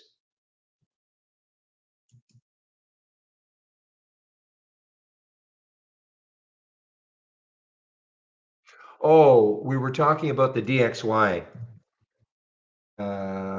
DXY or DXF? Let me DXF. DXF. Yeah, so no, I was saying to Jamie, to Andy, had he seen this one? And it only showed up when it was 50 cents on mine. I got one scanner that I guess I have a minimum of 50 cents. And I clicked on it and I saw this. I mean, this went from 20 cents all the way up to 90 cents, 49 million shares, five and a half. So I said, who knows? Maybe next week it has a continuation. That's all I said. Maybe next week, so but it all really depends on whether or not these China stocks, these China low floaters, are still in favor. Sometimes they're just, it's a 1 or 2 day burst and that's it. But I mean, look at this. I mean, this started at 17 cents. The low was 16 today, I think. The low was 16 cents. No, the low was 15 cents and did nothing, nothing, nothing. And then all of a sudden, 15 cents to 90 cents. And it's not a pink sheet stock. It's an Amex. No, no, it's nothing to do with news, though, ST. Zero to do with news. It just might mean, you know what, this has been lying dormant for so long. I mean, look at the action on it for so long that, maybe if it pops above $1, maybe that'll get even more notice. That's all. So there's no news, no. None that I can find anyway.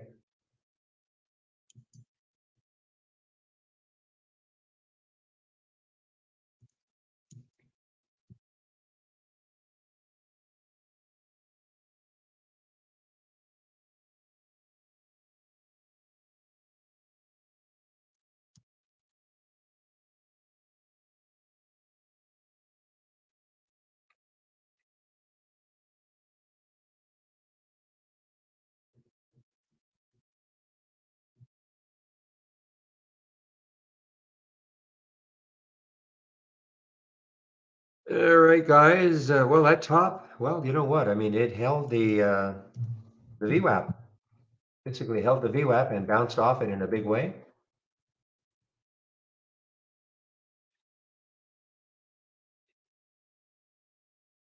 Now, because I'm using pre-market data, this is probably not the same as reals, but it looks like it's sort of at the 8 EMA on the 15-minute chart.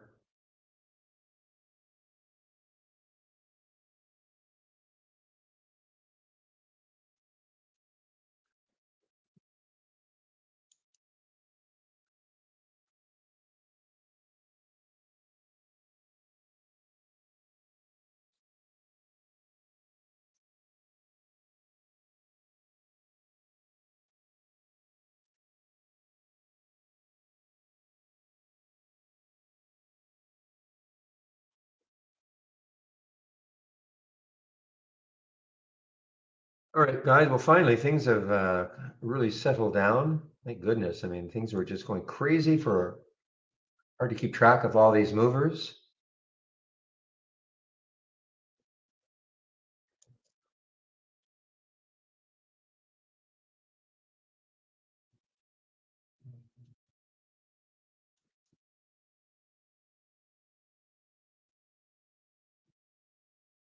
Oh my goodness, I'm looking here, going back in time now, taking a look at some of these things that have happened. So look at Hootie, 932. The alert was at 387. Okay, you can see that there's going to be a blue arrow. So from 387, it got up to 449, pretty decent. And it pulled back, pulled back, pulled back. What I should have done is put an alert back at 387. There's so much going on though. 387, because look what it did when it broke 387 again. Almost straight up, almost to 719. Almost. Let's take a look at some of these. I don't think the TPSD ever really came back. No. Agba, let's see what it did from its original alert, 316. Yeah, got up to 534 before it pulled back. Now, what I should do is put an alert at 360. Well, it's right there actually. See if it later on in the day, but it's probably going to have to take up the VWAP and a bunch of other stuff. So I'm going to stick an alert at 437. I know it's giving up a lot, but if it ever takes out these highs here, it may have a late day burst. And remember, the pre-market highs were way up here, 1127. Another China fin, okay, another China fin financial. APCX, I don't think APCX really did much. APCX 238. Yeah, I mean, it got up to, well, I mean, it's not bad, 261. This one I know moved, 289. But again, super whippy. On the original alert, 289 got up to 328, pulled all the way back down. Then we had another brief but huge flurry up to 355. The core was, a little more traditional, not nowhere nearly as volatile. And then the HKD 1052. Let's see what happened from 1052. So yeah, I mean, I know I was in that one, but very got up to 922 before it pulled all the way back down. Then of course on the downside, the pins was basically awesome all day. Still is, still. And then this one though, this is the one I should have really paid way more attention to on the reversal of it. RNA.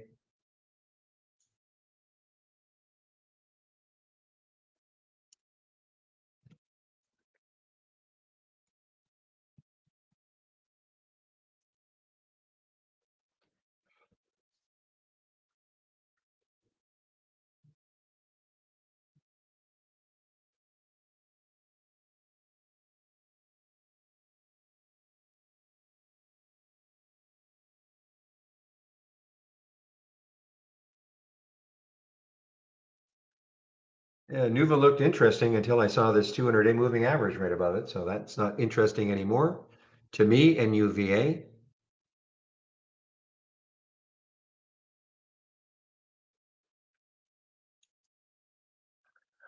All right, guys, I think a bit of a lull for me. So I think I'll do my video now. And that was it right now. 1311, 111, 112. So I put my announcement up. It will never usually takes this long, but just in case.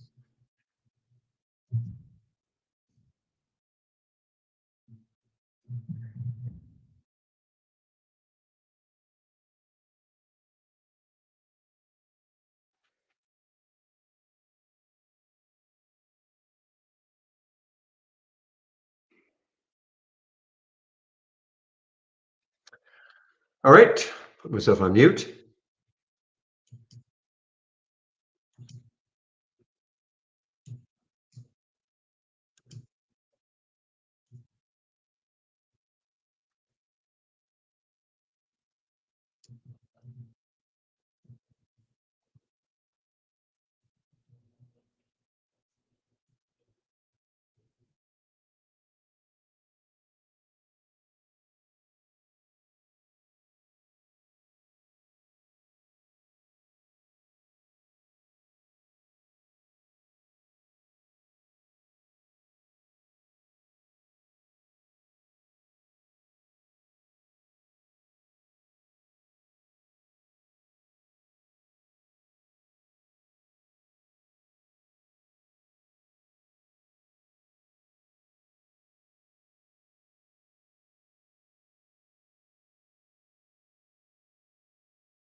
All right, guys, I'm back.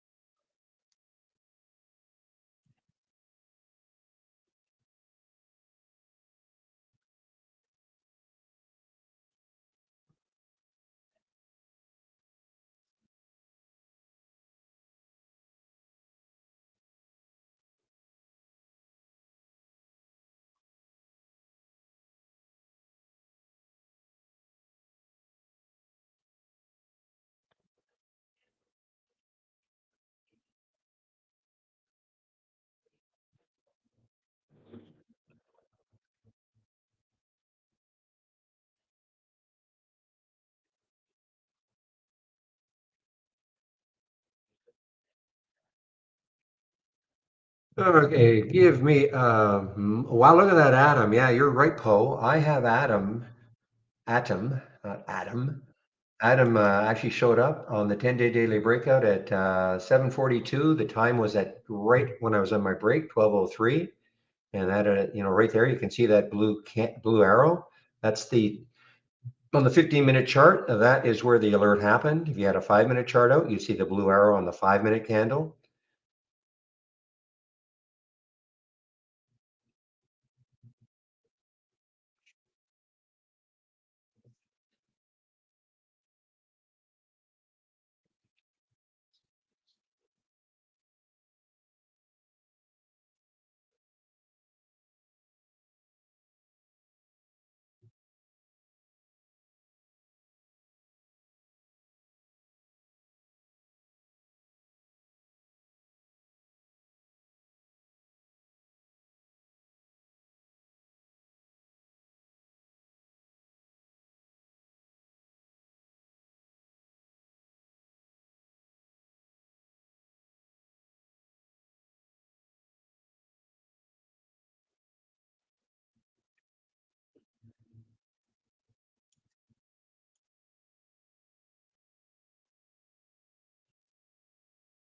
Yeah, ABCD patterns. I'm not good at anything like that. I don't really.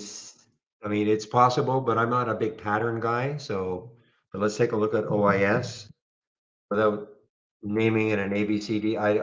Yeah. So I can't tell anything about this. Sorry, I'm not a pattern person at all. All I see here is that it got down through the 200-day moving average early. It is an earnings play, so it got down through the 200-day moving average early, came back up. And other than that, nothing more that I can see about this one. The VWAP is at 669, so it's above the VWAP.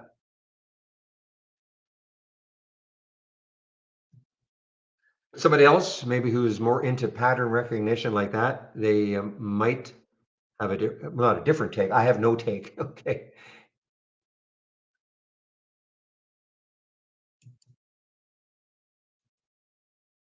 Okay, by the dip, you're wondering what I said. Yeah, all I said was on the what is it again? The DXF.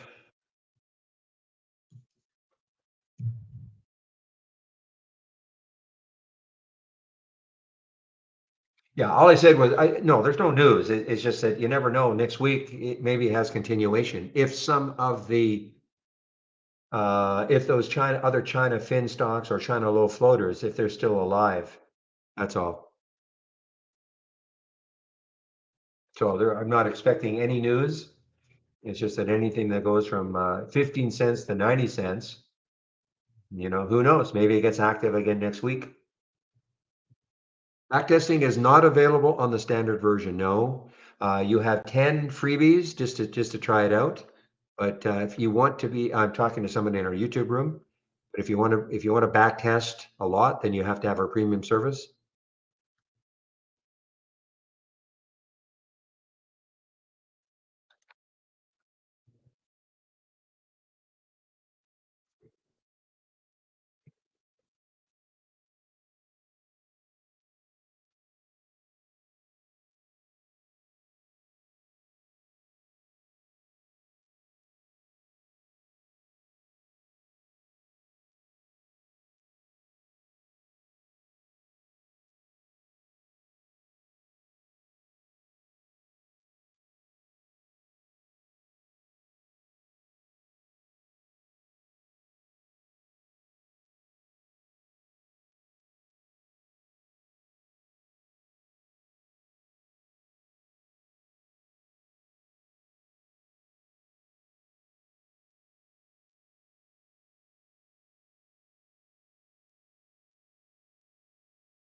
Guys, I'm back.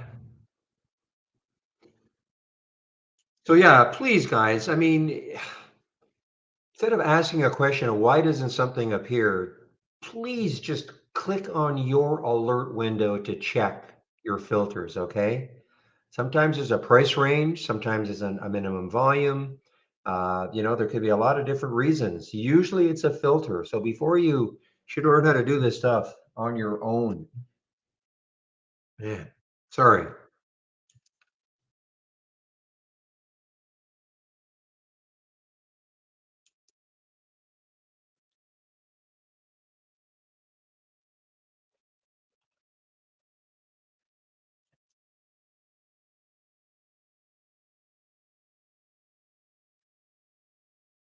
I'm not muted now, Pepe. I shouldn't be anyway.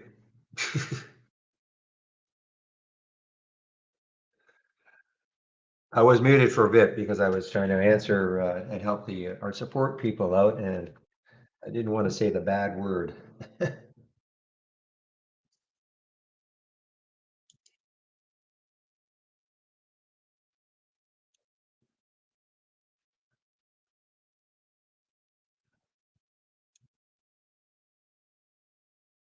What are my thoughts on Hootie? Listen, my thoughts on any one of these low float, like it depends what you mean by what are my thoughts. Okay, I mean for what? To hold more than a minute, to hold overnight. I mean it depends what you mean. Understand this is a China low float stock. They've obviously been in play, but extremely whippy and volatile. So if you're asking me what my thoughts are, is oh, I think it's going higher or I think it's going lower. I have no idea. I mean, right now it's going higher, but I'd probably keep an eye on top. Though this is nothing to do with financials, but this is just it's a low flow China stock. But look what happened. I mean, it got up to what 713, and it pulled way back down to 554 very quickly, pretty quickly. I mean, that's a 15-minute candle, but definitely got down to 581. That was pretty quick. It all depends on what you mean.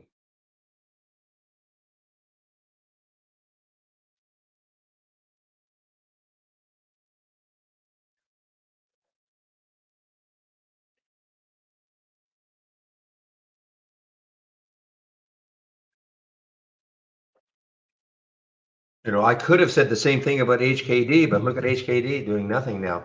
I I I would have if somebody said, what do you think about HKD? I thought, well, if it takes out this level up here, 908, it could get going, but it didn't.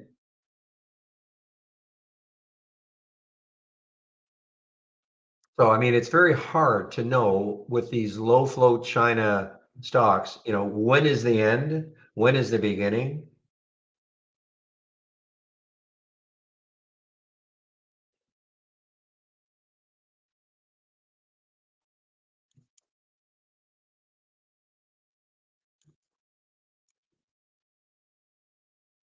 Really?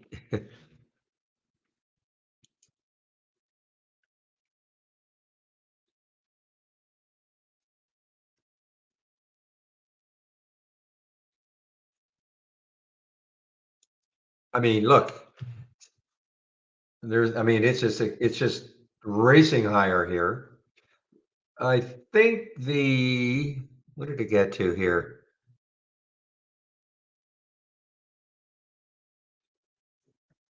Have to back this out. Yeah, so I mean, yeah, that's right. So in October of last year, it got up to 200. So I mean, I guess that's what traders are looking at, saying, "Wow, it's not going to get to 200." Well, I shouldn't say that. Anything is possible. But the next high looking left looks like it is about, just trying to see, nine, maybe nine. There's a high right there of 26 weekly.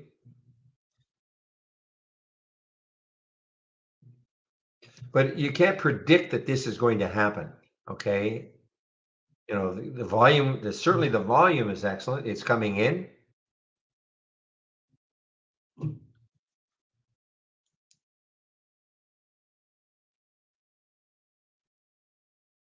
Yeah, 1378. Yeah, so it's still below the 200-day moving average.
No, I was talking about taking, I did not do it. Boy, that first solar, once it broke out over the VWAP, that was a nice, nice little move, 175.58.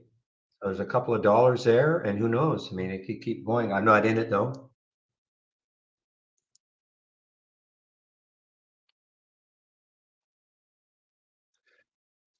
Yeah, I mean, as you call, yeah, the Discord rooms, there's rooms somewhere in this world that are just pumping the, you know what, out of these low flow China stocks.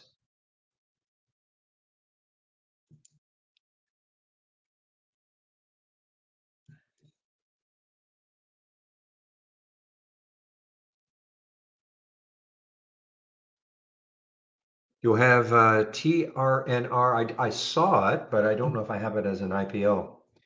It came up. Oh, here it is. Resumed. Let's see. Yes. So this is a late IPO. Yeah, trading 810 IPO. Let's take a look. Priced at $8. Okay, so it's basically trading there, a little bit above it. What I don't know is how many shares. Maybe somebody knows how many shares were issued. 1.5 million shares. So where are they out of? Do we know if this is China? I could go to my IPO calendar, but if somebody knows right off the top of their head if this is another China IPO, because this could go absolutely bonkers.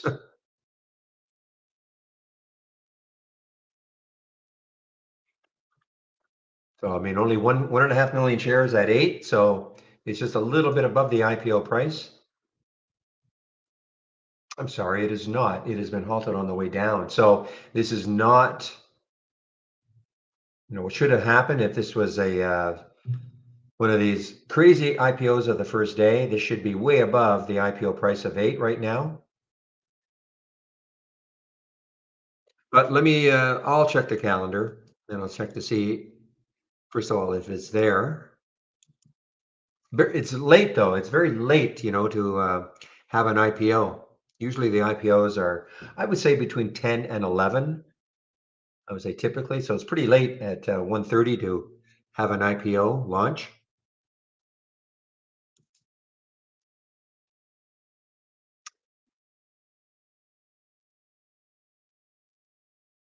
Okay, so here is my IPO calendar, and there it is. So let's check to see where are they out of. They are out of too bad. It's out of Austin, Texas. So it's a U.S. based. I say too bad. I'm kind of kidding because it's the China IPOs that can go absolutely crazy.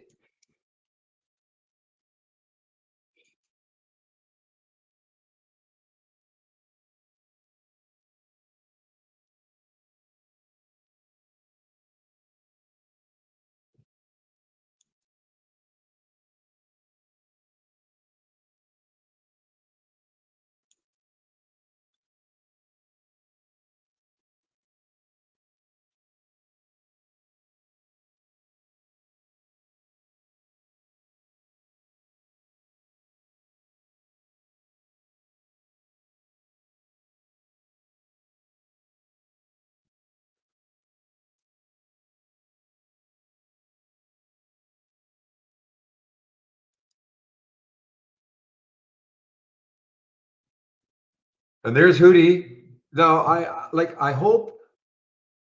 Who asked that question about that? No, I wasn't trying to dissuade anybody from taking the Hootie trade, but asking me what I think about it. I mean, these are just they have a life of their own.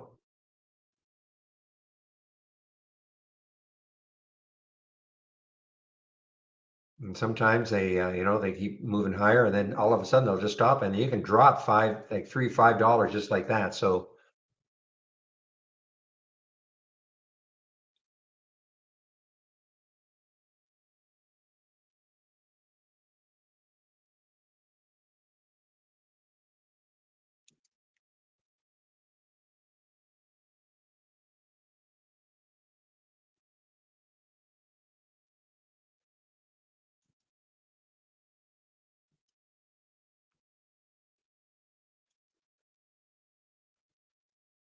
who are you talking to by the dip? Why is that, you think? You're not talking to me, I take it.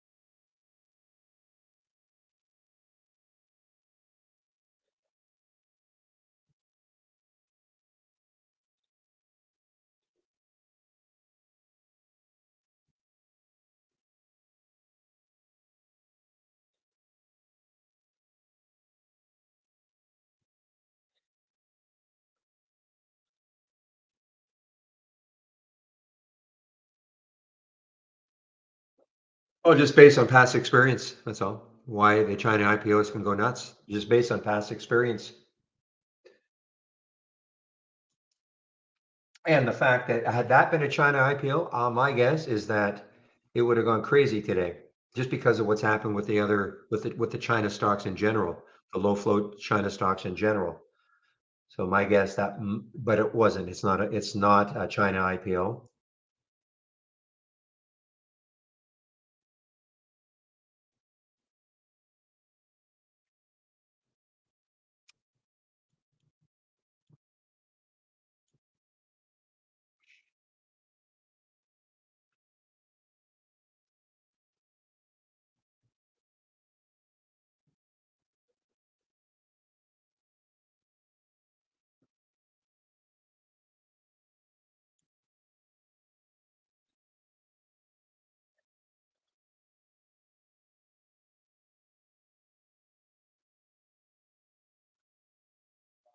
All right, guys. Hmm.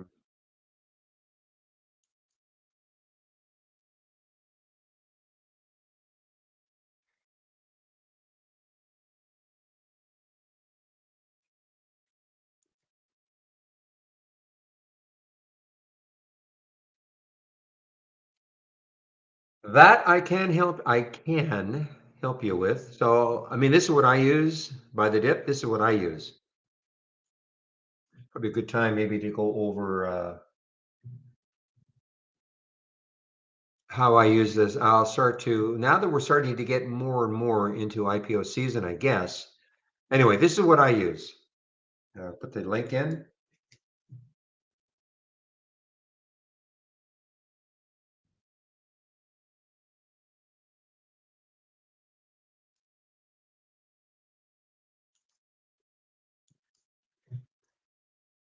Okay, so this is the called IPO Scoop. I'm sure there are other websites out there, but this is the one I've been using for several years now. Okay, now you can see the TRNR right there. Okay, but what you do is you go to the calendar, the IPO calendar, and that's telling you. In fact, there it is, 4/28. That's today. Okay, so this was on the calendar for this week, and you can see next week, MDLS. Now, whether it's no, it's not going to tell you China right here, but what you do is you click on it and you just read a little bit about it. Oops, maybe a different way of doing it. There we go. You just read a little bit about it. You find out where it's from, and this is Florida, so that's not a China IPO. Usually, there's not so many that. Now, I don't care about. This looks like a SPAC more. Now, this could be. Think Equity sometimes has a lot of these China IPOs, but we'll see. And the answer is no, Charlotte, North Carolina. So you do a little bit of work and you just click on the company name and find out where they're from. That's all. But this is an IPO calendar. So this is telling us, giving us an idea about what the upcoming. Now, it doesn't mean 100% of the time that they will open when they say they are. I mean, they can always yank it. Okay.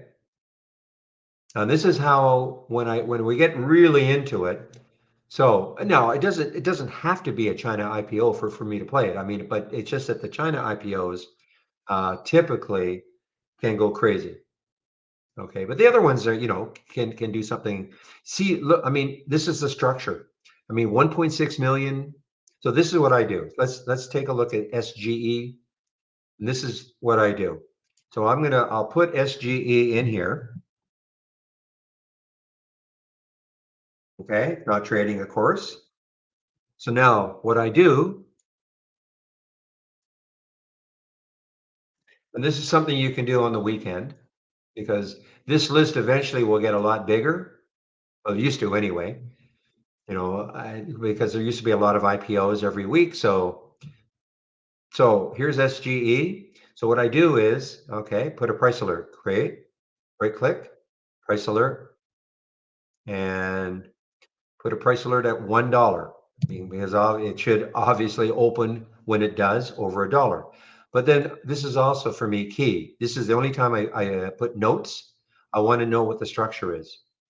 So 1.6 million. So now I know that it's really, really low number of shares. Okay. And then I want to know when it was priced at. 5. Okay. And then sometimes what I'll do, I'll also indicate, okay, think equity. Think equity is, they have a bit of a history behind doing these really cheap ones. I'll just type that in too. Now, had it been China, I would have also then put China. Okay. So what happens is when and if this starts to trade on Wednesday, well, that's on the 10th, but that's okay. I'm setting it up. If it starts to trade on the 10th, then when I get my price alert window will pop up on my screen and I can immediately see, okay, how many shares. But important, if it opens over 5, that means there's some pretty good enthusiasm. Like let's just say it opened at 8 or 9, but what if it opens at 2? That means who cares? So that's why I want to know what the potential IPO price was. Okay. And I'll do the same now for this MDLS. This one I don't care about, KVUE. To me, it probably won't be that interesting. 151 million shares, 20 to 23. I don't mean that you guys want to watch this one, that's fine, but I'm not interested in this one. But MDLS, let's take a look. MDLS, I'll do the same thing.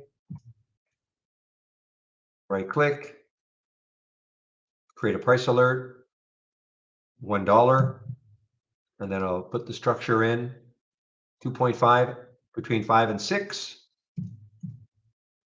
2.5 million, I put between 5 and 6, and it's E.F. Hutton. Okay, so now I'm prepared for if it happens on next Wednesday, I'll know about it, and I'll know the structure immediately, so I have to guess. I don't have to guess, well, it's opened at 8, is that good or bad? I don't know, unless I know this. Okay? So it's a good exercise to do on the weekend, especially when there are more. Spend a little time looking at them, getting a feel for them.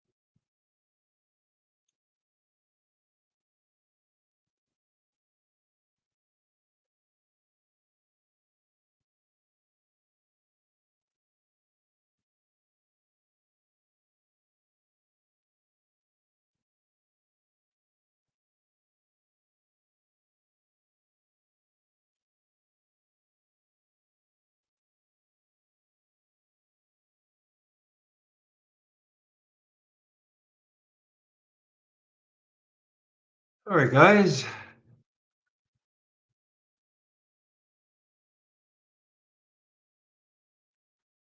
Don't look at Atom, ATOM. Don't look at that one, Poe.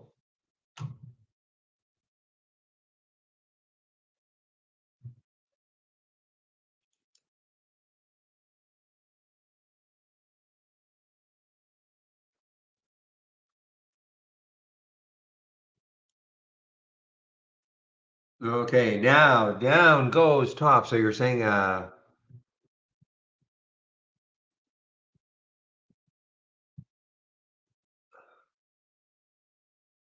yeah. So now it's paused, and what happened?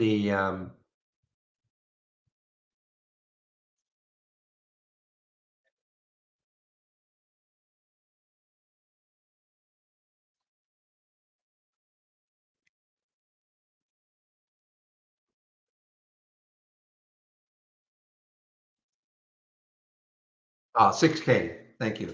I know you said something. So a 6K has been released, and this is the classic.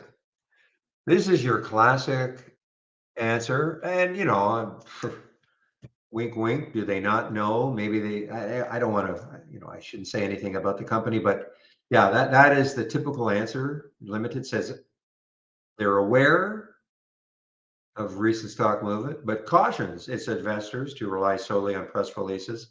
In other words, they're saying we don't really know why it's going up.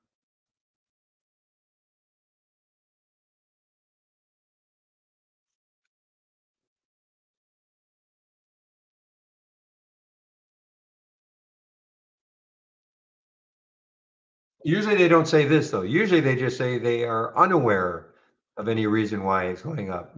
But anyway,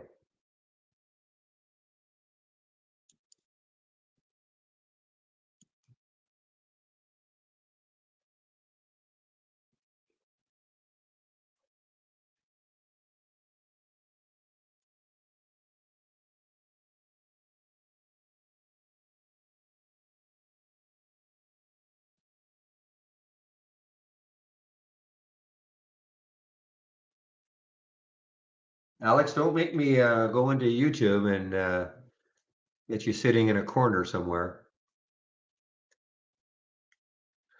Oh man, look at that. First solar now. This is really interesting. Now that it's over that 180.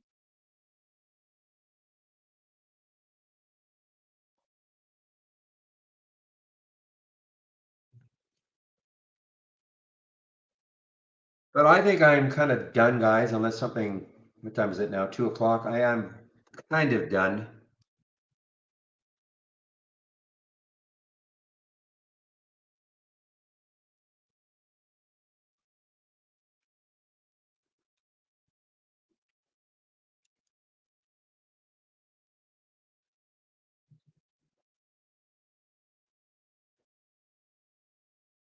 I haven't seen this one for a while. TGTX. Let's take a look at TGTX, see what it's doing. Wow, nice run. You can see why it won 6 races here.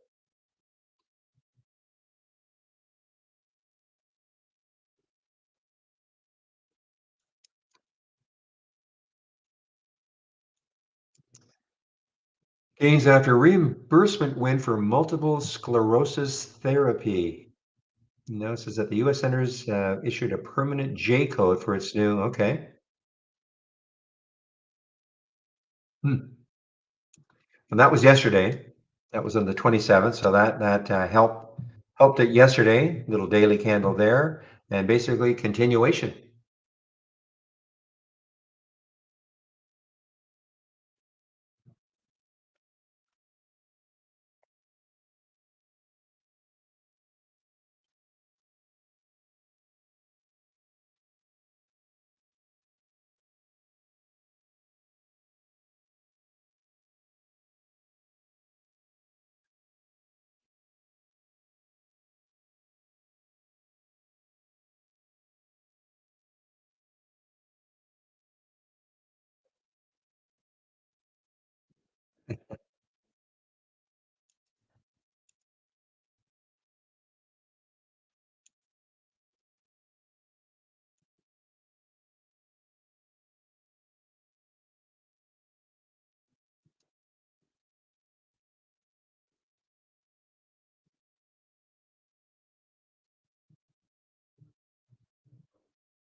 Oops.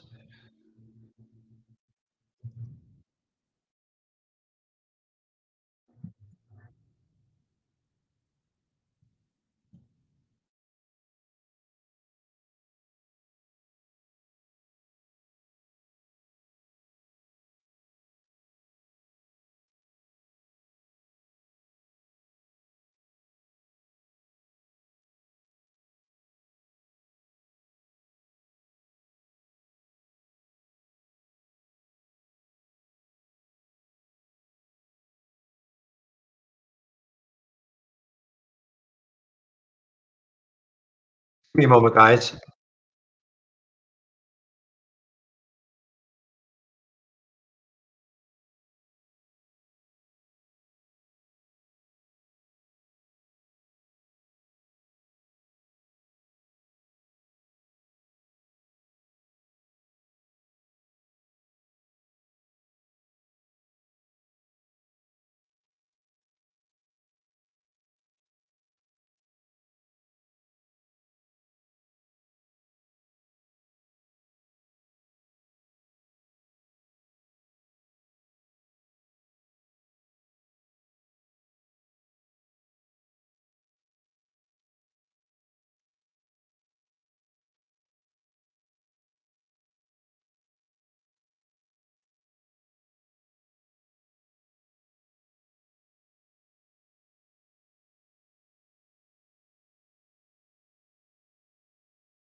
Okay.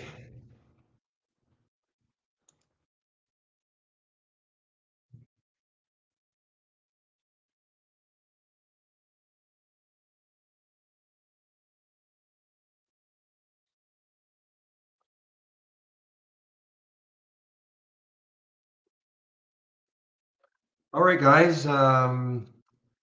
Sort of winding down now. I may shut down around 3. Okay. So if you have any questions, now's a good time. With all this action, it's it's exhausting trying to follow it all. But it's a good exhaustion. Not complaining.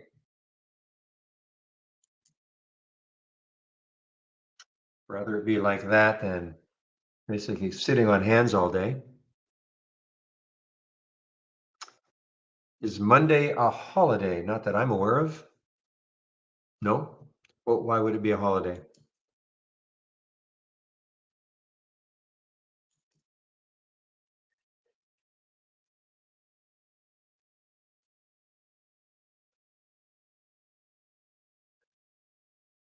I think May Day is more, I say Russia or maybe some European countries, but there we go. Only a holiday here in Sweden. We have somebody from Sweden. I was going to say some European countries.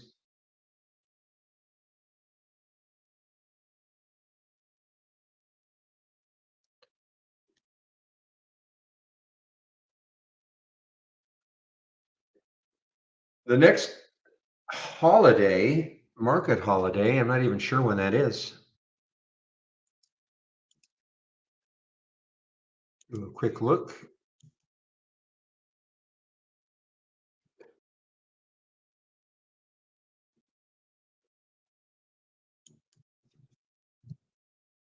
It might be Juneteenth, but I'm not sure.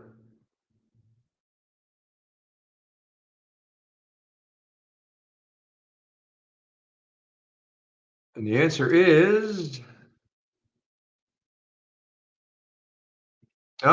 you have your Memorial Day on the 29th, May the 29th. Okay, so there is a holiday. When I say your, I'm a Canadian, so we don't have your Memorial Day. So yeah, so the next market holiday is Monday, May the 29th.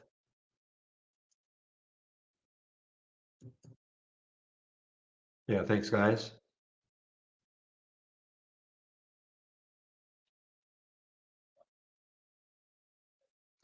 Is it true that stocks cannot be halted in the after hours? You mean a beginning halt? We don't have enough market holidays. You're talking about something that I think I may be wrong. I think the only way a stock gets halted in after hours or even pre-market is if it's a news halt.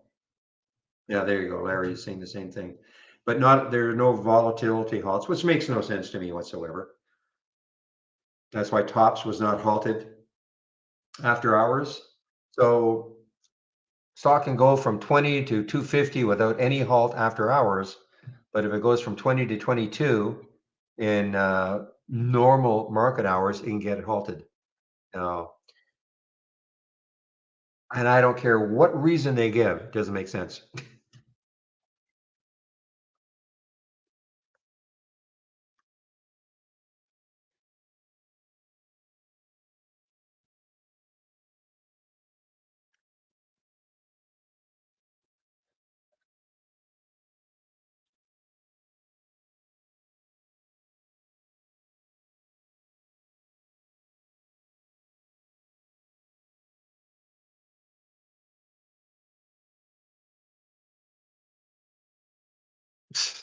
Semi-communist countries, Sweden.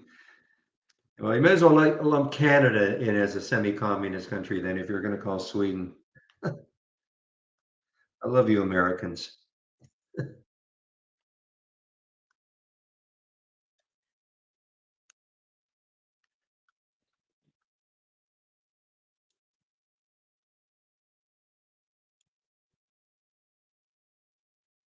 Okay, guys, how is Sketcher doing? Yeah, look at Sketcher doing absolutely nothing, just kind of chopping around all day. Earnings play popped up and just kind of holding. Yeah, I don't. I rarely trade after hours. Rarely, rarely, rarely.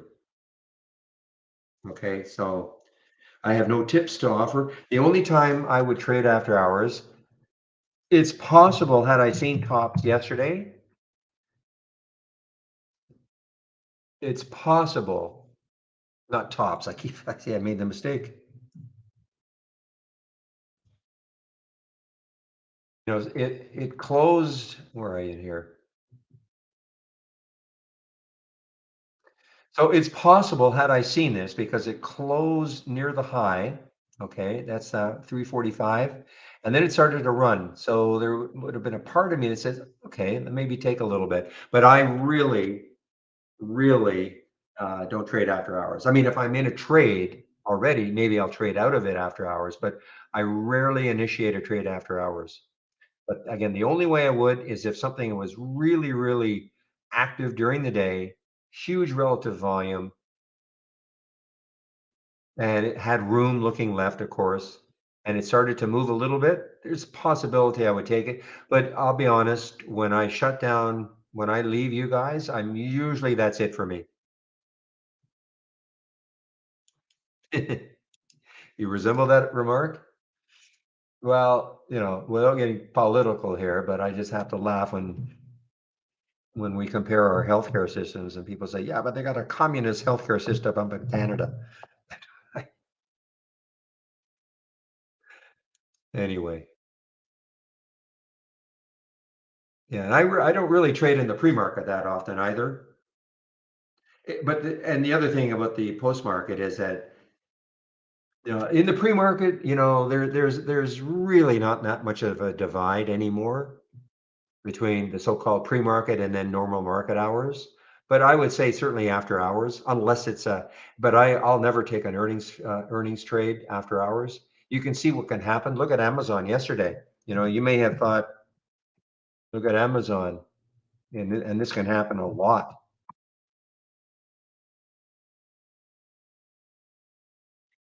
So the initial reaction for Amazon was, yeah, look at this, up to 122, and then all now forget these topping tails and bottoming tails. That didn't really happen. But then all of a sudden the big drop right back to 109, and then a little pop and then up and down. So trading after hours is nothing I like to do.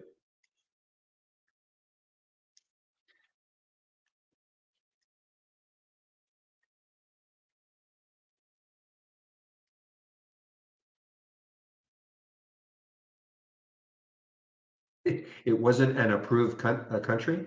Okay.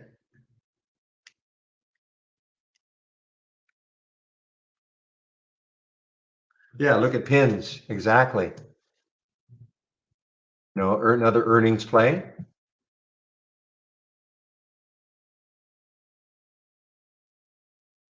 Yeah, look at that. Now I think that might have been real. Okay, that might have been that actually happened. So if you thought, all right, they released earnings, it's look at this, yay, turn your back and not so much yay anymore.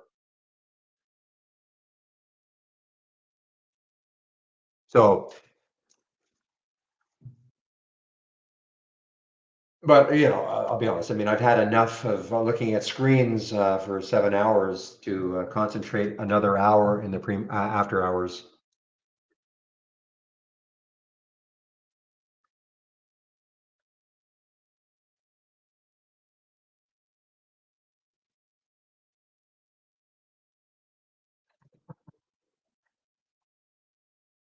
And we have a frozen wall. That's what you guys all think. We're just yeah, we have a frozen wall to get through.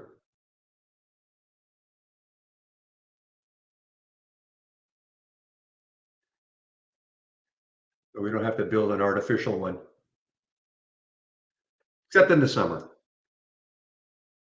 Come on up, spend your hard-earned dollars up in Canada, help our economy. Winter is coming. Yeah, a little Game of Thrones. Okay, guys, we're just having a little fun now. I'm just sort of again biding my time here. Now, actually, Pinterest. There's the VWAP 2280. I mean, hey, who knows? Maybe if it goes through the VWAP, it may have a run over the last couple of hours. You never know.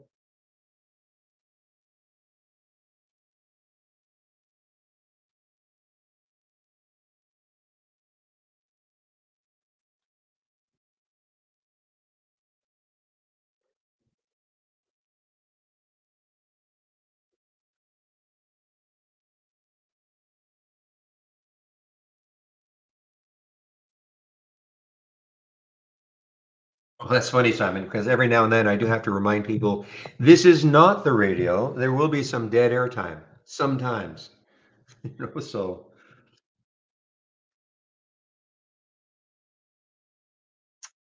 Well, Alex in our YouTube room, you're tempting me to short GME again.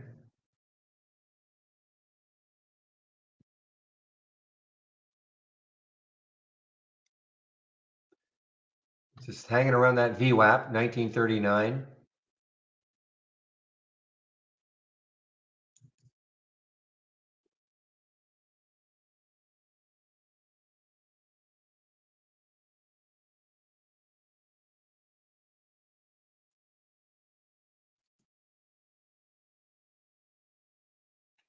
Uh, Zoom out. I don't have to zoom out.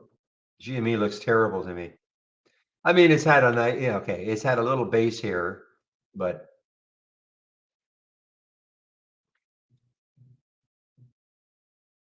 got a big float too, quarter of a billion in the float.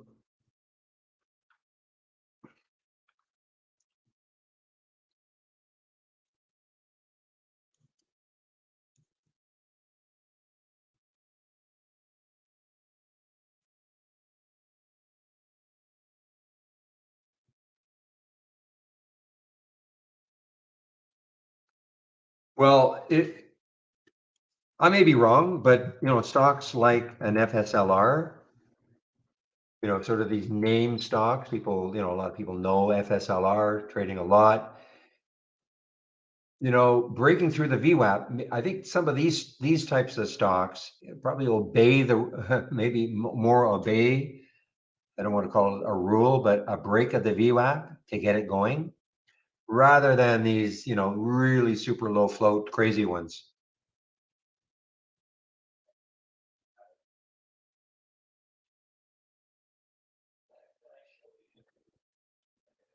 Boy, look at Beezer. My goodness. I mean, this really, I mentioned this one, I think right around 20.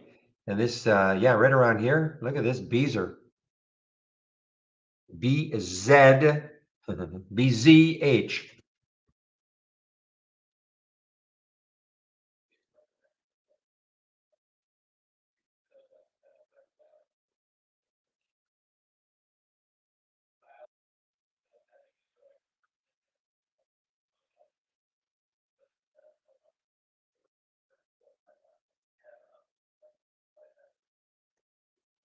All right, MDLZ. I have an alert set for some reason. Let's see, is it on the upside or the downside? I think it's on the downside. Yes. So this, I mean, if you're desperate to trade, 77.30 is the VWAP. So I guess what I did is I put a little price alert at the bottom of all these little candles. It's a big float, 1.3 billion in the float. So when you're desperate to trade, it's got a little bit of room underneath there. Look at that 15, 75.86. So, I mean, it's less than $1, but looks like it wants to give this up a bit anyway. I'm not taking it, but I just, point this out.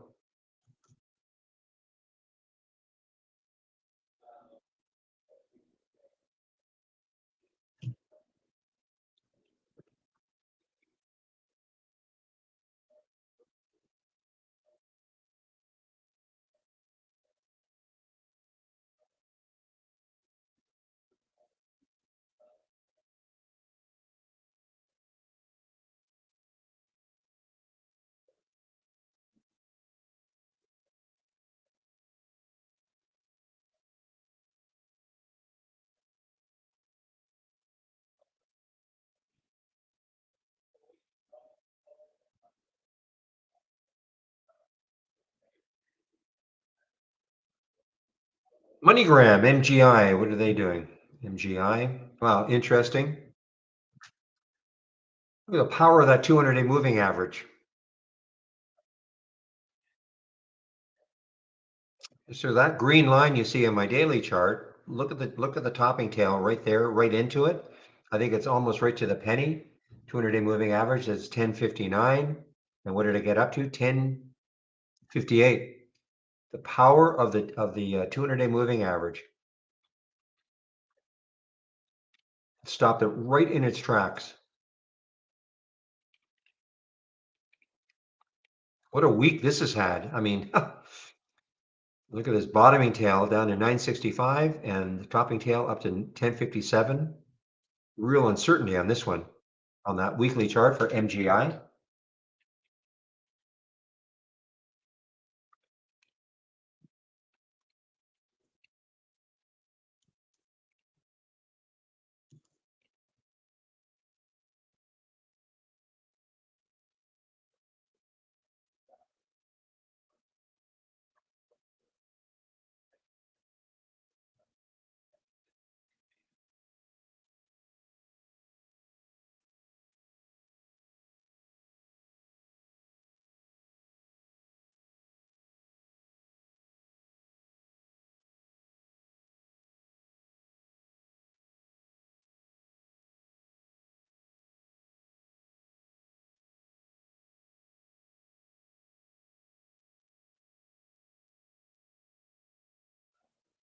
Hey, I've got a nice little code for you guys. Okay.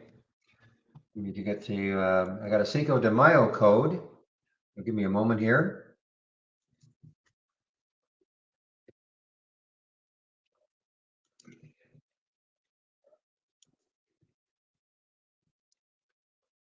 I wasn't sure when it was coming out, but it is out now. So let me just give it to you. You guys want to take out a subscription?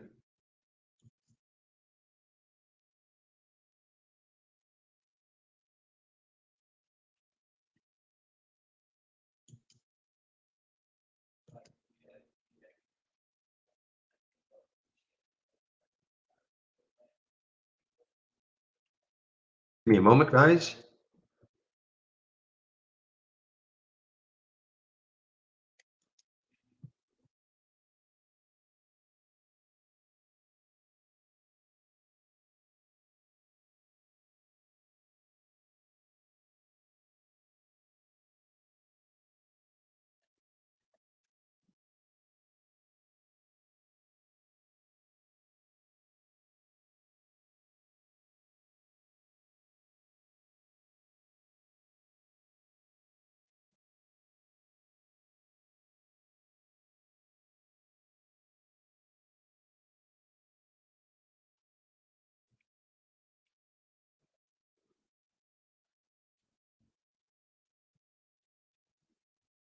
Okay, let me give you the code, guys. This is good for 25% off. I just want to make sure it is working, but it is, it just hit the email.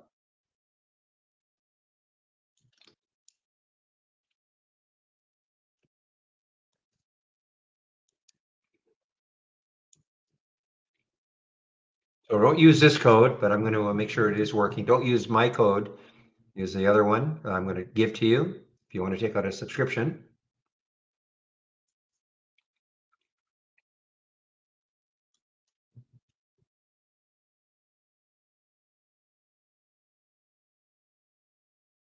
Yep, it's working. Okay, so I'll give you the code. Again, obviously, don't use my code. Use the Mayo 25, MAYO 25, IO, I guess.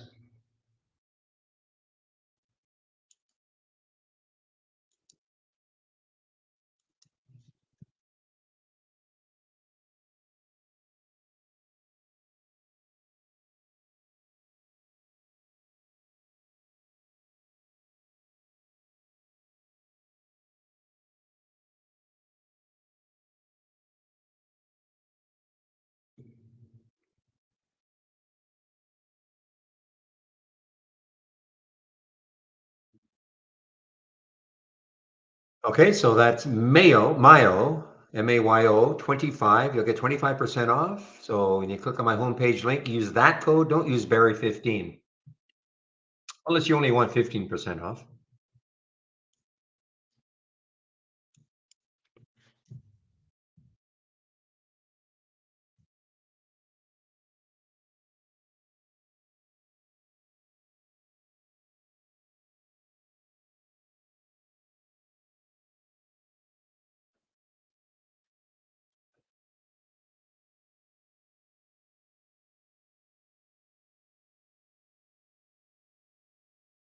Well, we still got activity, guys. We still have activity. Late bloomers here, MF.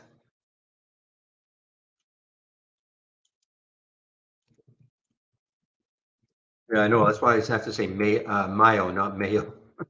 And here's the homepage link. Again, if you want to take out a subscription, use my homepage link and Mayo 25.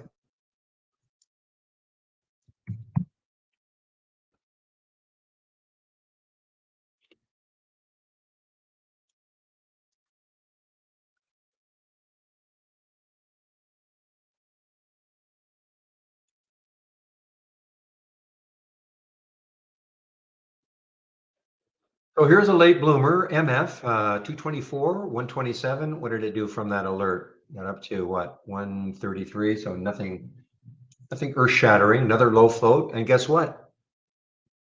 Is your theme? China. MF. Haven't seen this one all day, but all of a sudden it's appearing.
All right, guys. I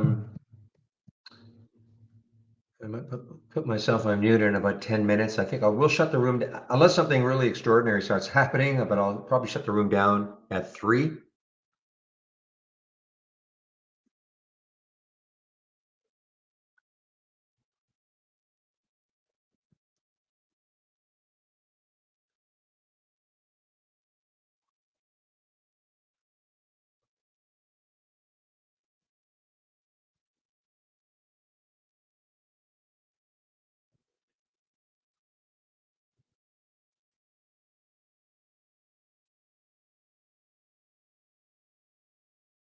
Now, the person who asked about how to create a symbol list or a watch list a lot earlier, and I directed him to the user guide. Were you able to do it, or are you still around? If you're still around and you weren't able to do it, I can help, but I don't know if you're still around.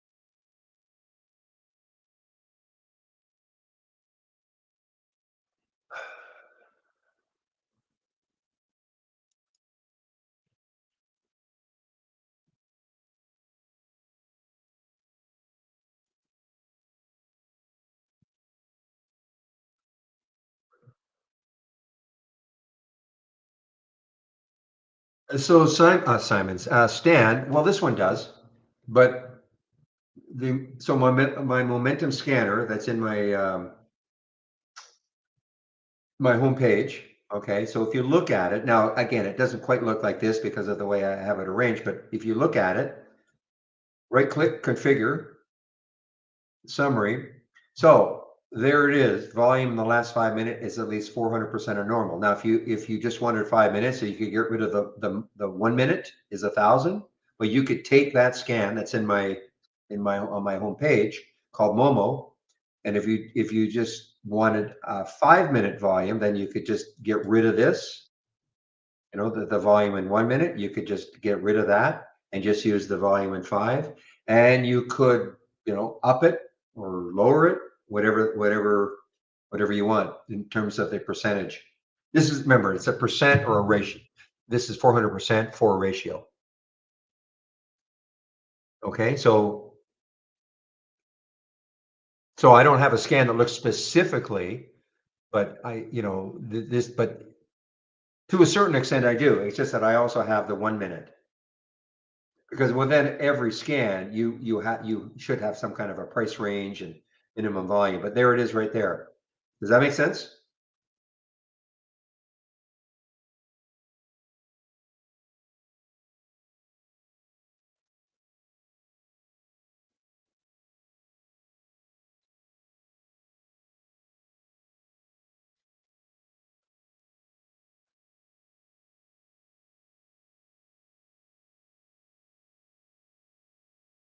Yes, no?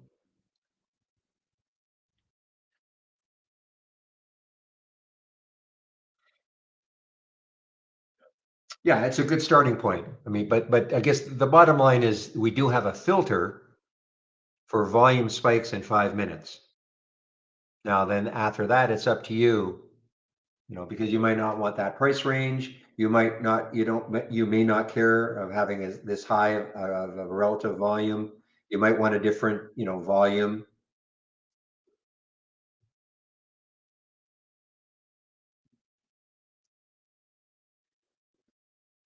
And I have here the price is up at least 5% from the previous. I mean, so some of these you may not care, but that'll be up to you.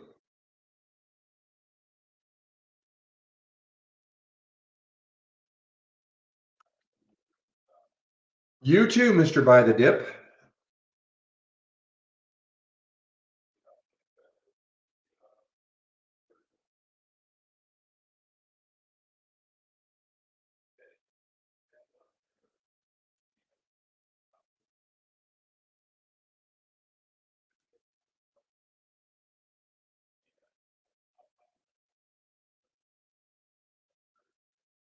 Yeah, and again, that obviously up to you, Stan. I mean, that's sort of what I like to see, but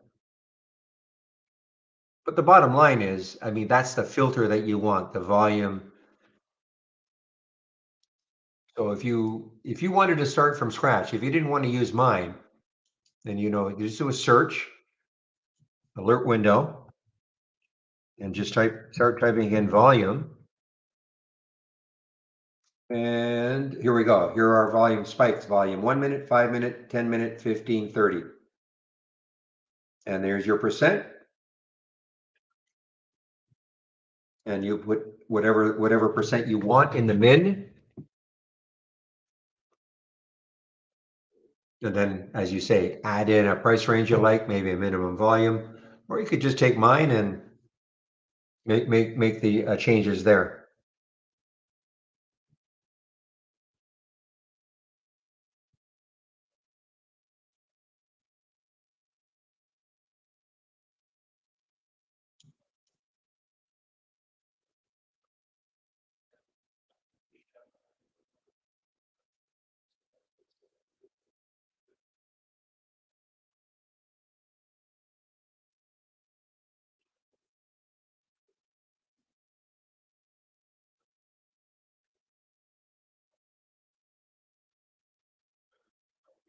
So Real was talking about this as a potential top for BZH.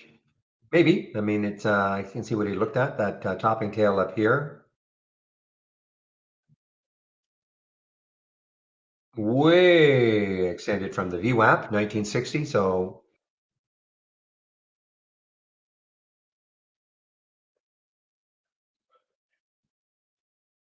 aha, look at pins, guys. I'm not going to take this, but I mean, I mentioned this one. Maybe, I think it was holding the VWAP, right? Take a look. 2280, 2280. Yeah, so look at this. Even pins is starting to curl its way up a little bit, moving off the VWAP.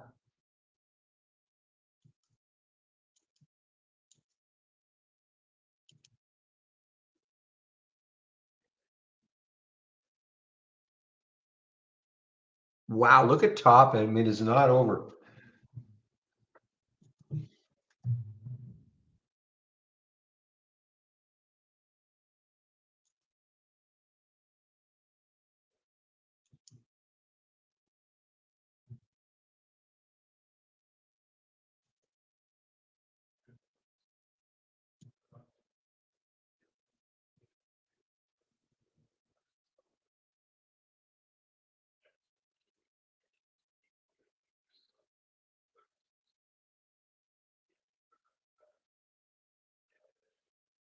There you go.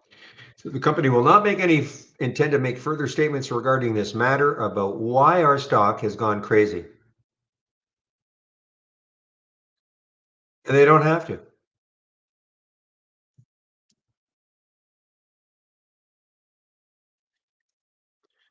But it's still active. It is still active. It is not wanting to give it up completely.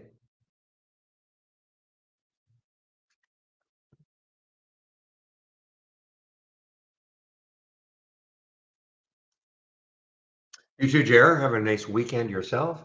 Look at MF, guys. Look at MF. I mean, that just showed up. Wow.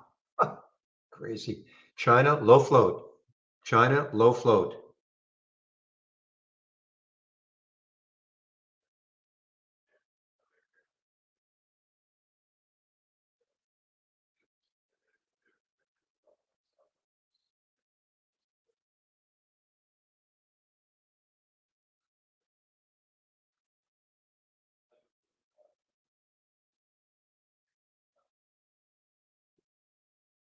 Interesting. This is actually shortable. 376,000 shares available at Interactive Brokers to short MF. That's pretty interesting. Not that I want to do it, but you would think that maybe this area, there's the high in the weekly chart, is 165. You would think maybe that could stall it in that area. It looks like maybe a Williams special.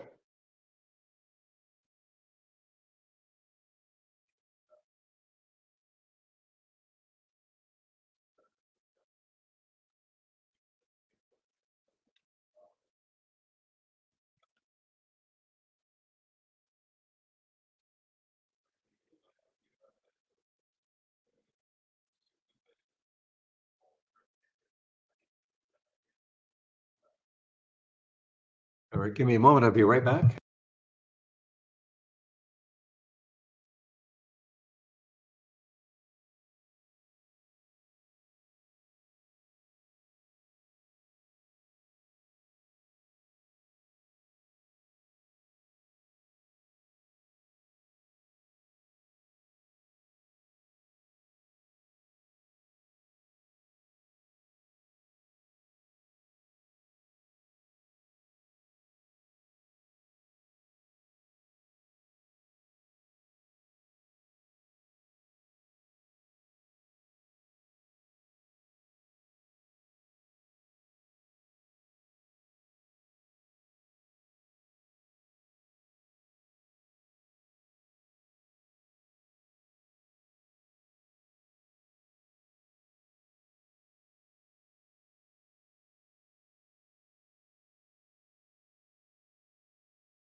Well, Steve, you'll drive yourself crazy if you really try to figure some of these things out. Now, top is an extreme case, but we see many, many times, of course, stocks moving without any news whatsoever.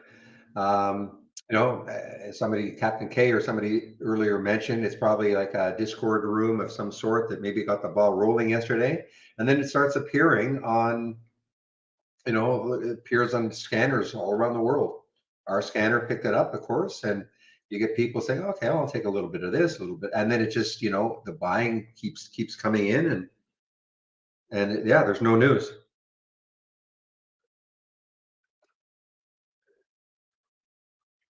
And that, again, that was an extreme case, but we see many, many times where you hear me if you're around in the pre-market when I'm going through my pre-market stuff, I'll say, okay, this is up a certain percent. I search for news, no news. I can't find any news why it's moving. Got to remember there are a lot of promotional sites out there too. And I say that in the nicest possible way, but seriously, I mean, there's a lot of pumping going on, and it is when it'll hit scanners, and all of a sudden, it's our scanner. Go, "Oh, okay, that's interesting." And you look left, and there's room, and there'll be enough people that just decide, "I'll take a stab at it."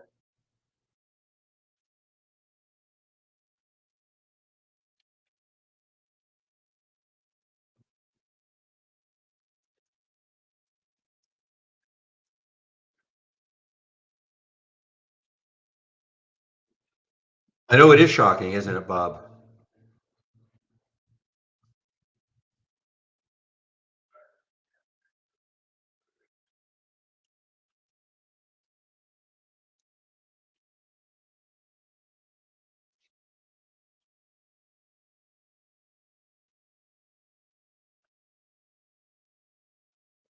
I'd be inclined. I mean, this Pinterest is really, I'm not going to do it. I don't think it's too late for me. And I really want to shut down. For me, I'm going to shut down for 10 minutes, 15 minutes, I guess. But this Pinterest, this PINS, it's sort of acting a little bit like the first solar,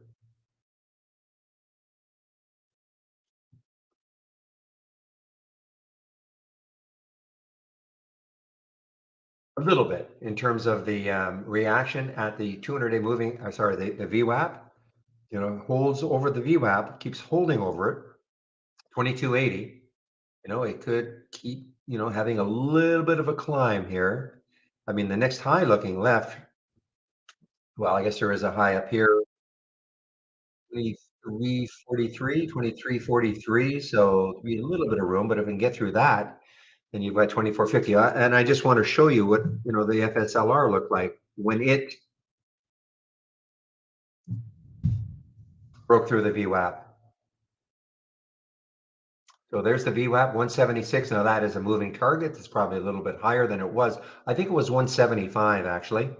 So right there, right around here, broke through the VWAP, and it is just continuing to move.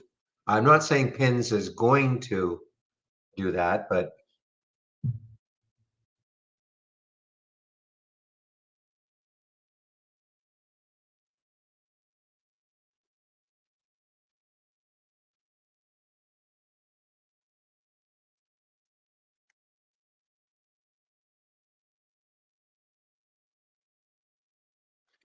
yeah, unfortunately, all I wasn't watching. I only found out about it later on when Andy at Trade Ideas, he mentioned it in one of our Slack channels. And I thought he was just commenting. He said like tops. So, oh my gosh! I thought he was just commenting on what it had done during the day, which was an oh my gosh. But it was a real oh my gosh after hours. Yeah, top, not tops. I keep saying tops.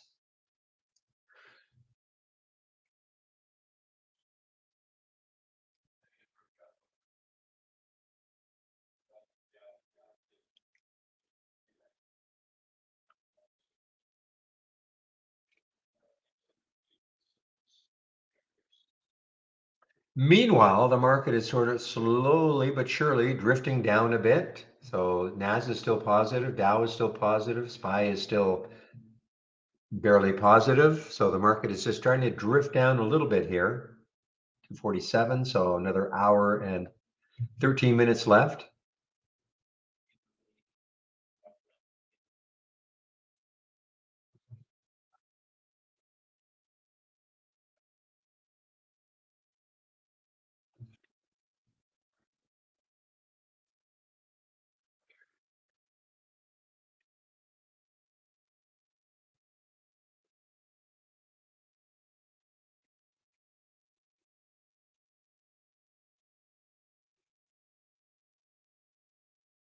What do I think of figs? Maybe some room. Yeah, I mean, I see figs as a 20-day range breakout. Has earnings next week. I mean, it's got room. Yeah, I mean, it's got room. You look left on the weekly chart. Next high is 939, breaking out on the daily, but it has earnings on the 4th. So that is next week.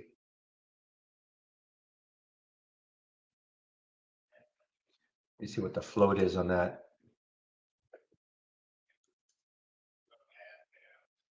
So it's a big float, 153 million in the float. So I don't know if it's, they in advance of earnings next week. It's being bid up.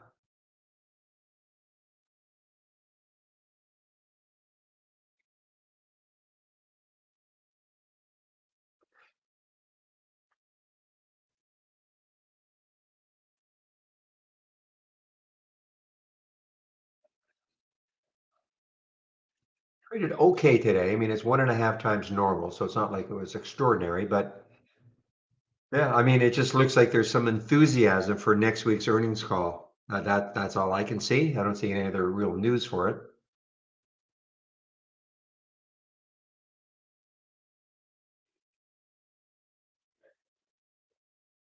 But I would never be holding it through earnings. I don't hold anything through earnings.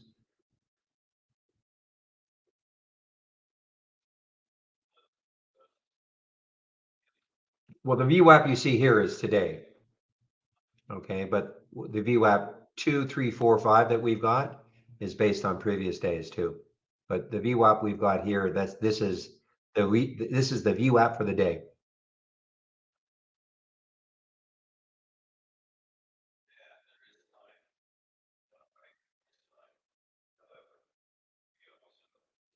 But we do have different VWAPs.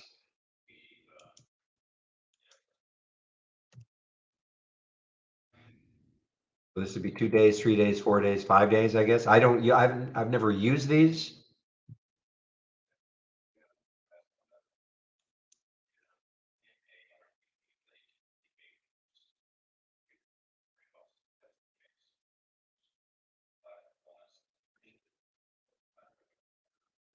Well, I think you're answering your question, Mateo.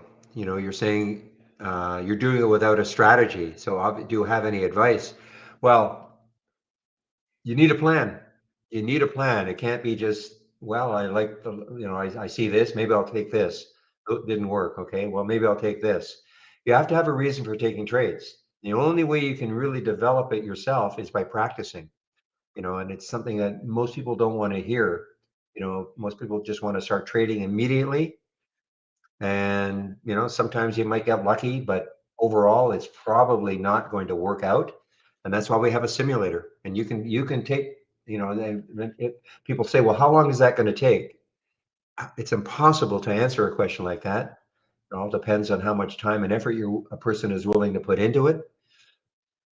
It could take 3 months. It could take 6 months. It could take 6 years. I mean, I'm not trying to joke here. I mean, trading is not easy. So, the thing is that's the problem. I mean, you want to trade.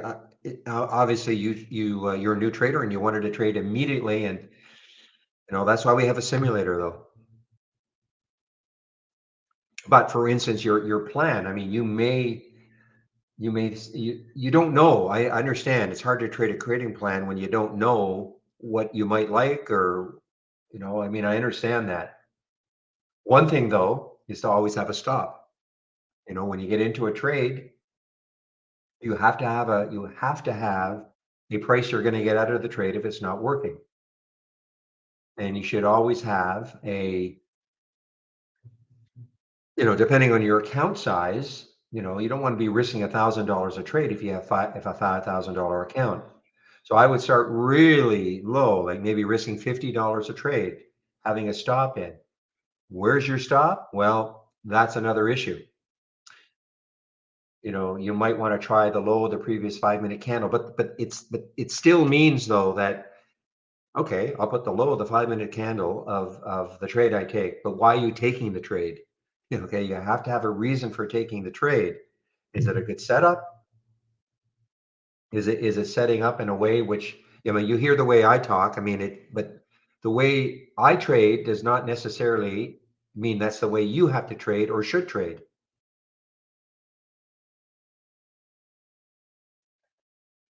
So it's a tough question. What advice? Money management, don't risk too much on a trade, really, and don't trade until, like, use a simulator first.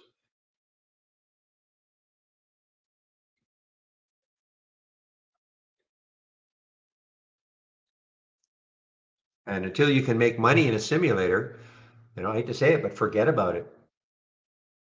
Making money in a simulator doesn't necessarily translate to making money once you start trading with real money. But if you can't make money in a simulator when there's no pressure whatsoever, awfully tough when there is now all of a sudden pressure. So I know these are probably all sorts of things you don't want to hear. There's no magic bullet. There's no, yeah, here's a strategy that you should use, and that'll do it. The other thing too is, if you're new to trading, even though, look, we're in an active trading room, and sure, we're seeing stocks that go crazy. Very difficult. New trader. I can see probably exactly what happens with a lot of people.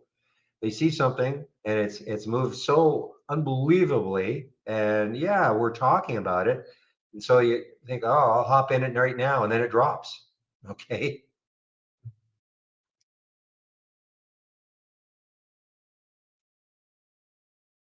So in something like that, you might want to wait for it to pull back to a certain moving average, or the VWAP and things like that. But these are all terms that, if you're just starting out, you won't have any idea what I'm talking about.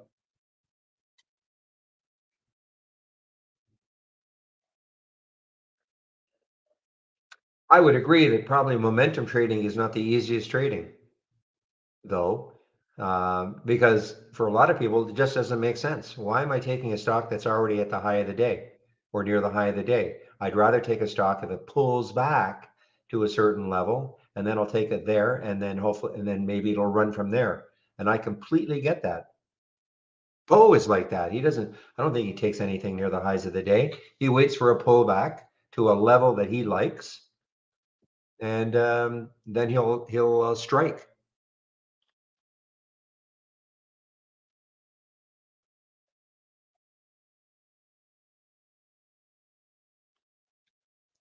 I think the other problem with a lot of people, well, what Hall is saying also is taking way, way too many shares, in the hope that something is going to do something crazy, and then you make your fortune. I'm not saying it can never happen on the odd stock. Listen, if somebody yesterday who didn't know anything about trading, okay, and said, okay, I'm going to take 1,000 shares of this top because I like it. Well, yeah, it would have been up you $261,000. Yeah, but that doesn't happen very often.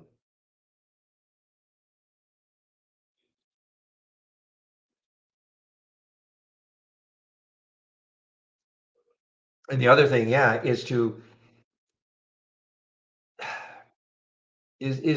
try to concentrate on, I would say, not more than two things.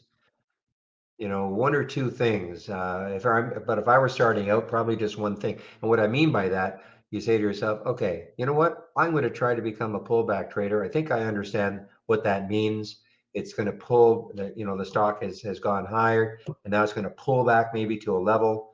I have to figure out, okay, what would be an interesting level? Is it going to be a moving average? Is it going to be the VWAP? And run with that for a while. Don't run with it for one day and then take some trades and it doesn't work, because it can work, but you've got to give it time, or flip from strategy to strategy to strategy.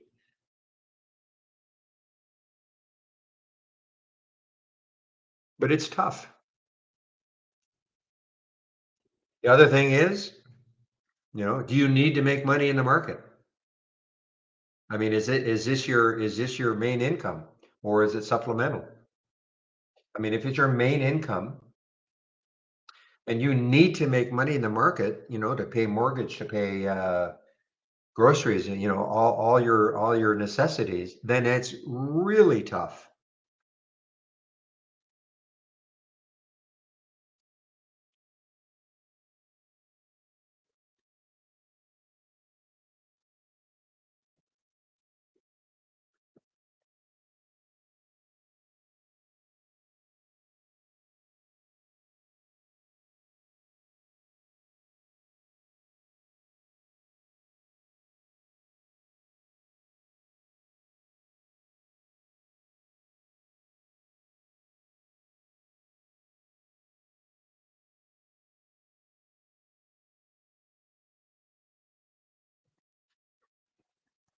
And here's another crazy one. I would also, maybe concentrate on something like this, these large cap gainers from the open, okay? These are not as volatile as all these things that we see here. And, generates a watch list for you. And then you can start clicking on the alerts and saying, okay, where would be an interesting level maybe for me to get into VKTX? Is there one? Doesn't mean every single stock here, is necessarily interesting, but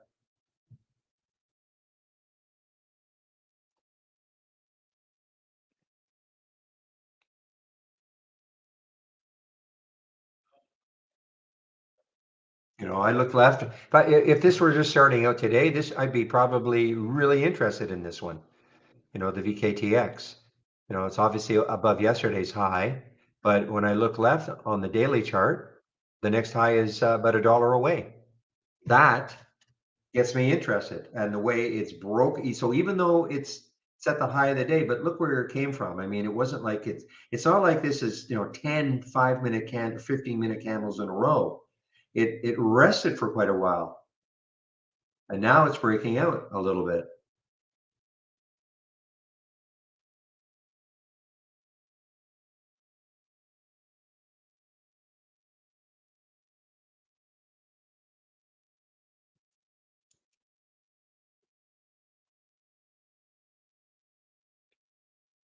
So I would be, yeah, maybe clicking on these and just sort of, looking at looking at charts, lots and lots and lots of charts.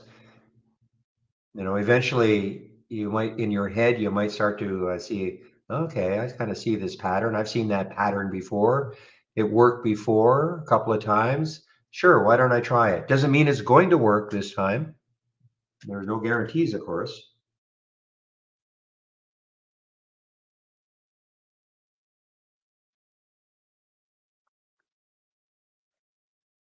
Stop it, Alex. All right, guys, I think I'm done. Good, and Rudy updated. So I'll just leave you with this last. So actually, so this has been updated now. So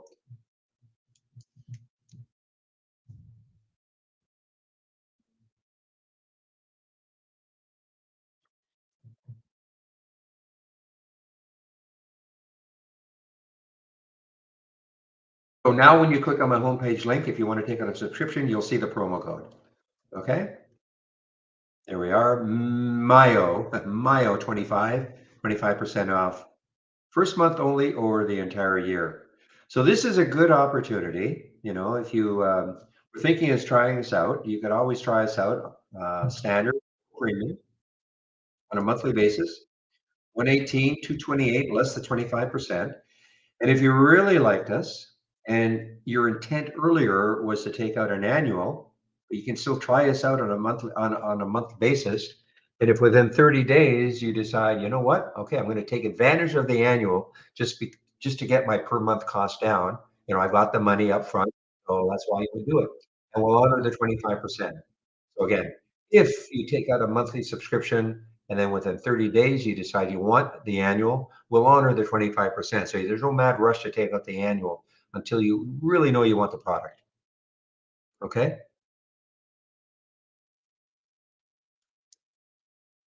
And again, you can save my link, my homepage link, and you'll have all access to, of course, everything on my homepage. Not just that,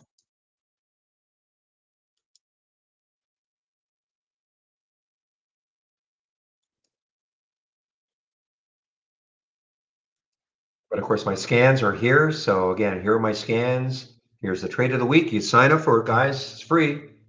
About an hour before the market opens Monday mornings. So you might as well sign up for it. Take a look at what I don't know what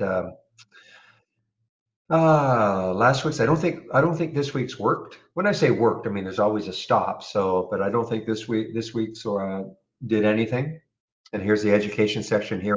If you save my link, you'll have access to all this.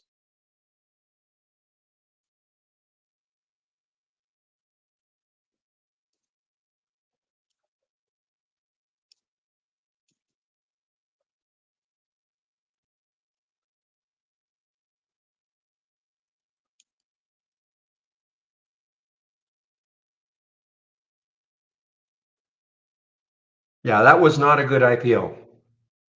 The TRNR. Not yet, anyway. Yeah, yeah. I mean, it's remember the IP. Yeah, the IPO price was 8, so it's well below that. So nobody's interested in this one yet. But you never know next week. This is what I'm going to do. I'm going to stick an alert at the high of today and see if sometime next week or at any time it takes out the high, and then that could get it running.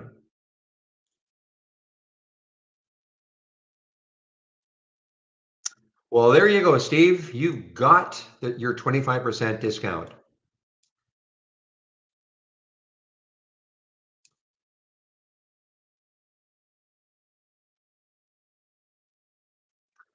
Okay, guys, I don't see any other questions, so I think I will wrap up now. Thank you for all the help this week. Wow, what a week. Let me just get my script together.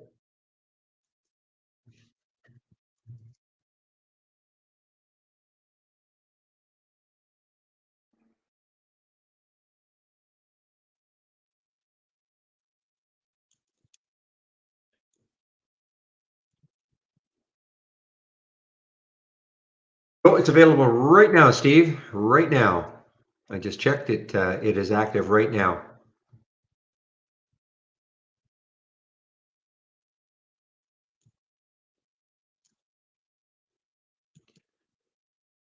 All right, guys. Well, again, thanks for all the help this week, and we'll do it all again next week. We'll open the room no later than 8 o'clock. You guys can talk between 8 and 9. I'll get live on the mic and all the rooms at 9 o'clock. Okay, so have a great weekend, and we will see you then. Bye. And now, YouTubers, including Alex, have